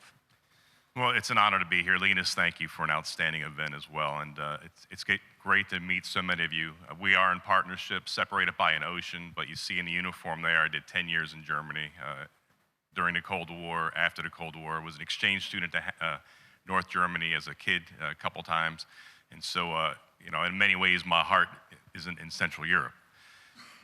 For Pennsylvania, we have, I think, the best partnership between a state and Lithuania. We have many state partnerships, but I think our friendship is so deep. The bond is really, really deep, and it reaches across the spectrum. And because of that relationship, Lithuania has a strong voice in Pennsylvania. To translate this, though, because not everyone here is from Pennsylvania, or may not even care, as far as your countries go, and to survive strategically, our alliance and our nations continuously have to adapt to the global environment. The environment's completely different.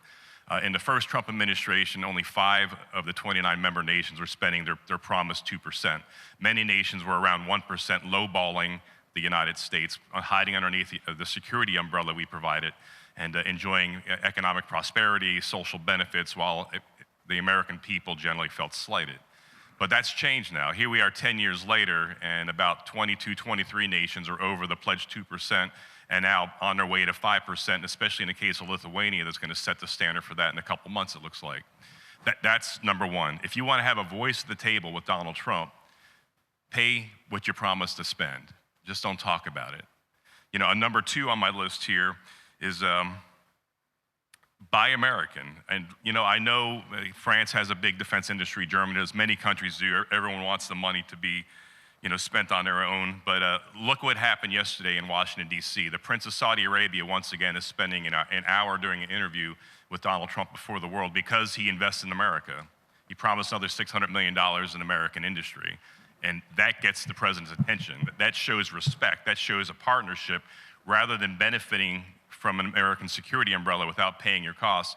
He's coming in with money and he gets a voice at the table. So spend what you want, invest in American industry. Lithuania is setting an example. In many ways, my recommendation for the other nations out there is follow Lithuania's lead. Lithuania is purchasing $2 billion worth of American armaments. That gets you a voice at the table. You are now relevant to the America First policy. Another thing here is when you have a chance to communicate with the administration, be very clear and concise. So I'd expect the Lithuanian president or foreign minister will remind, you know, we're spending this in your industry. You know, we are exceeding the 4%, almost on the way to 5%. Continually get your message out there. Provide opportunities for President Trump to have wins. You'll notice when NATO spends more money, he'll talk about it. So Lithuania, the win would be, yeah, the Lithuanians are spending $2 billion on our industry here. It's relevant to America and the America First policy.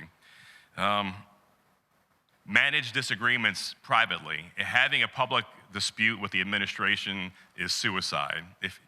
Look, I saw many disagreements. I was a young man in Germany, but Helmut Kohl and Ronald Reagan worked really well together, but there were some major disagreements about bringing Persian missiles in, ground-launched cruise missiles in. There was protests, hundreds of thousands of Germans on the streets in West Germany. And Helmut Kohl always kept it private and respectful. That's the way, I'd say even more so now. If you have a disagreement, it's got to be behind closed doors. Don't let your spokespeople go out there and say things that would damage a relationship. Because I think the partnership we have now is more important than ever since we have an emerging Russia with an uncertain future in Ukraine. We have to stick together. I'm going to wrap it up on this final thought here. One of our founders from Pennsylvania was Benjamin Franklin. We know him well.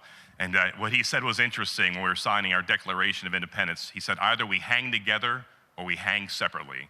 Let's hang together and win this global struggle we're facing. Thank you. Thank you, Senator. Excellent points, and we will definitely come back to many of them. I forgot to mention, but I still can, that you can post questions on Slido here. So I'm already seeing a few questions piling up, so I will come back to them as we close the first round of responses. But Laurinas, let me get to you. Europe is facing already a hybrid war from Russia. We are seeing security incidents across Europe almost every day. Russians flying over the NATO territories, flying over air bases, over airports. We are seeing actions in Poland and other countries where the critical infrastructure is under attack. So are we already at war? Because also the hybrid war is a war. And if so, are we prepared to deter Russia? is our posture enough today to deter Russia? Because what we've seen in Ukraine, I believe that was a failed deterrence. That was a failed deterrence. How do we prevent a larger attack from Russians, where we show our united commitment, but not also our capabilities, but also our political will to defend ourselves and to respond in a strong way? First of all, thank you very much for the invitation, Linas. Great traditional event and a great question. The problem of NATO is what we are defensive alliance. Defensive means all the time trying to find reason for de-escalation if, risk is too high. That's why Russia is pushing the red line all the time and testing us and trying to get the reaction from us. And we know what it means, escalation, de-escalation game. And we're trying to put us in this game, and we know what West NATO will always try to find a reason for de-escalation. That's why we need to be transformed into active defensive alliance. So creating the dilemmas, not symmetrical one, but at least asymmetrical for our adversaries in our situations. We need to feel the costs of their provocations, diversions, and all that kind of hybrid things. So yes, I agree, we feeling the aggression, but it's a different level. If Ukraine is a brutal aggression, conventional aggression, here in NATO areas, we are trying, to bring us to the gray zone and try to test our deterrence architecture. I'm not saying the deterrence architecture is failed. We also had many interpretations here in Lithuania. In July, we had 2 drones, Gerberas, which flight from probably we were spoofed in Ukraine because Ukraine defended using all different tools, with radio electronical things for jamming and spoofing, and some 2 Gerberas drones, which are more, we can fly 600-700 kilometers with gasoline. We have gasoline in the back. And they crossed Lithuanian airspace and entered Lithuanian territory. And we had interpretations here, so our deterrence is already over, Why we don't have a detection system, why we don't have a soft kill, hard kill tools. We need to adopt to that kind. It's a new concept of warfare. But I'm not in line with the deterrence is architectural collapse. No, the problem is, thing is that drones, they can make a house, they can, create a very hard situations for the country, but they do not occupy. So we have deterrence architecture, but we need to do it stronger. What does it mean stronger in Lithuanian terms and our thinking? So first thing is persistent presence of allies here. So forward defense, stronger. Deterrence by denial, not deterrence by punishment. It means you need to have forces here as much as possible for deterrence and defense on the line, to be fast, also to have ability for fast reinforcement and that kind of things. And you need to have much more flexibility in NATO defense planning. What NATO secure, 4-star US general in Europe could make some decisions without, voting of countries. He needs to have more autonomy for flexible decisions, to prepare logistical lines, to make the exercises fast and so on, to be much more flexible, much more faster. We need to adopt to that, and we are doing that little by little. So our dilemma in NATO, I would say, our concepts sometimes looks old-fashioned. Ukrainian war reality is the impetus for us to adopt our doctrines, not to stick to old doctrines. It's not easy when you're in peacetime, because all our generals, are also were taught by, old doctrines, and to adapt to the new is quite hard. With drone things, I remember discussion here in Lithuania, 2 years we have discussion, is it echo of the war in Ukraine or is it a transformation of a war? Now we started to understand we need to implement that kind of thing, much more intensive. But I would say maybe lost 1.5 years or maybe even 2 years. So this is now a challenge for NATO to be an active defensive alliance, creating the elements for adversary and to adopt all doctrines. Excellent point, and I hope we would have just more time because we would need one more hour to react on all of the points you've mentioned. But a very strong point on active defense, which is important, and also your point on the escalation. There is a need to escalate to de-escalate, of course. Jakob, let me come to you. You have the privilege to be one of the last responders or the last responder, so you can already react on some of the points which were mentioned here. But let me ask you a question. There is an upcoming new US global posture review. What do you expect from it, and how should Europe adjust? Well, thank you, Robert, thank you, Linus. Great event, great discussion. Really appreciate it. So on that particular question of the U.S. Global Posture Review, we've been waiting for it for a while, right? It was due in the summer, I believe. I don't know when it is actually due, so I'll have to go according to the rumors that are kind of coming out. And I think in Europe, as I think this discussion has shown, we understand that for the United States in this epic tectonic rivalry with China, there are new priorities. And we realize that we need to step up not only funding-wise. Hague was, of course, a milestone, but actually in creating real world fighting capabilities. And EU is the great enabler there. Now, what I think I think I speak for most Europeans, and certainly those from this region, what we hope will come out of this posture review is not a radical drawdown of US troop presence in Europe, and certainly not along the frontline states and frontline regions. And these are the rumors I hear, but it will be interesting to hear what the others have to say. So partly because that would weaken us together as allies, and it would also probably send the wrong signals.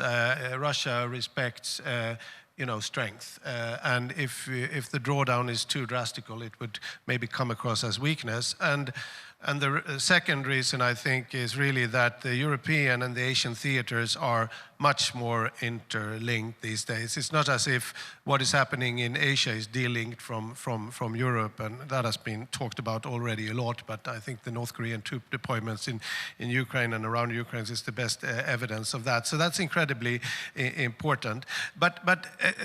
So that's what I think and hope will come out of it. But in order to earn that confidence from the United States, we need to do all of the things which have been mentioned, turning the spending commitments into real capabilities. I mentioned that EU is the great enabler, and I think it's important to see EU really as a complementary tool to boost the fighting capabilities, which are of course in NATO. Much of that is already mentioned, national capabilities with the EU readiness program. We have the European Defence Fund, we have SAFE, and to be even maybe more concretely, I think we need to have a good dialogue with American friends and allies about what Europe should build additionally to what we do not have today. I'm thinking about air defense capabilities. Drones have been mentioned a lot. I'm thinking about long-range strike. I'm thinking about command and control, intelligence gathering. Some of that are areas in which the United States have spent billions for decades, which might not be replaced by Europe, but some of it, I'm sure, could and should. So those are some of the things. It's kind of a two-way street, Robert, here. We hope that that posture review will not come with too many surprises in terms of drawdown, but we realize we need to do a lot of the work to actually earn a continued strong posture here, which is linked to the Asian theater, I think. Thanks. Thank you very much. Excellent points. There are already more than a dozen questions here on the Slido, so I will have to choose. I can't ask every one and each of them, but let me turn.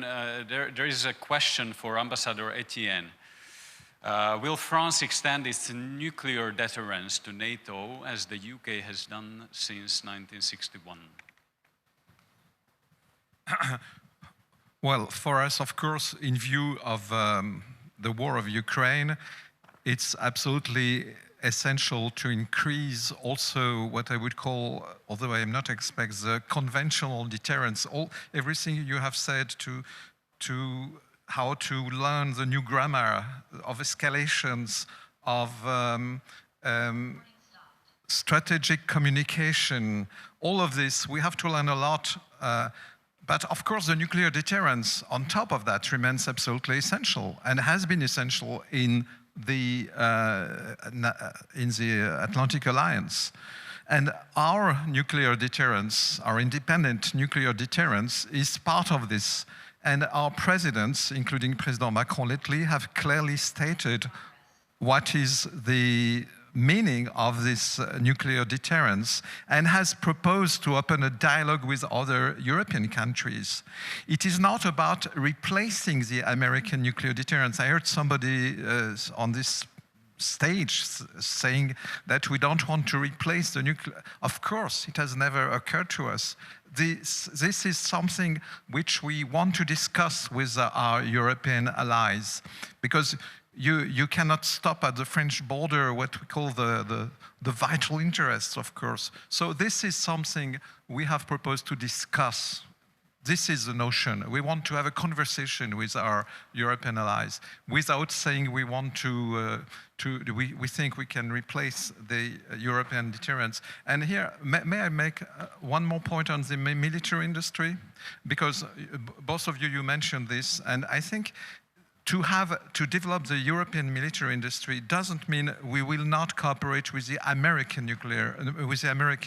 military industry. The war in Ukraine has really proved that we need the capacities, more capacities on the two sides of the Atlantic. And so I join Jakob when he mentioned a number of domains where the European industry must produce much more.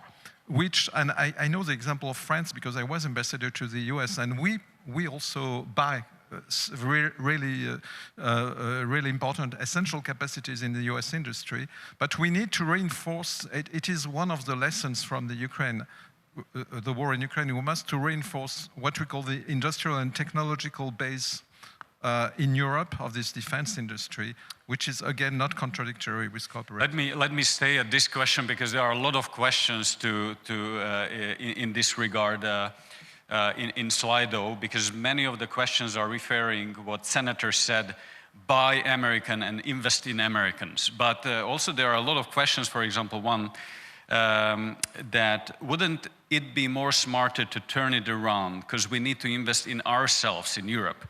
Mario Draghi said the same. Europe needs to invest in itself. So my question is following up on what Ambassador Etienne said right now, is that how do we balance this? This is also about money and where this money is going to be spent. Europeans have tremendously increased the military spending. There are further commitments. In Europe, there is a hope that those money will also generate jobs. It will generate a stronger industry military base in Europe that will help us in technological advancement. It will help us in military advancement. Because let's be honest, there are several gaps in transatlantic affairs. One is how much have we been spending. The second that you mentioned is the efficiency of the spent money. And that's where we have huge gaps that we need to close. Because sometimes we are spending a lot, but as we put it together, sometimes it's smaller than the sum of all that what we put together because of the bureaucracies and inefficiencies etc. And the third gap, which is really huge and it's growing, is the technological gap. And that's where we are lacking behind. We are not able to catch up. So how can we invest in Europe, but also bring the US companies with us to make sure that they are part of this renewed European industry military base that needs to grow? Because we've seen also in Ukraine that it's all about tech and it's all about the scale and ability to produce. And we are not there yet. So this is a question that is combining some of the questions from Slido to all of you as a reaction also for what you said at the beginning, but what Philippe Etienne... yeah, I was watching the comments roll in as I made those remarks.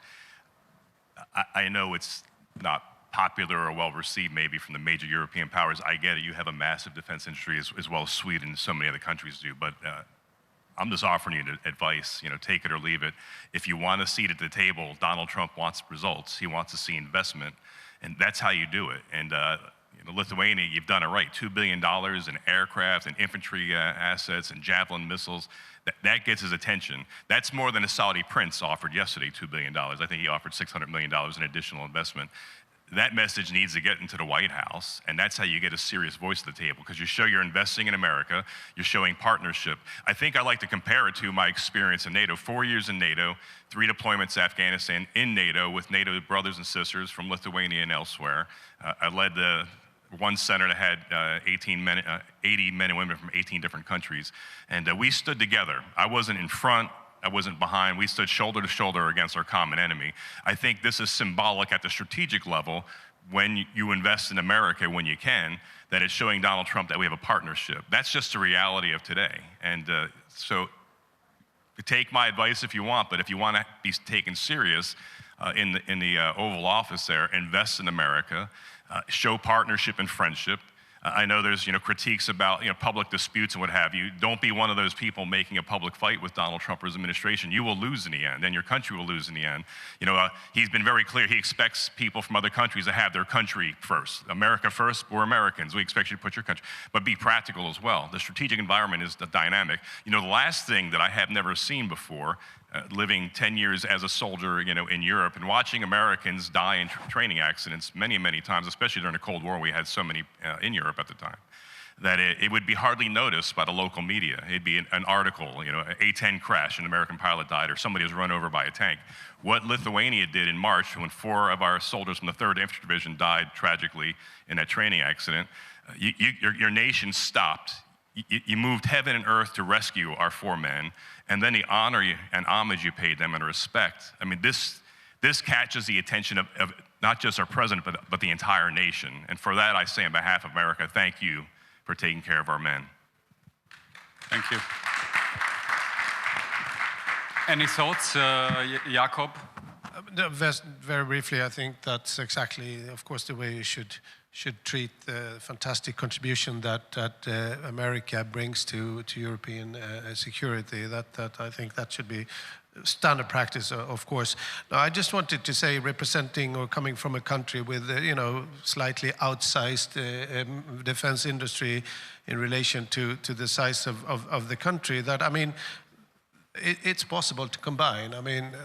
Just look at the Gripen fighter. It's got an American engine. So whatever Gripen fighter is sold is providing a lot of jobs in America, and there's always all of those offset arrangements every time. So I think the suggestion is not that Europe should not have a defense industry. It is making sure that we do not set up rules which say that we are not allowed to buy American, which would absolutely not be possible from, I think, a Nordic or a Swedish point of view, but to buy whatever is possible while also building and addressing the fact that Europe's defense industry is still too fragmented. And there we come to issues about national crown jewels and so on, which is difficult, but that I think is something that needs to be overcome somehow. Yeah, many ideas. I was the defense minister of this country, for short but intensive 8 months, and I was big advocate of Buy American approach. And I know what works with Trump administration, and thank you, Senator, for your advices, recommendations, reality check. I mean, and we should, we should understand that it's a new reality, and we should, adopt to that. And yes, of course, Lithuania is buying more than 20% of all our procurement is Americans. You mentioned javelins.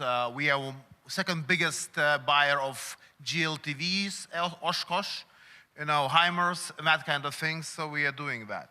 But we have some kind of dilemma. But if the lessons learned from Ukraine, Europe understands that we need to have, industrial base on our own. Because you need to be less dependent on global chains of supply, on everything. So that's why you need to have home-based industry, defense industry, in many areas. If you look at both biggest gaps in NATO, if US will, let's pretend the worst scenario will get out. So it's intelligence, of course. It's long strike capabilities and anti-ballistic air defense. So it's the biggest gap in Europe. It's a gap in the whole NATO, but in Europe it's a total gap. So we need also to do more here in that capabilities. That's why some of our countries of NATO, EU NATO countries, European NATO countries, investing into the Ukrainian defense for trying to bring their industrial base for long strike capabilities and so on. Because there is one problem which appeared several months ago. All that kind of things as HIMARS and things, we have codes, keys. It means some kind of technological dependency. And Ukrainian, experienced that kind of gap of time, when it was shut down, That's why it's a dilemma for countries. I want to buy American, but I want to not have it shut down weapons, if something happens. So we need to find balance here too, to be, confident on what it will work in every situation. But absolutely, I agree with you. What buy American, it's the way what we should keep going. Thank you. Excellent points, and you brought in a very important point, which we've learned recently. Especially when the drones were flying over European airspaces, is that we are unprepared for the economics of the war. Because we were shooting them down in Poland with very expensive weapons, and we were not adapting as Ukraine has adapted. So paradoxically, we are dependent on the Ukraine innovation and their defense industry that has grown in the last couple of years, and make sure that we integrate it as a part of European defense industry base.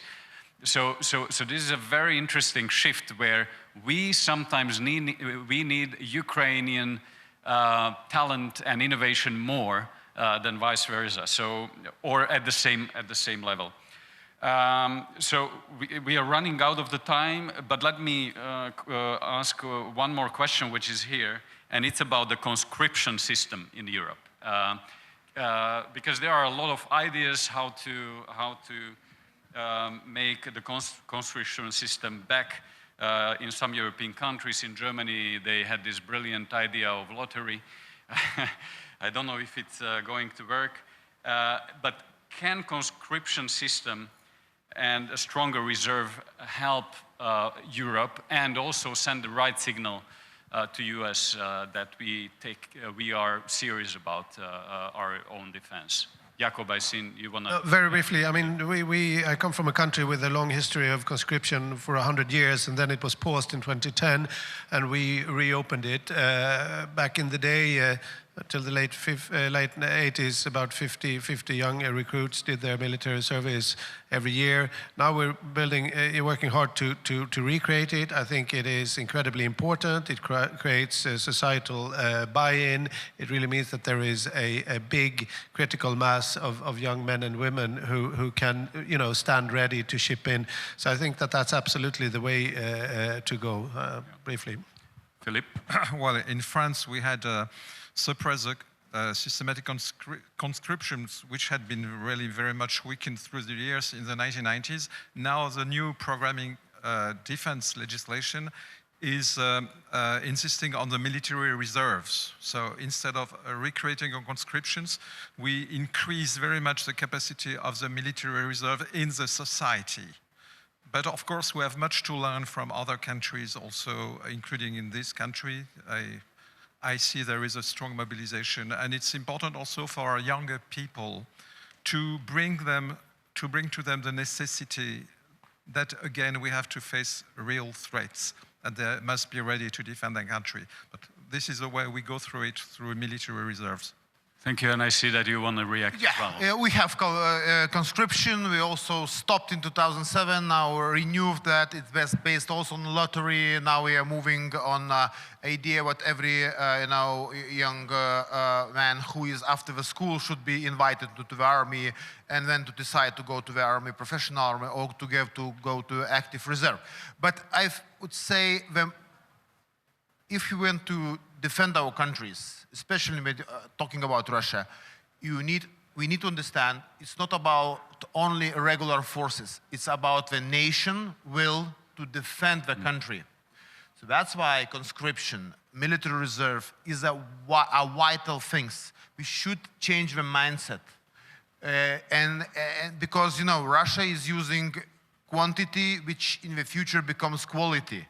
We need to adopt to such kind of enemy to compete with that enemy. So you need to go and to change the mindset that total comprehensive defense is the model which we need to adopt. This change of mindset is the right point on which we can finish, because I think also recently, a few days ago, a French general was briefing mayors in France, telling them, prepare your publics for a major conflict in Europe. We have to prepare for it mentally, because a real deterrence is not only based on your capabilities, but also on the political will and the societal will to defend Europe. And that is something that we are still short of, especially the more west you go. So we have a lot of work to do. But let me finish on the point where I started. We are going through a systemic transformation. We have a generational mission here to make sure that we go through this transformation of global geopolitics, and that at the end, there will be more winners than losers. And we can only do it if we work together in Europe, but also in transatlantic. So let me finish on this note and wish a very nice rest of the conference.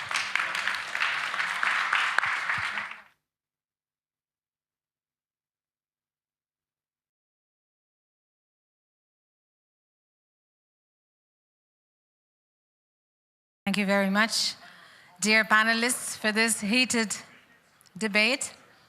Drones create difficult situations, but they don't occupy.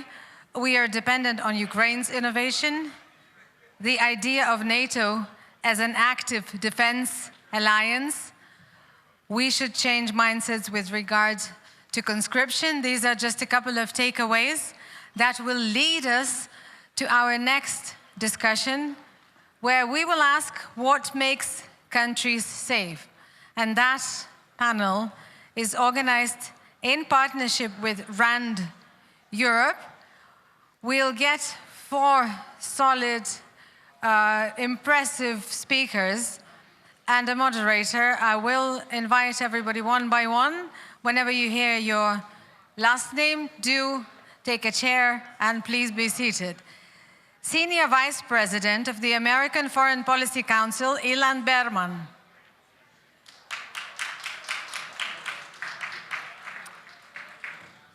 Guys, everybody needs a warmer welcome. More applause, please.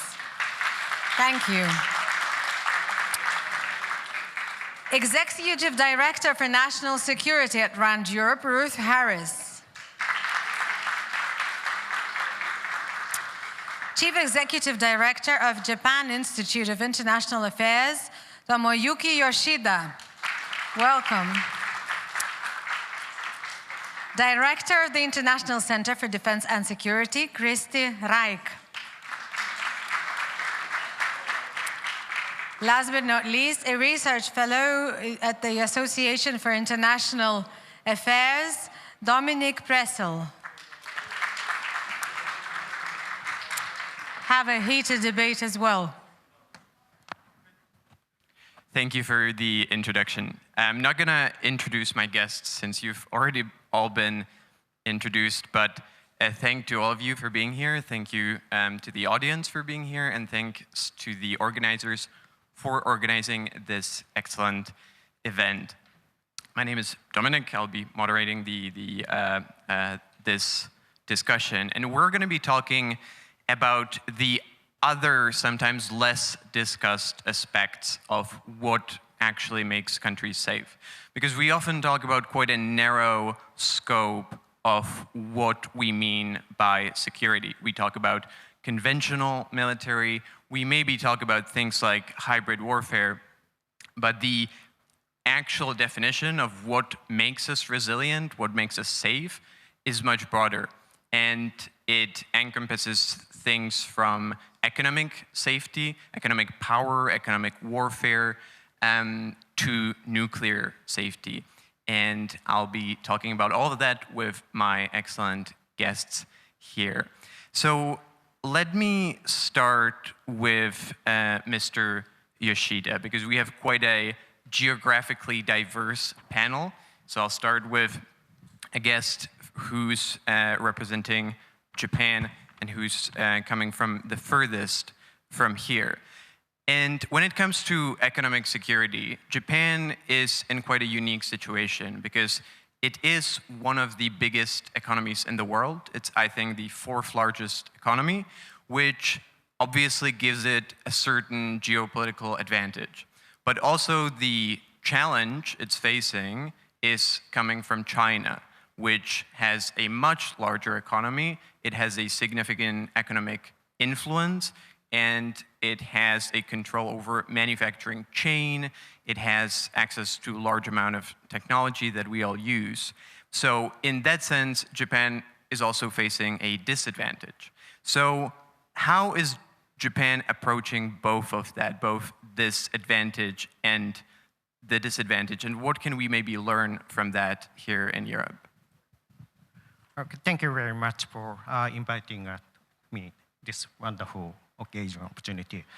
I would like to point out the holistic manner, the defense efforts that Japan is promoting in this respect. Some of the things may be the answer to your direct questions.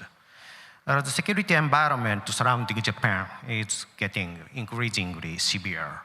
As you pointed out, of course, China's massive military build-up, as well as the North Korea's program of the development of the mass destruction weapons, nuclear and missiles, and also the mutual engagement among the countries like China, Russia, and North Korea. Therefore, we are surrounded by their nuclear possessors. Believe that one of the most severest security environment. The threat is coming just not from the traditional land, air, and sea, but also the hybrid and the gray zone offenses as well. So that Japan has to address 2G's growing threat entirely. Therefore, I would like to elaborate that the 4 points of the defense efforts, the security efforts of Japan. The first pillar is, of course, the defense capability development. Government determined to double down defense spending. Originally, just 1% of the GDP a couple of years ago. Now the target is 2% of GDP. And the Prime Minister, who took office quite recently, moved up 2 years earlier than original plan. And also the position of the deterrence capability, the long-standing, the counter-strike long-range standoff missiles, to enhance our deterrence and response capability, together with the deterrence provided by the United States. So while ensuring the upgrade of the US, the alliance with the US, at the same time, Japan is stepping up development of its own defense capabilities. And the second aspect is the defense R&D and the industry development. enacted the law to allow government to assist directly the defense industries, and also facilitate the private-public partnership and the application of the cutting-edge dual-use technology for defense purposes. And also, Japan engaged the international joint project of the GCAP, development of their next-generation jet fighter with the United Kingdom as well as Italy. Japan also signed the document with the United States to mutually exploit the defense equipment development. Maybe in the future, similar efforts will be discussed with the NATO partners as well. And the third aspect is the amendment of the restrictive rules of the transfer of defense equipment and technology to the third party. It is quite restrictive at this moment, but there is an ongoing argument to relaxation of this amendment to further explore our markets of the defense industry to the friends and allies. And finally, economic security aspect that you just pointed out. One of the priority is to strengthen economic security measures. Also enacted the legislation to facilitate the strengthen resilient economic security measures, particularly emphasizing the stable supply chain of the critical materials, and also identify the core infrastructure areas to enhance the resilience as well as the response against the cyber attack and the gray zone strategy. So there are a number of the promising areas of the application of the Japanese technology at the private sector. Maybe I will come back later in that discussion. Thank you for those points. Let's get back to Europe. Christy, I would continue with you. Because you are coming from Estonia and talking about economy and defense buildup, Estonia is in maybe the opposite situation, where Estonia is facing major security threats, just like other frontline Baltic states, from Russia, but the economy, because of the size of the population, is very small. So there are big threats, big defense ambitions, but limited economy. How do you square those two things together? Thank you, and great to be here. Thanks to Linas and the organizers.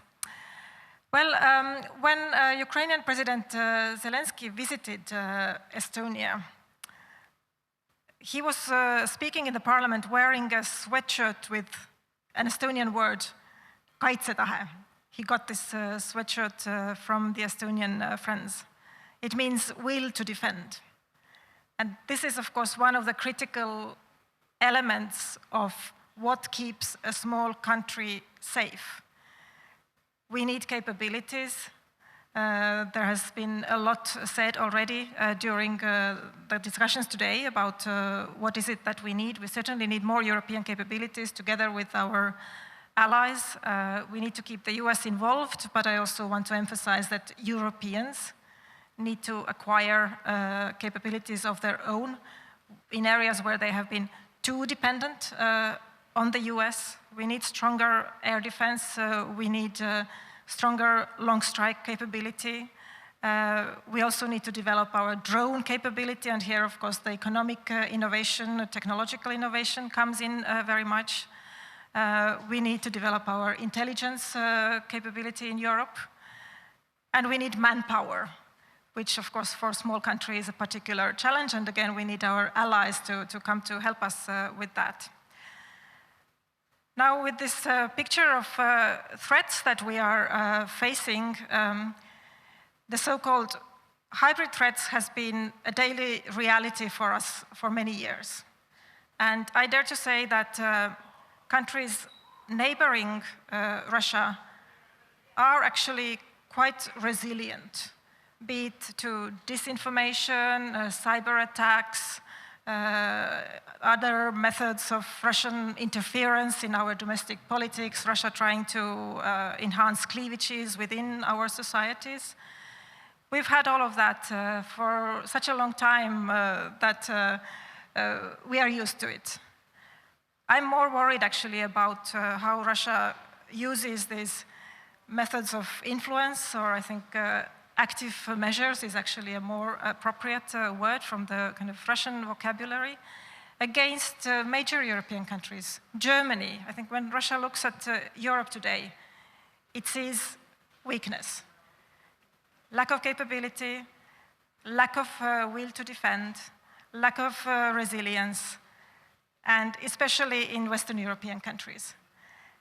And at the same time, it sees that these countries are becoming stronger. Look at Germany. I think Germans are taking very seriously the need to become more capable, to become more resilient, to strengthen their army, etc. So what does Russia want to do in this situation? Of course, it wants to block this development. So it tries to do everything it can to stop the increase of defense spending in countries like Germany and other major Western European powers. It wants to increase the cleavages in German society in order to reduce support for the current defense policy direction and reduce support for Ukraine in society.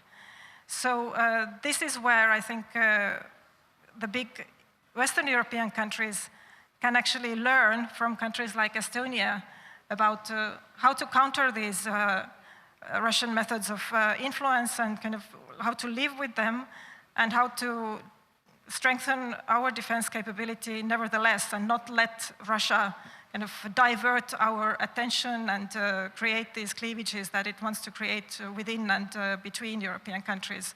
And just one final point, when we think of what makes European countries safe, and in particular countries neighboring Russia,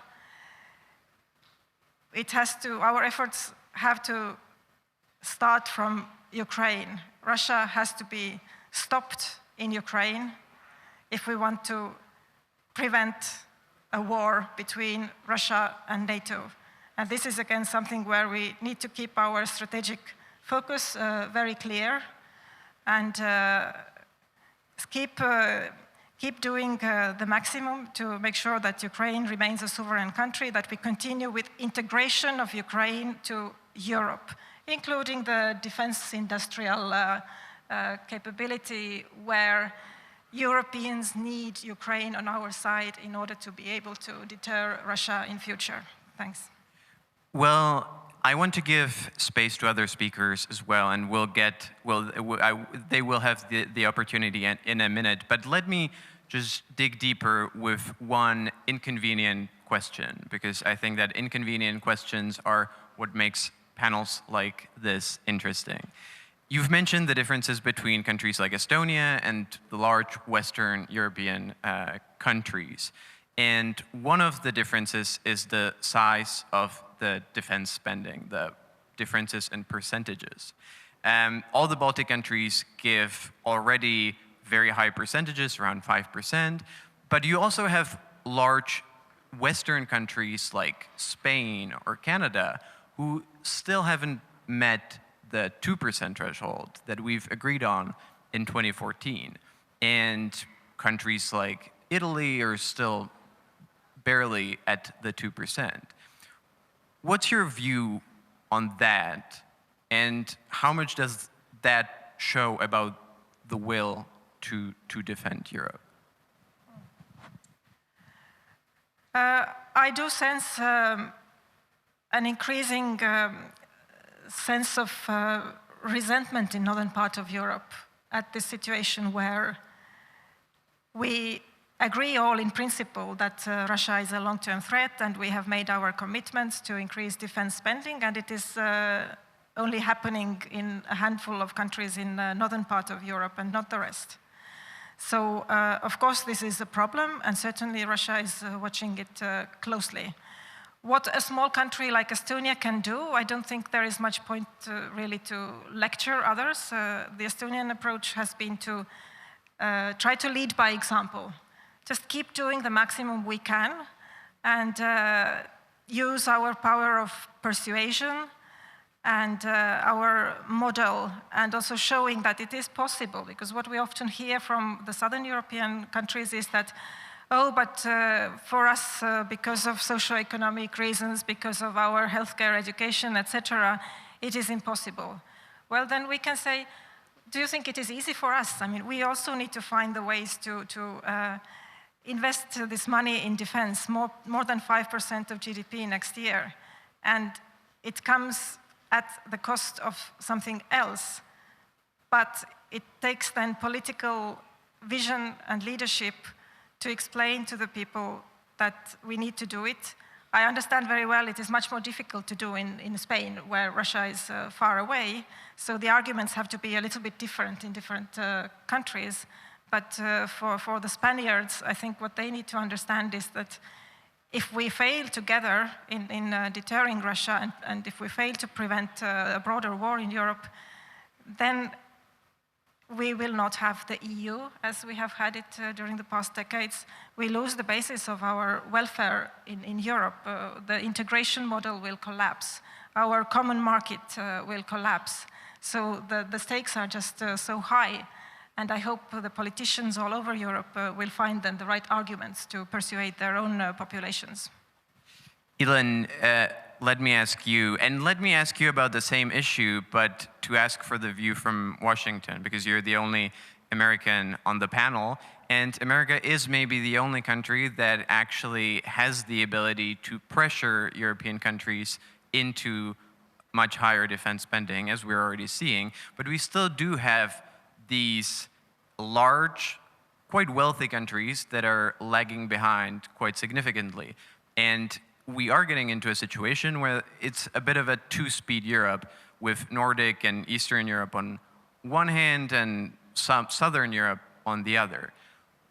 If I ask for the view from Washington, first, is there concern about this? And what can we do about it? And what can maybe America do to balance this out? So I think that's exactly the right question, because there is a tremendous amount of distance across the pond in terms of perceptions. Maybe just your microphone a bit. Oh, a little, yeah, okay. Better? Better, okay. I think there is a real gap, a perception gap. And I think, as Christy was talking about, I think, unfortunately, some of that lack of seriousness from Western Europe is filtering its way across the pond, in the sense that when America looks eastward and we don't see a united Europe, we don't see a Europe that's as seized as this region is about the Russia threat, it's easy to say it's their problem. They don't even have their act together. We're almost 4 years into this war.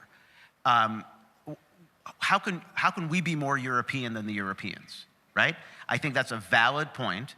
I think there is a tremendous benefit to thinking holistically, as we started talking about holistically about defense. It's not just defense spending, it's transportation, it's infrastructure.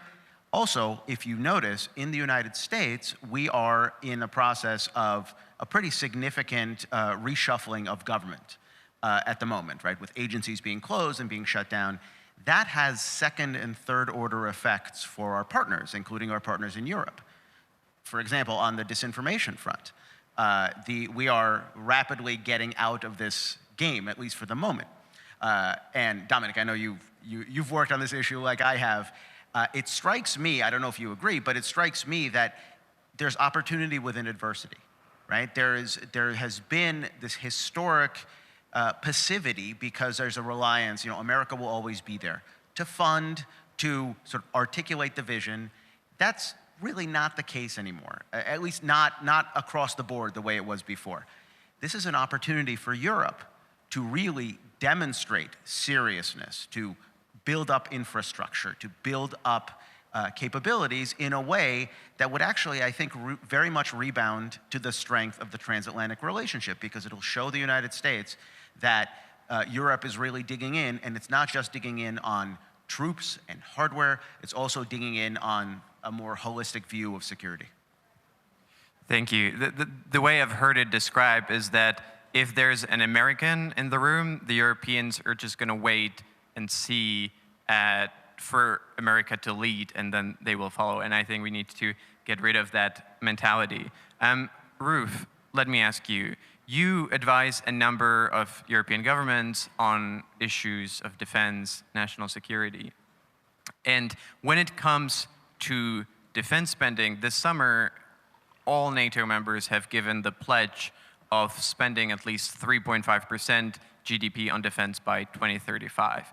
But that's 10 years from now. How do we know, and how maybe to prevent that 5 years from now, in 2030, the defense budgets are not in the same place where they are right now? Because you coming from the UK, I think the UK is an example that there's a lot of conflicting priorities when it comes to spending money, and there's not enough money going around. So how can we make sure that this time we actually deliver? Yeah, thank you, Dominic, and thank you for the invitation to support this panel and the event. I think when we put increased budgets into what is essentially a dysfunctional system, we actually compound the inefficiency. I mean, management science would be all over this and say you shouldn't do it. But of course, when we talk about defense acquisition, defense budgets, we park all the other rules of how we should buy, procure, and look after things. It truly is unique. But if we look across Europe, there's 130 different platforms. That means there's 130 different supply chains. In the US, for example, there's 30. So things are more complex in Europe, and we have to accept that.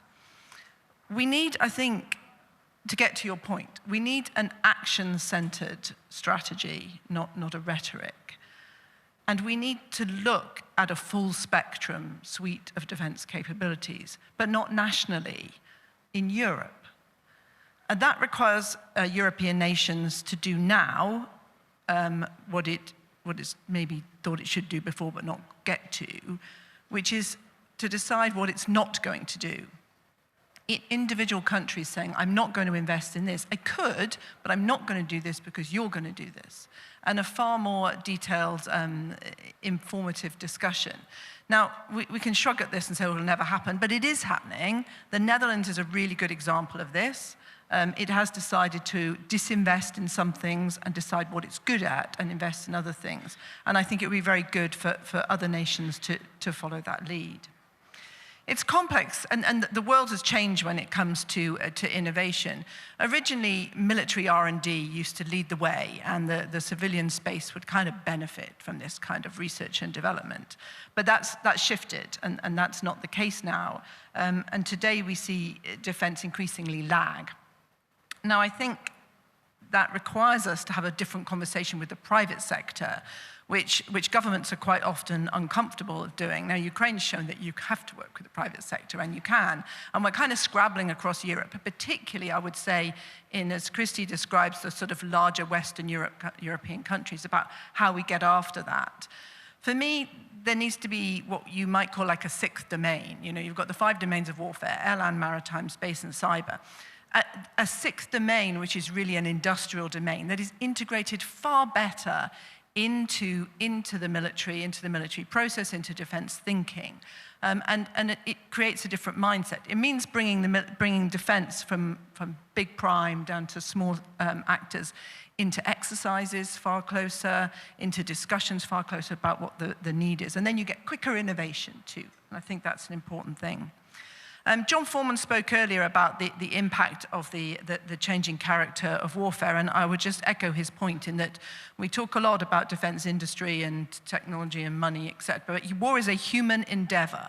It's a bloody and awful human endeavor, and we do well when we're sat in these comfortable places to remember that. The war we're seeing now has more high-end precision, AI, automation. And we shouldn't be surprised by that, right? We've done a lot of foresight thinking that shows that that's coming. That's not a surprise. But it's also changed the face of what the industrial peace looks like. It's not these sort of long production lines, long jobs. I mean, of course that exists. We build submarines in the UK, right? That doesn't happen quickly. So that still exists, but it's challenged by this quick tech diversity role, and I think we're scrabbling. What I would say is that Russia's war on Ukraine is not the war of the future. It is the war of now. It's the war of the present. So I think we need to remember that this is happening now, and anything we're doing to counteract is in the moment. So we must keep this kind of further look at high-end and what I would call garden shed research and development, and somehow be able to address this. I would just mention, in the 1940s, I like history, right? In the 1940s, everyone agreed on the battlefield that the German Tiger was the best tank. It was hands down the deadliest, most effective, with the best trained crews in it. Absolutely. The Americans believed it too. It was worth 4 Sherman tanks. But here's the difference. The Americans brought 5 Sherman tanks. Now, my point is that mass, in some cases, will continue to matter. And these hard metal machines will also continue to matter. I'm hoping we get to issues of the economy in questions and how we can address that. But I just make one final point, and this is about the will to fight. I absolutely accept what Christy's saying, and this is a problem in Western Europe. It's largely a problem because there are low levels of trust in governments in Western Europe. And I come from a big Western European country. I'm very proud to be British. I didn't vote Brexit, so I'm also very proud to be European. But there is a low level of trust and also a low level of threat perception. And when you combine those two together, it's exceedingly challenging to get someone, a real feeling and support for defense spending. There's enormous support in the UK for the armed forces, but that's not quite the same thing as defense spending. There's also enormous support for Ukraine, but again, it's not the same thing. So I would just close by saying the UK Defence Select Committee recently, in the last couple of days, issued a report that really starts to nail this, that we need to talk to our populations about these hybrid threats, about the sabotages, not be embarrassed in saying we were attacked and this is who we believe did it, to try and change the narrative. In the UK, we've been very shy about doing that, and we need to not be. Otherwise, I think we risk being in a position that only being in war will prepare us for war, and that's not a place anybody really wants to be. Thanks, Dominic. Thank you. We are getting quite a lot of questions. Please do send more, and I think we should answer some of them. And one of them is a clear follow-up to what we were just talking about, what you spoke, so I'll direct it to you as well, because you say that it's not just about how much we spend, but about how we spend it, and that Europe is spending it very inefficiently, and even though we spend almost as much as the United States, we get far less for it because we spend it individually rather than collectively. But how do we actually fix that? Should it be the EU that takes charge for that, like the European Defence Agency? Should it be, but countries like the UK are not in the EU, should it be NATO, which doesn't really deal with economy and equipment purchases, or should it be some different mechanism altogether? Because I agree, but I think sometimes it's easier said than actually done in practice of how exactly this change should be implemented. It certainly is easier said than done. No, I don't think NATO should go anywhere near procurement. It's filled with military officers, and I was a military officer for nearly 30 years. We do not know how to do this very well, okay? So it shouldn't. What NATO's given us is a list of the stuff we should buy, and we need to pay attention to that. When people say, well, what do we spend the money on, etc., there's a list from NATO and capabilities. It's already out there. It's already been agreed by all the member nations. So let's stop looking elsewhere for that. It's already known. One of the problems that we try to tell our nations, and this is really true across the Western European countries, is that spending on defense will make us rich and prosper. Only it doesn't, right? There are aspects that do, yeah, foreign military sales, for sure, yeah, which is why we had American guests here talking about this. Yes, that's good. But there are other things that governments spend their money on which are far more efficient to be prosperous. You know, infrastructure, health, education, etc., that ends with an end product that actually itself can generate money. Defense doesn't. It builds stuff that just sits there just in case. So we have to stop with this discussion about the link to prosperity and start to look at things about like offset. Offset is something that in the UK we don't use as effectively as we could. So putting money into defense spending, if defense industrial primes and small businesses, etc., are able to plow that into the wider economy. And I think that goes across France, across Germany. Certainly, I think Sweden are much better at it, to be honest, than the UK, which is bizarre because in the UK we have an enormous defense industry. So, but we're not good at making that transition across. Now, I think to get to your point about, you know, will we come from the EU? I don't think, being realistic, that the UK government will nod along to the EU regulations when it comes to purchasing and procurement. I think we need to find a way to come together to allow the UK to bring everything it can into Europe, and it can offer a lot into Europe in a way that is effective for the here and now. I think the UK is ready to make concessions, and I think that needs to go two ways from within the EU.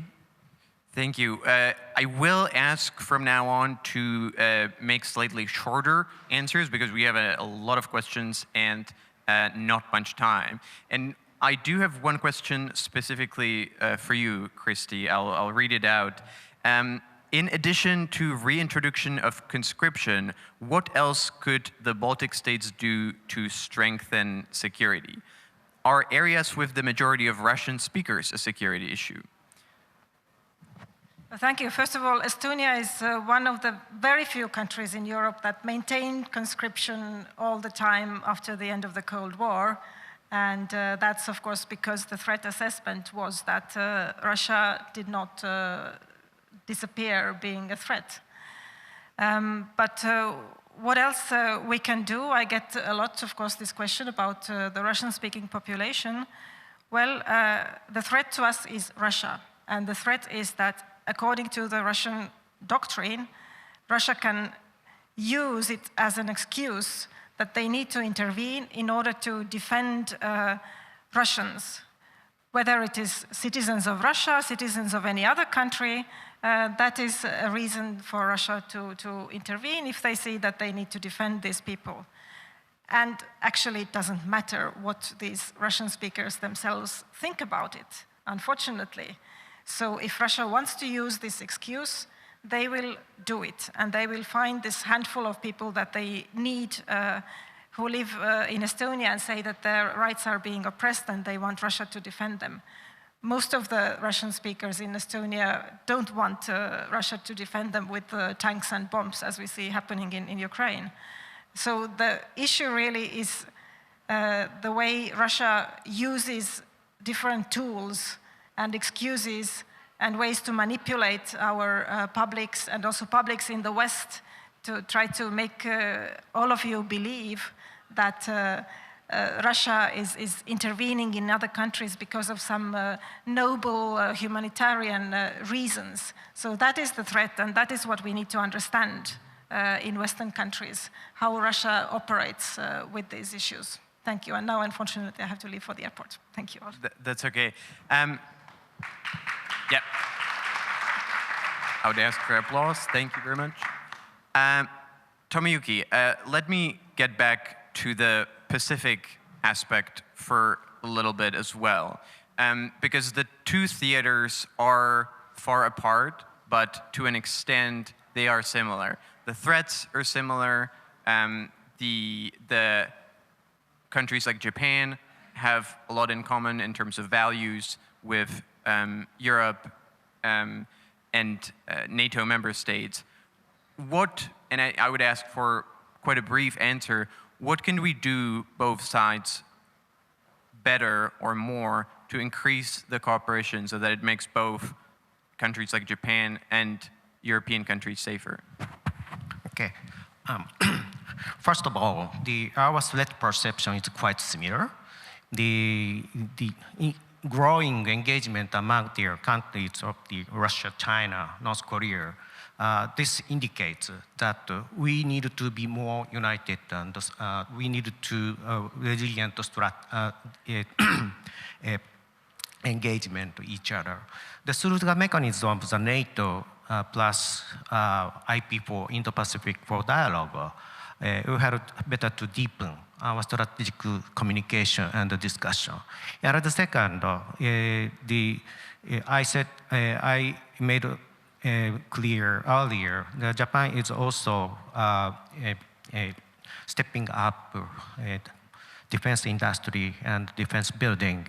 There are many things that we can do together.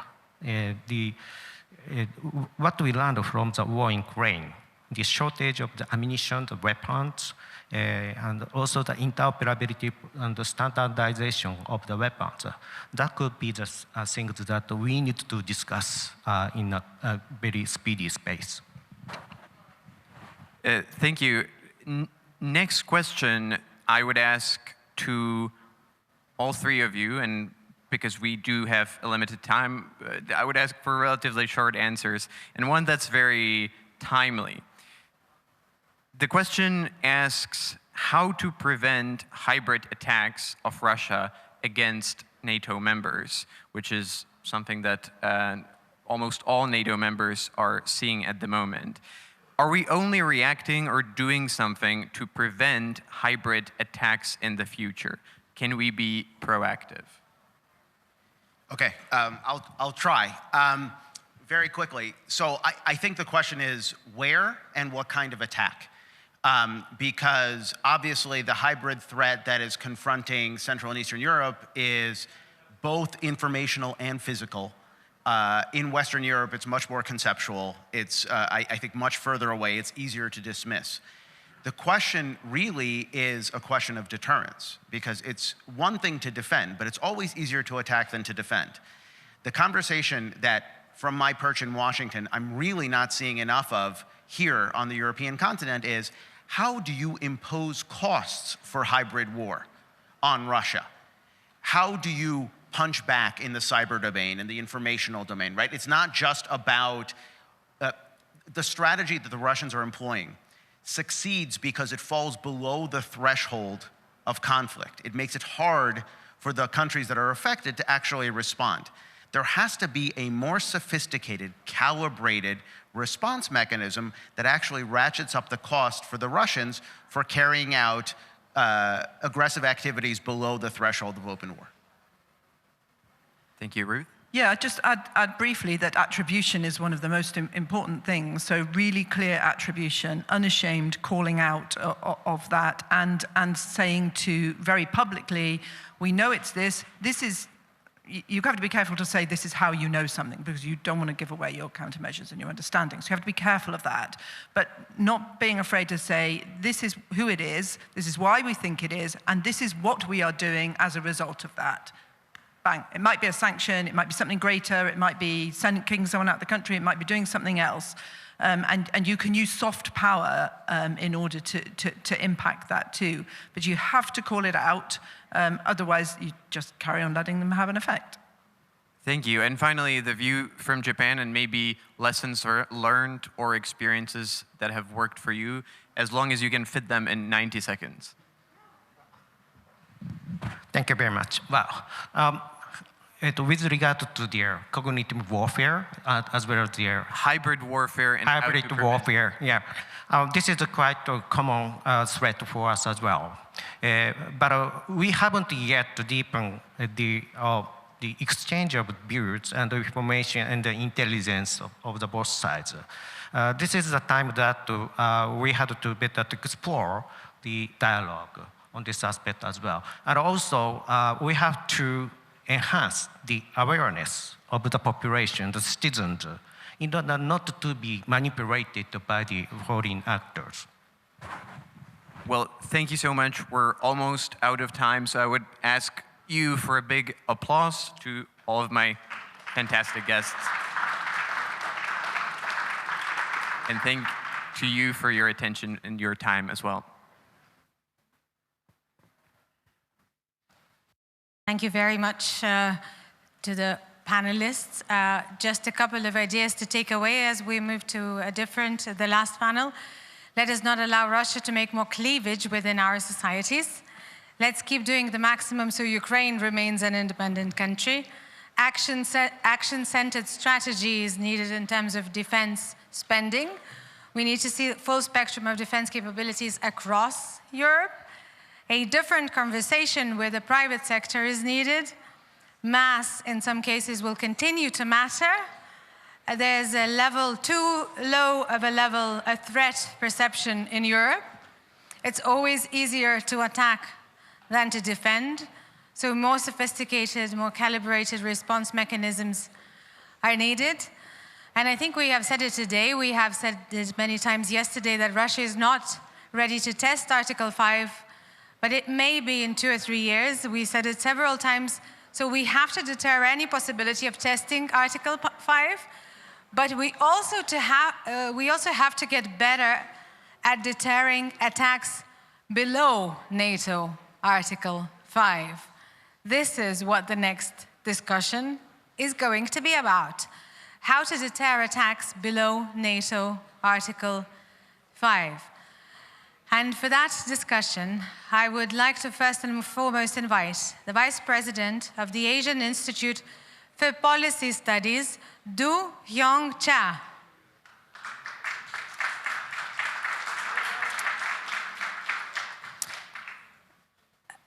Secretary General of Ministry of Foreign Affairs of Estonia, Jonathan Vseviov.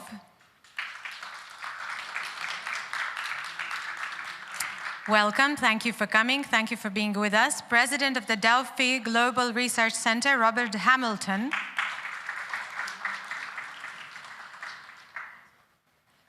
And last but not least, the one and only Director of the Institute of International Relations and Political Science of the Vilnius University, Margarita Šešelgytė.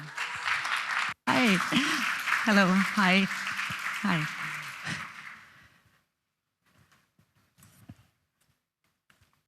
Ladies and gentlemen, good afternoon. Congratulations, you made to the last session, so that means that you are very agile. I know it's been a long day, but I promise I will keep you agitated and reflecting. We have a very interesting topic, which is how to deter attacks below NATO Article 5. What is NATO Article 5?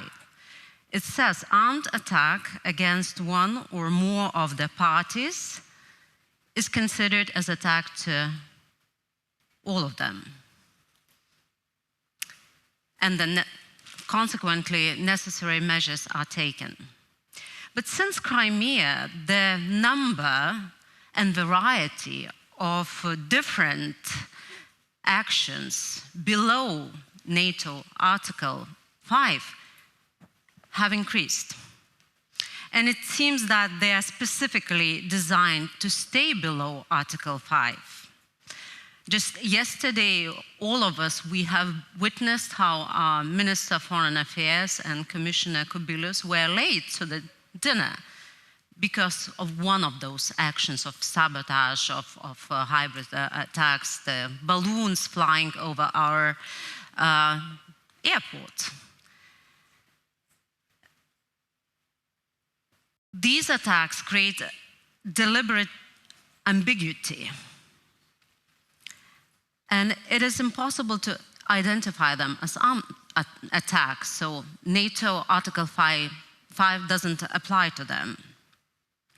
NATO summits in Wales, Warsaw, Vilnius, Brussels, Madrid have affirmed that cyber and hybrid attacks sometimes, in specific cases, can trigger an Article 5. But what should be the scale of this attack, of this hybrid attack, cyber attack, sabotage attack to trigger this response? And this creates a huge ambiguity for political interpretation and manipulation in terms how to attribute, but also how to respond. So what is the best response? And I think that that is the question that we will try to answer during this session. At one point, probably we say that the best way is be agile and determined and don't leave the space for ambiguity. But can we respond to these attacks using kinetic ways? Or it is better to deter by resilience, just making ourselves more agile, more resilient, investing in our protection of our infrastructure, etc. So my first question goes to Dr. Cha. And I would like to ask you to give us a bit of your experience from Indo-Pacific region. What are the best examples for these hybrid attacks? Thank you, Doctor. While I live in South Korea, which is a part of Northeast Asia, not Southeast Asia, and in the Pacific Sea, both regions are vulnerable to hybrid and gradient attacks. Although there are conceptual differences between the hybrid and gradient attacks, but they aim to achieve similar goals. And the actors behind these attacks typically pursue three main objectives, in my view. First, such methods are used to assess how well prepared the opponents is for potential conflict. If they determine and evaluate the opponent lacks sufficient readiness, these probing actions could escalate into real military provocation or conflict. Hybrid attacks are often employed during wartime to psychologically destabilize adversaries, as seen with Russia's disinformation efforts and the use of North Korean military movement and demonstration in Donbas region. Second, some actors prefer hybrid or gradient attack to inflict psychological damage without escalating into open military conflict. These tactics are used to avoid international condemnation and prevent stronger third-party intervention. Hybrid and gradient attacks often target both military personnel and civilians to instill fear. In today's era of total warfare, disruption to communication, fake news, and the paralysis of critical infrastructure can generate mass panic, undermining the public will to resist. Third, these attacks are used to manipulate international opinion. They often aim to draw global attention to disputed areas while emphasizing the aggressor's narrative. This may involve fabricating or exaggerating threats, distorting historical context, or making dubious legal claims to justify their actions under international law. In the case of Southeast Asia, a particular state, you well know which is the state name, has used various hybrid and gradient tactics. These include intimidating military maneuvers designed to pressure opponents and instill fear among civilians. For example, in August, a Coast Guard vessel from China aggressively pursued a Philippine vessel near Scarborough Shoal in the South China Sea, even colliding with one of its own naval vessels in military demonstration. These states also conducted military exercise simulating a blockade of Taiwan and is suspected of sabotage activities such as the cutting down undersea data cables. Over the past decades, Suspicious incident involving key undersea cables in the Asia Pacific has raised suspicion of this state involvement. China also claimed historical lies using tools like the 9-dash line and distorted history through projects like Northeast Project, which seek to assert territorial and historical claims over the other states. Unfortunately, in my analysis, most Southeast Asian countries struggle to respond effectively to such tactics. Asian members are often economically dependent on the aggressor state, China, and divided diplomatically, and not making unified responses. While some attempt to counteract militarily or through construction of their own maritime structure, their efforts are limited by economic and military constraints. From these cases, we can draw 3 key lessons on how best to respond to hybrid and gradient attacks. First, political leaders of states must develop a strategic understanding of the seriousness of hybrid and gradient attacks. Strategic thinking is not solely the domain of military commanders. Political leaders, often the supreme leaders, must understand these dynamics. Yes, supreme leaders in the Southeast Asia, and Northeast Asia, and in Europe must unify the nation and reassure the public and demonstrate firm will to prevent further provocations. Second, solidarity among like-minded countries exposed to similar threat is crucial. In today's fragmented international order, no single country can effectively confront the powerful aggressors alone. A coalition of countries sharing values and systems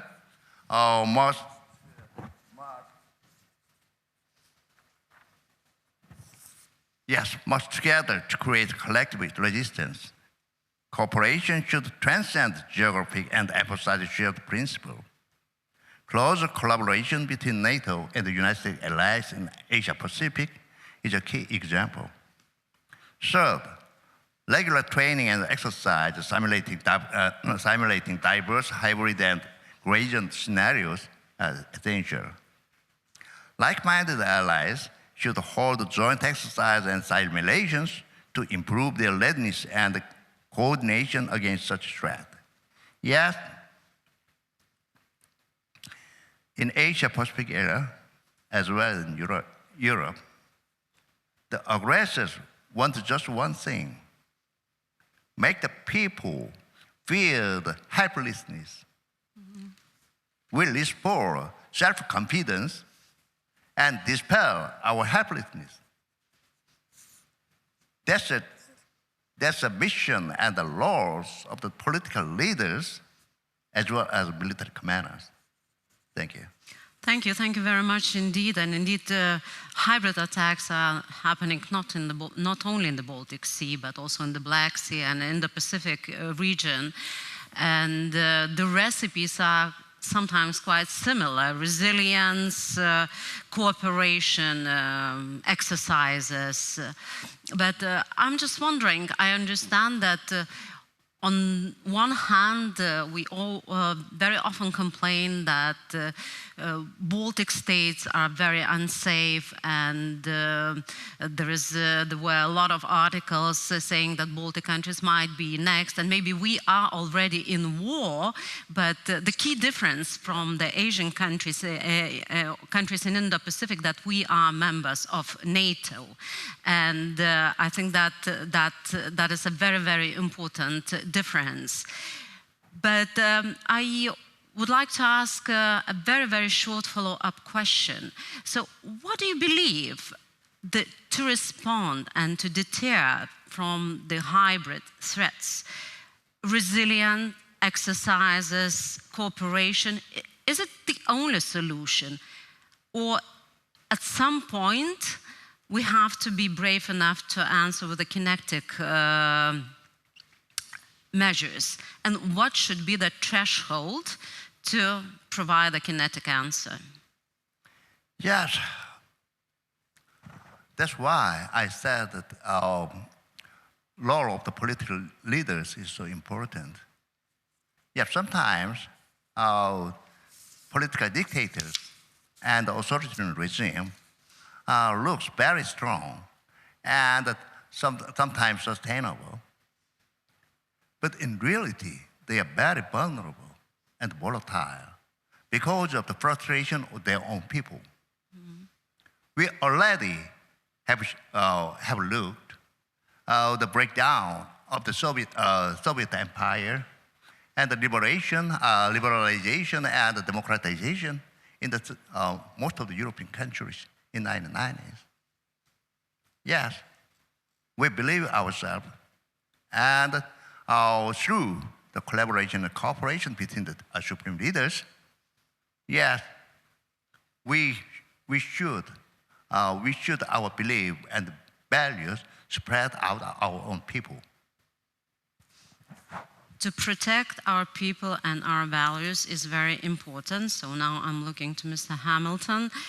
And I know that the discussion in NATO has evolved a lot. What does it mean to protect the NATO members, how to ensure defense? And also the discussion evolved in the area how NATO has to react to the situation when there is a attack under the Article 5.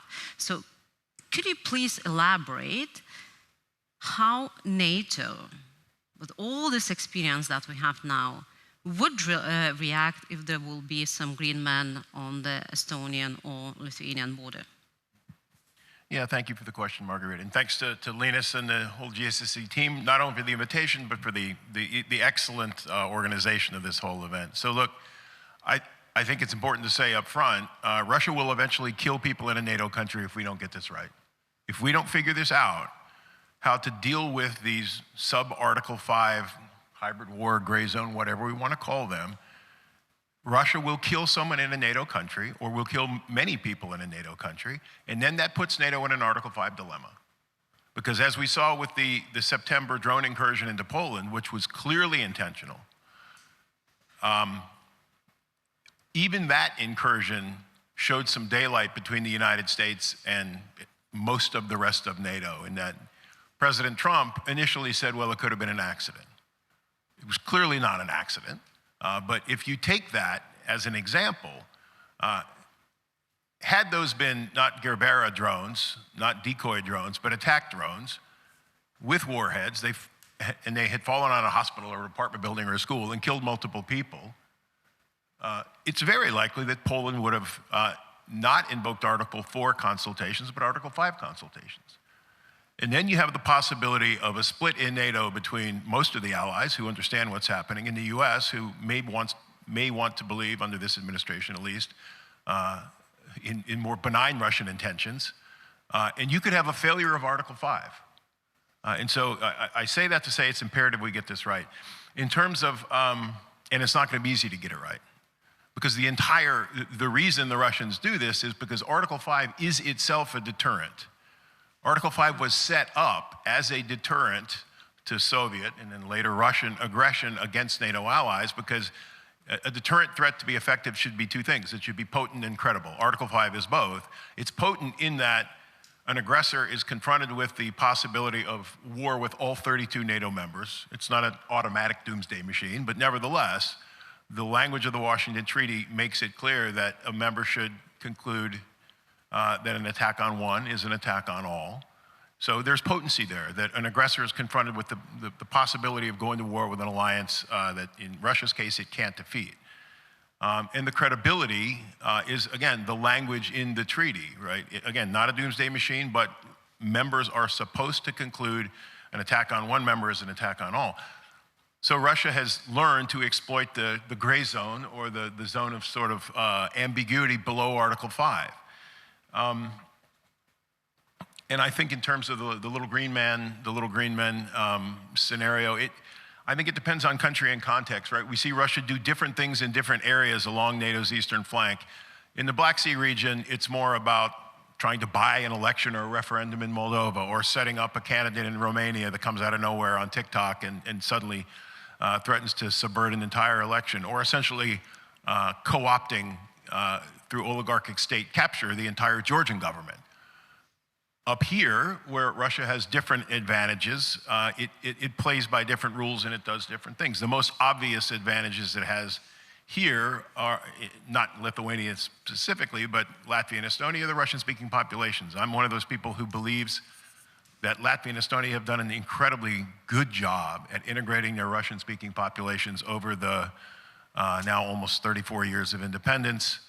But that doesn't mean, because you don't need the entire Russian-speaking population in Narva, for instance, to believe that it's being mistreated or to be amenable to sort of Russian propaganda. You only need a small percentage. We've seen that in the United States. We've seen that in other European countries. It doesn't have to be a majority or even a plurality of people who believe what the Russians are saying and are willing to use violence in response. It can be a small group, and so there's vulnerability there. Lithuania, the obvious vulnerability is Kaliningrad and the corridor, and the fact that Russia could insist on forcing a corridor to Kaliningrad. So it uses different methods. Russia, the Kremlin is very good at understanding where its comparative advantages are and using those. In terms of how to respond, I think we need to think about the relationship between attribution and effect, and I think they tend to rise in concert with each other. As attribution gets, the obvious attribution to the Kremlin gets higher, then the effect is, the action is more effective. In other words, if you go from sort of propaganda and information, disinformation and propaganda, which is a constant in all NATO countries coming from Russia, up through cutting cables in the Baltic or planting incendiary devices, up through small drones at airports, up through larger drones like the Poland incursion, up through the little green men. And as you go up that ladder, Russia's ability to deny attribution gets lower, but the effect gets higher. And so Russia's able to just escalate and de-escalate up and down that ladder and stay below Article 5 as it sees fit. And so I think what we need to do in response, first of all, we're focused on deterrence by denial. We're focused on societal resilience and interagency cooperation in order to sort of make ourselves as immune as possible to all these things the Russians are doing. We're playing defense. My argument is we need to play offense. We need to be doing the things to Russia that it's doing to us. That's unpalatable to a lot of people in the West because it's subverting. We're trying to subvert a political system and destabilize a society and a political system. But that's deterrence by punishment.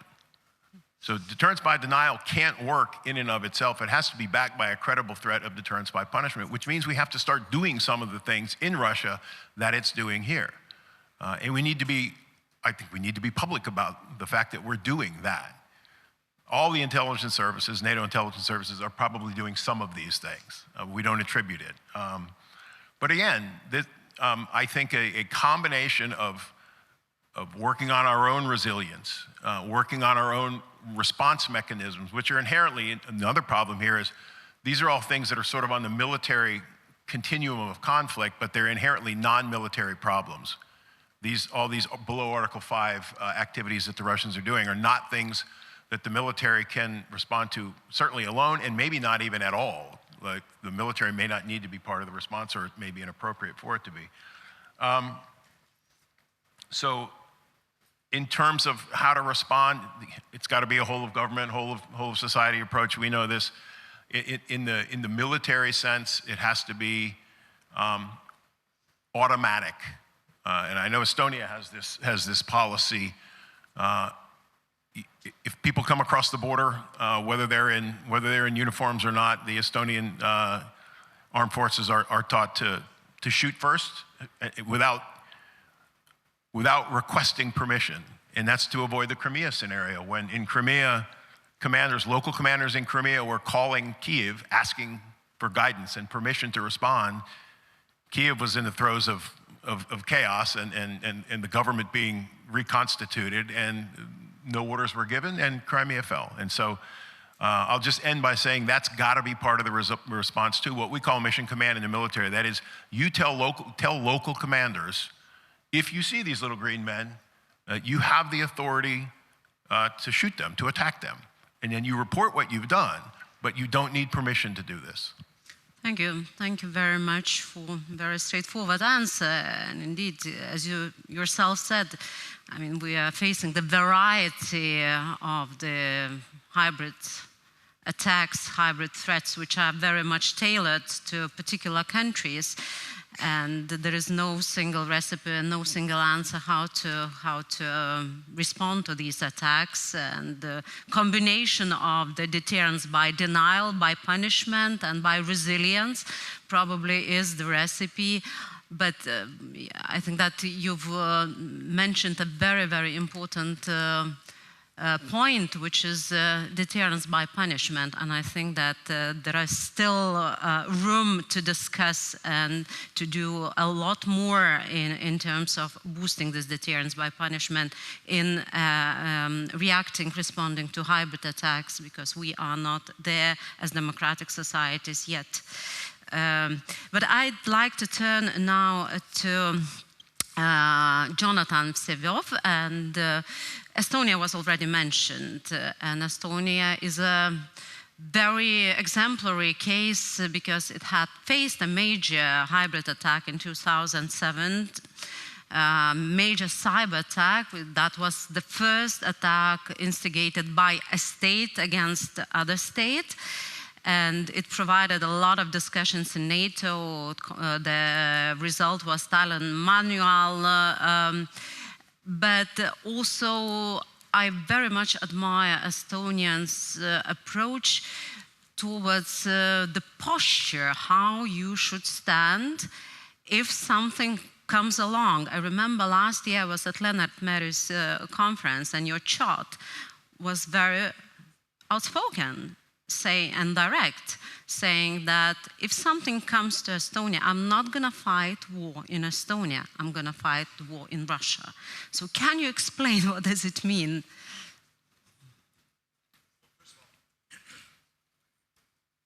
First of all, good, okay.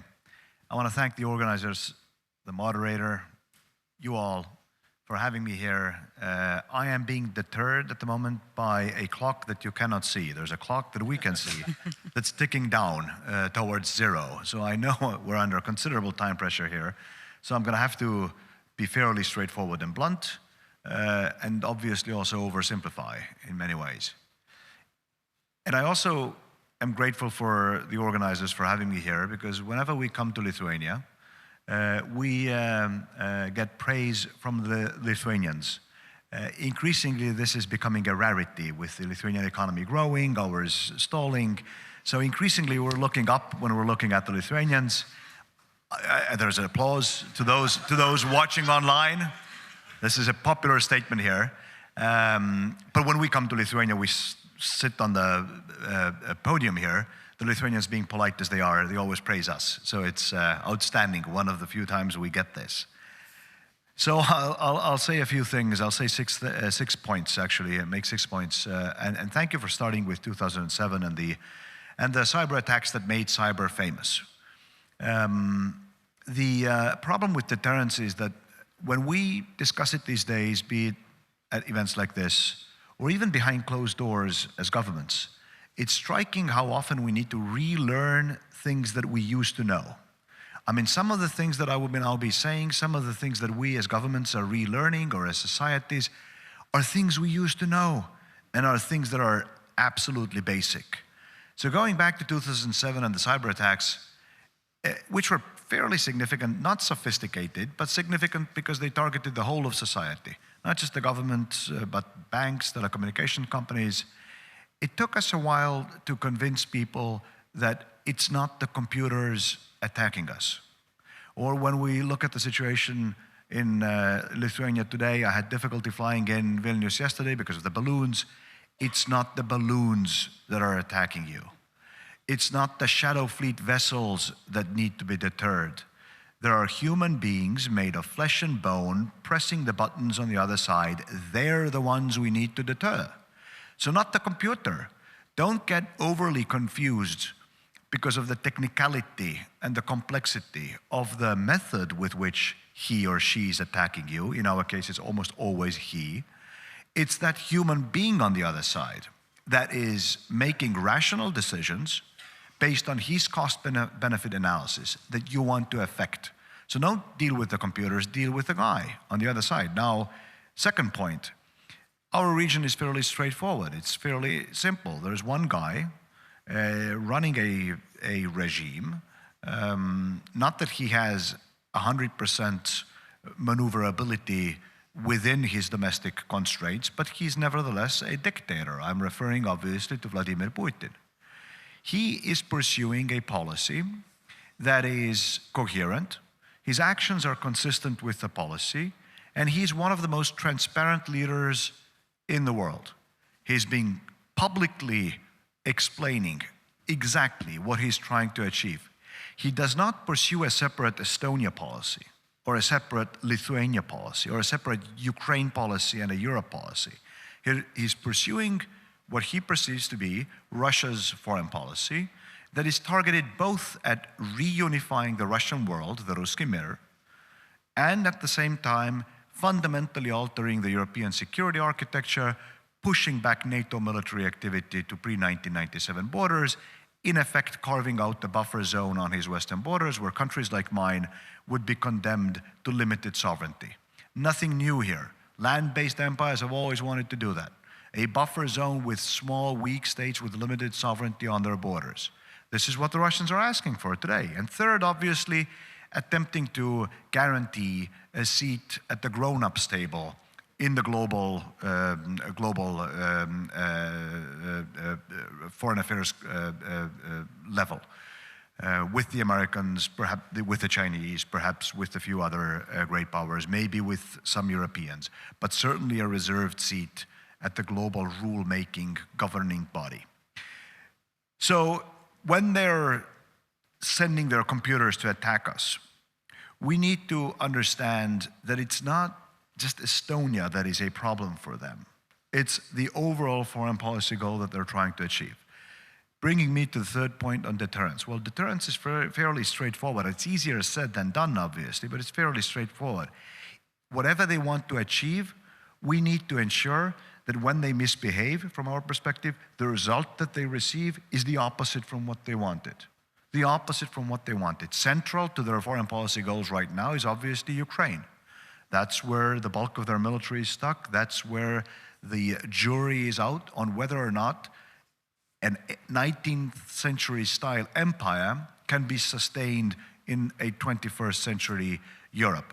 So when we think through what possibly motivates them when they're conducting hybrid attacks in Europe, then I think central to this is their Ukraine policy, and thus central to us reestablishing deterrence has to be Ukraine. So for instance, their irresponsible nuclear rhetorics, probably aimed at paralyzing us with fear. Hybrid attacks, probably aimed at the same. Propaganda, intelligence activities, them presenting themselves as those wanting peace if only we would give them Ukraine. I think all of them aimed at the same policy goal. So at the macro level, the smart response is not tactical, not defensive, I agree. Don't play the whack-a-mole game. Hit the guy who's playing the game on the other side and hit him where it matters most. Right now, if their goal is to confuse us, paralyze us, ensure he understands that the opposite will happen. Our military assistance to Ukraine, instead of going up, will go up. Our political support for accountability, instead of going down, will go up. Our push to enlarge the European Union, instead of going down, will go up. That needs to be at the heart of our deterrence policy. Fourth, what can a small state do? We're always limited in the capacity that we have. We don't have the economic tools at our disposal alone. So we always need to play with allies. The one asset that we have as a small state is our voice. Our voice. We need to use it and need to demonstrate to the Russians that there, if not anything else, then there are reputational costs attached to undermining our security. This is what we tried to do when they violated our airspace a few months ago. If the goal was to get less NATO activity in the Baltic Sea, we delivered more NATO activity to the Baltic Sea. If the goal was to demonstrate that Estonia's airspace is somehow less of an issue for NATO as a whole than, for instance, Poland's, the response will demonstrate the opposite, and so on and so forth. Using our voice, demonstrating absolute allied solidarity, I think we achieved that. We re-established deterrence. Now, a sub-point I'm making here is that deterrence is never done. You never just establish it and then go out of business. No. You constantly need to stay on top of the game, re-establishing it once they sort of cross, or test it successfully. Fifth point, very, very quickly. Article 5, yes, I agree, very, very powerful, but there is constructive ambiguity in the language of Article 5. Nobody, yes, NATO is a consensus-based organization, but nobody can veto Estonia from coming to the assistance of Lithuania, for instance, or vice versa, or the United States supporting Poland, or vice versa. No one ally can block the others from fulfilling their collective defense commitments if they so desire. Another important aspect here is that NATO deterrence has never been about Article 5 alone. Never. Never during the Cold War, not now. It is equally about the posture. So you don't need to believe our statements. You don't need to believe the Article 5 wording to believe that Germany would come to the assistance of Lithuania or the United Kingdom to the assistance of Estonia. Why? Because the Germans are already here. The Brits are already in Estonia. That's the whole point. It's posture that communicates a deterrent message. Finally, I just want to underscore that although Russia is a source of major danger, not just for Estonia or for Europe, for the world, what they're attacking in Ukraine is not just Ukraine, it's not just the European security order, it's the rules-based order as such. But when saying this, let's not think them to be 3 meters tall. Kaliningrad is a vulnerability, but it is more their vulnerability than ours. Living next to Russia is a vulnerability, but living next to a united Europe is equally a vulnerability for them. If you don't want to look at Europe as a whole, with our 400+ million people, just look at this region, the Nordic and Baltic countries. Together, our economies in the top 10 in the world, with 30 million people, together with the Poles, roughly the size of Germany, together with the Germans, we're bigger than Russia. So I think, if I were to choose whether I would want to be in Putin's shoes or in European shoes, deterring, defending, attacking, I pick my shoes any day of the week. Thank you, Mr. Vsevolov. We have 5 minutes roughly left. Have multiple questions. I tried to group them, so I'll ask the same question to all of you, and it's going to be a bit complex because I try to respond to a few of them. So I think that there is this need to elaborate more on this idea of the deterrence by punishment. Should it be domain-specific? What measures could we take? Hitting the puppet player, yes, that sounds very nice in theory, but how can you reach this puppet player? Or probably we should concentrate more on economic sanctions, which might also have an effect. So how to increase the cost? And I look to Mr. Cha, and then we'll continue with Mr. Hamilton and Mr. Vsevolov. We have 4 minutes, 4.5.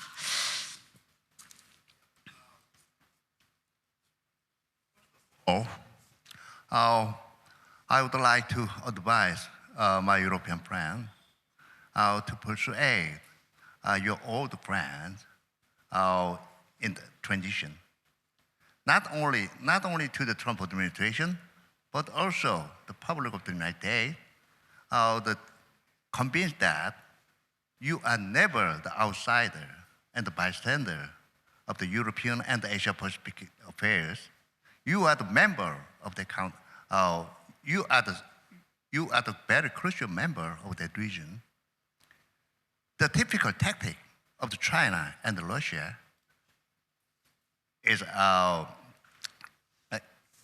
sending a message to the Europeans and the Asian Pacific. Hey, United States are not the member of Asia Pacific, but also to the member of the European. We are the Europeans and the Asia Pacific. We cooperate together.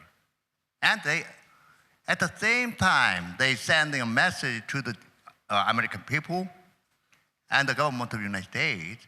You need not intervene and involve these issues. You have your own home, Western Hemisphere. Yet, the war and the crisis in Europe and the crisis of Asia Pacific is not your business. We should convince our allies, all the allies and their people. That's the importance of political and strategic communication about the United citizens as well as the Trump administration. Thank you. Mr. Hamilton. Sure. So I guess I would say in terms of deterrence by punishment, first you have to communicate the threat, right? This is the Dr. Strangelove doomsday, right? The perfect deterrent, but the threat was never communicated. And then the US launched a rogue nuclear attack on the Soviet Union and the world blows up. So the threat has to be communicated, has to be communicated clearly. And I think to avoid escalation run amok or escalation that gets out of control, it should be a very strict tit for tat. If a package blows up in a DHL facility in Poland or Germany, something blows up in a warehouse in Russia. In other words, there are places, there are domains, cyber is one, where we have pretty significant advantages. I would be careful about jumping domains and getting, responding to a drone attack or an exploding package with a massive cyber attack on the Russian energy industry or something like that, because that could escalate. That could then escalate, especially somewhere like cyber where there really are no rules of the road.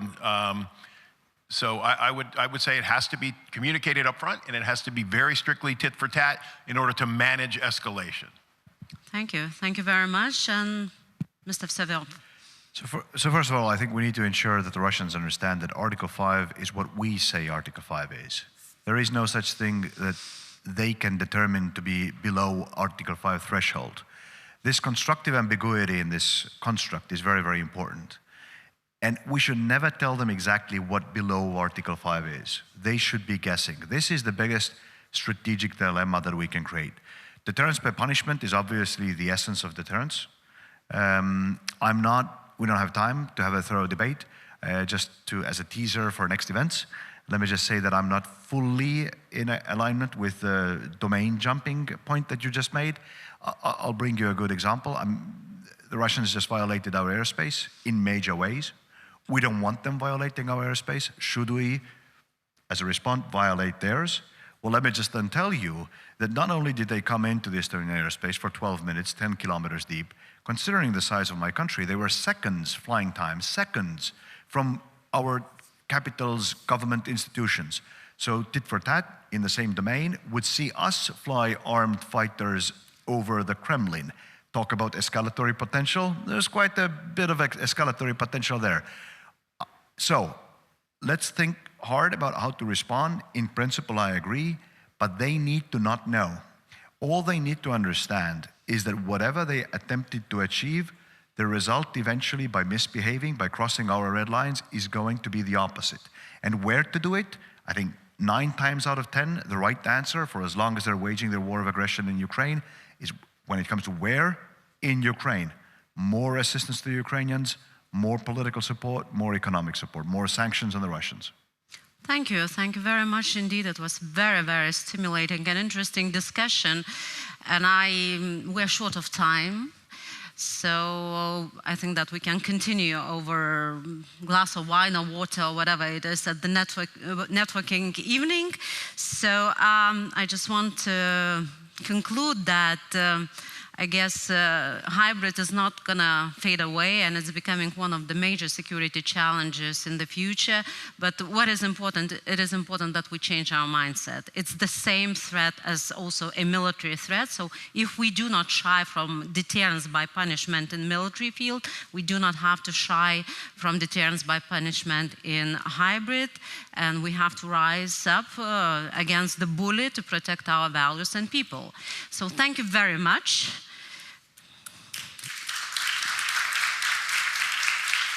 And now I invite the one and only moderator.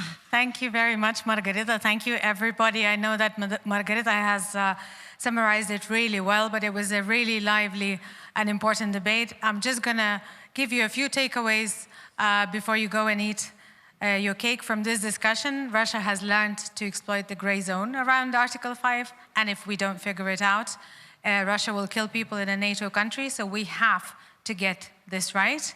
We are focused on staying immune, but we need to be doing things to Russia that it's doing to us, and we need to be public about the fact that we are doing it. For example, telling local commanders they don't need a permission to shoot green men at the border. Deterrence by punishment. When we talk about hybrid attacks, it's striking how we have to relearn things we used to know. It's not the balloons that are attacking us, it's human beings. If the Russians want to confuse and scare us, we need to make sure the opposite happens. Article 5 should be what we say Article 5 is. NATO deterrence has never been about Article 5 alone. It's also about the posture.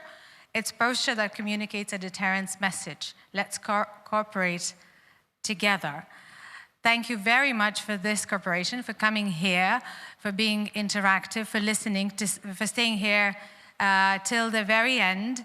What I'll try to do now, I will read out the partners and we will thank them by applauding.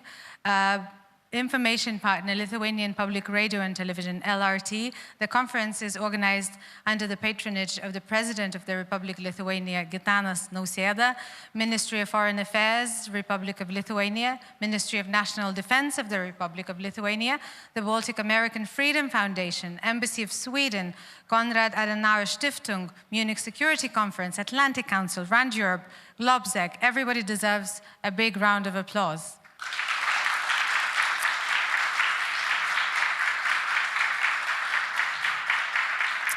Yet another big round of applause would go to the GSSC, whatever it was. I hope that everybody has learned the abbreviation by now. To the team and the volunteers, let's make it loud, everybody.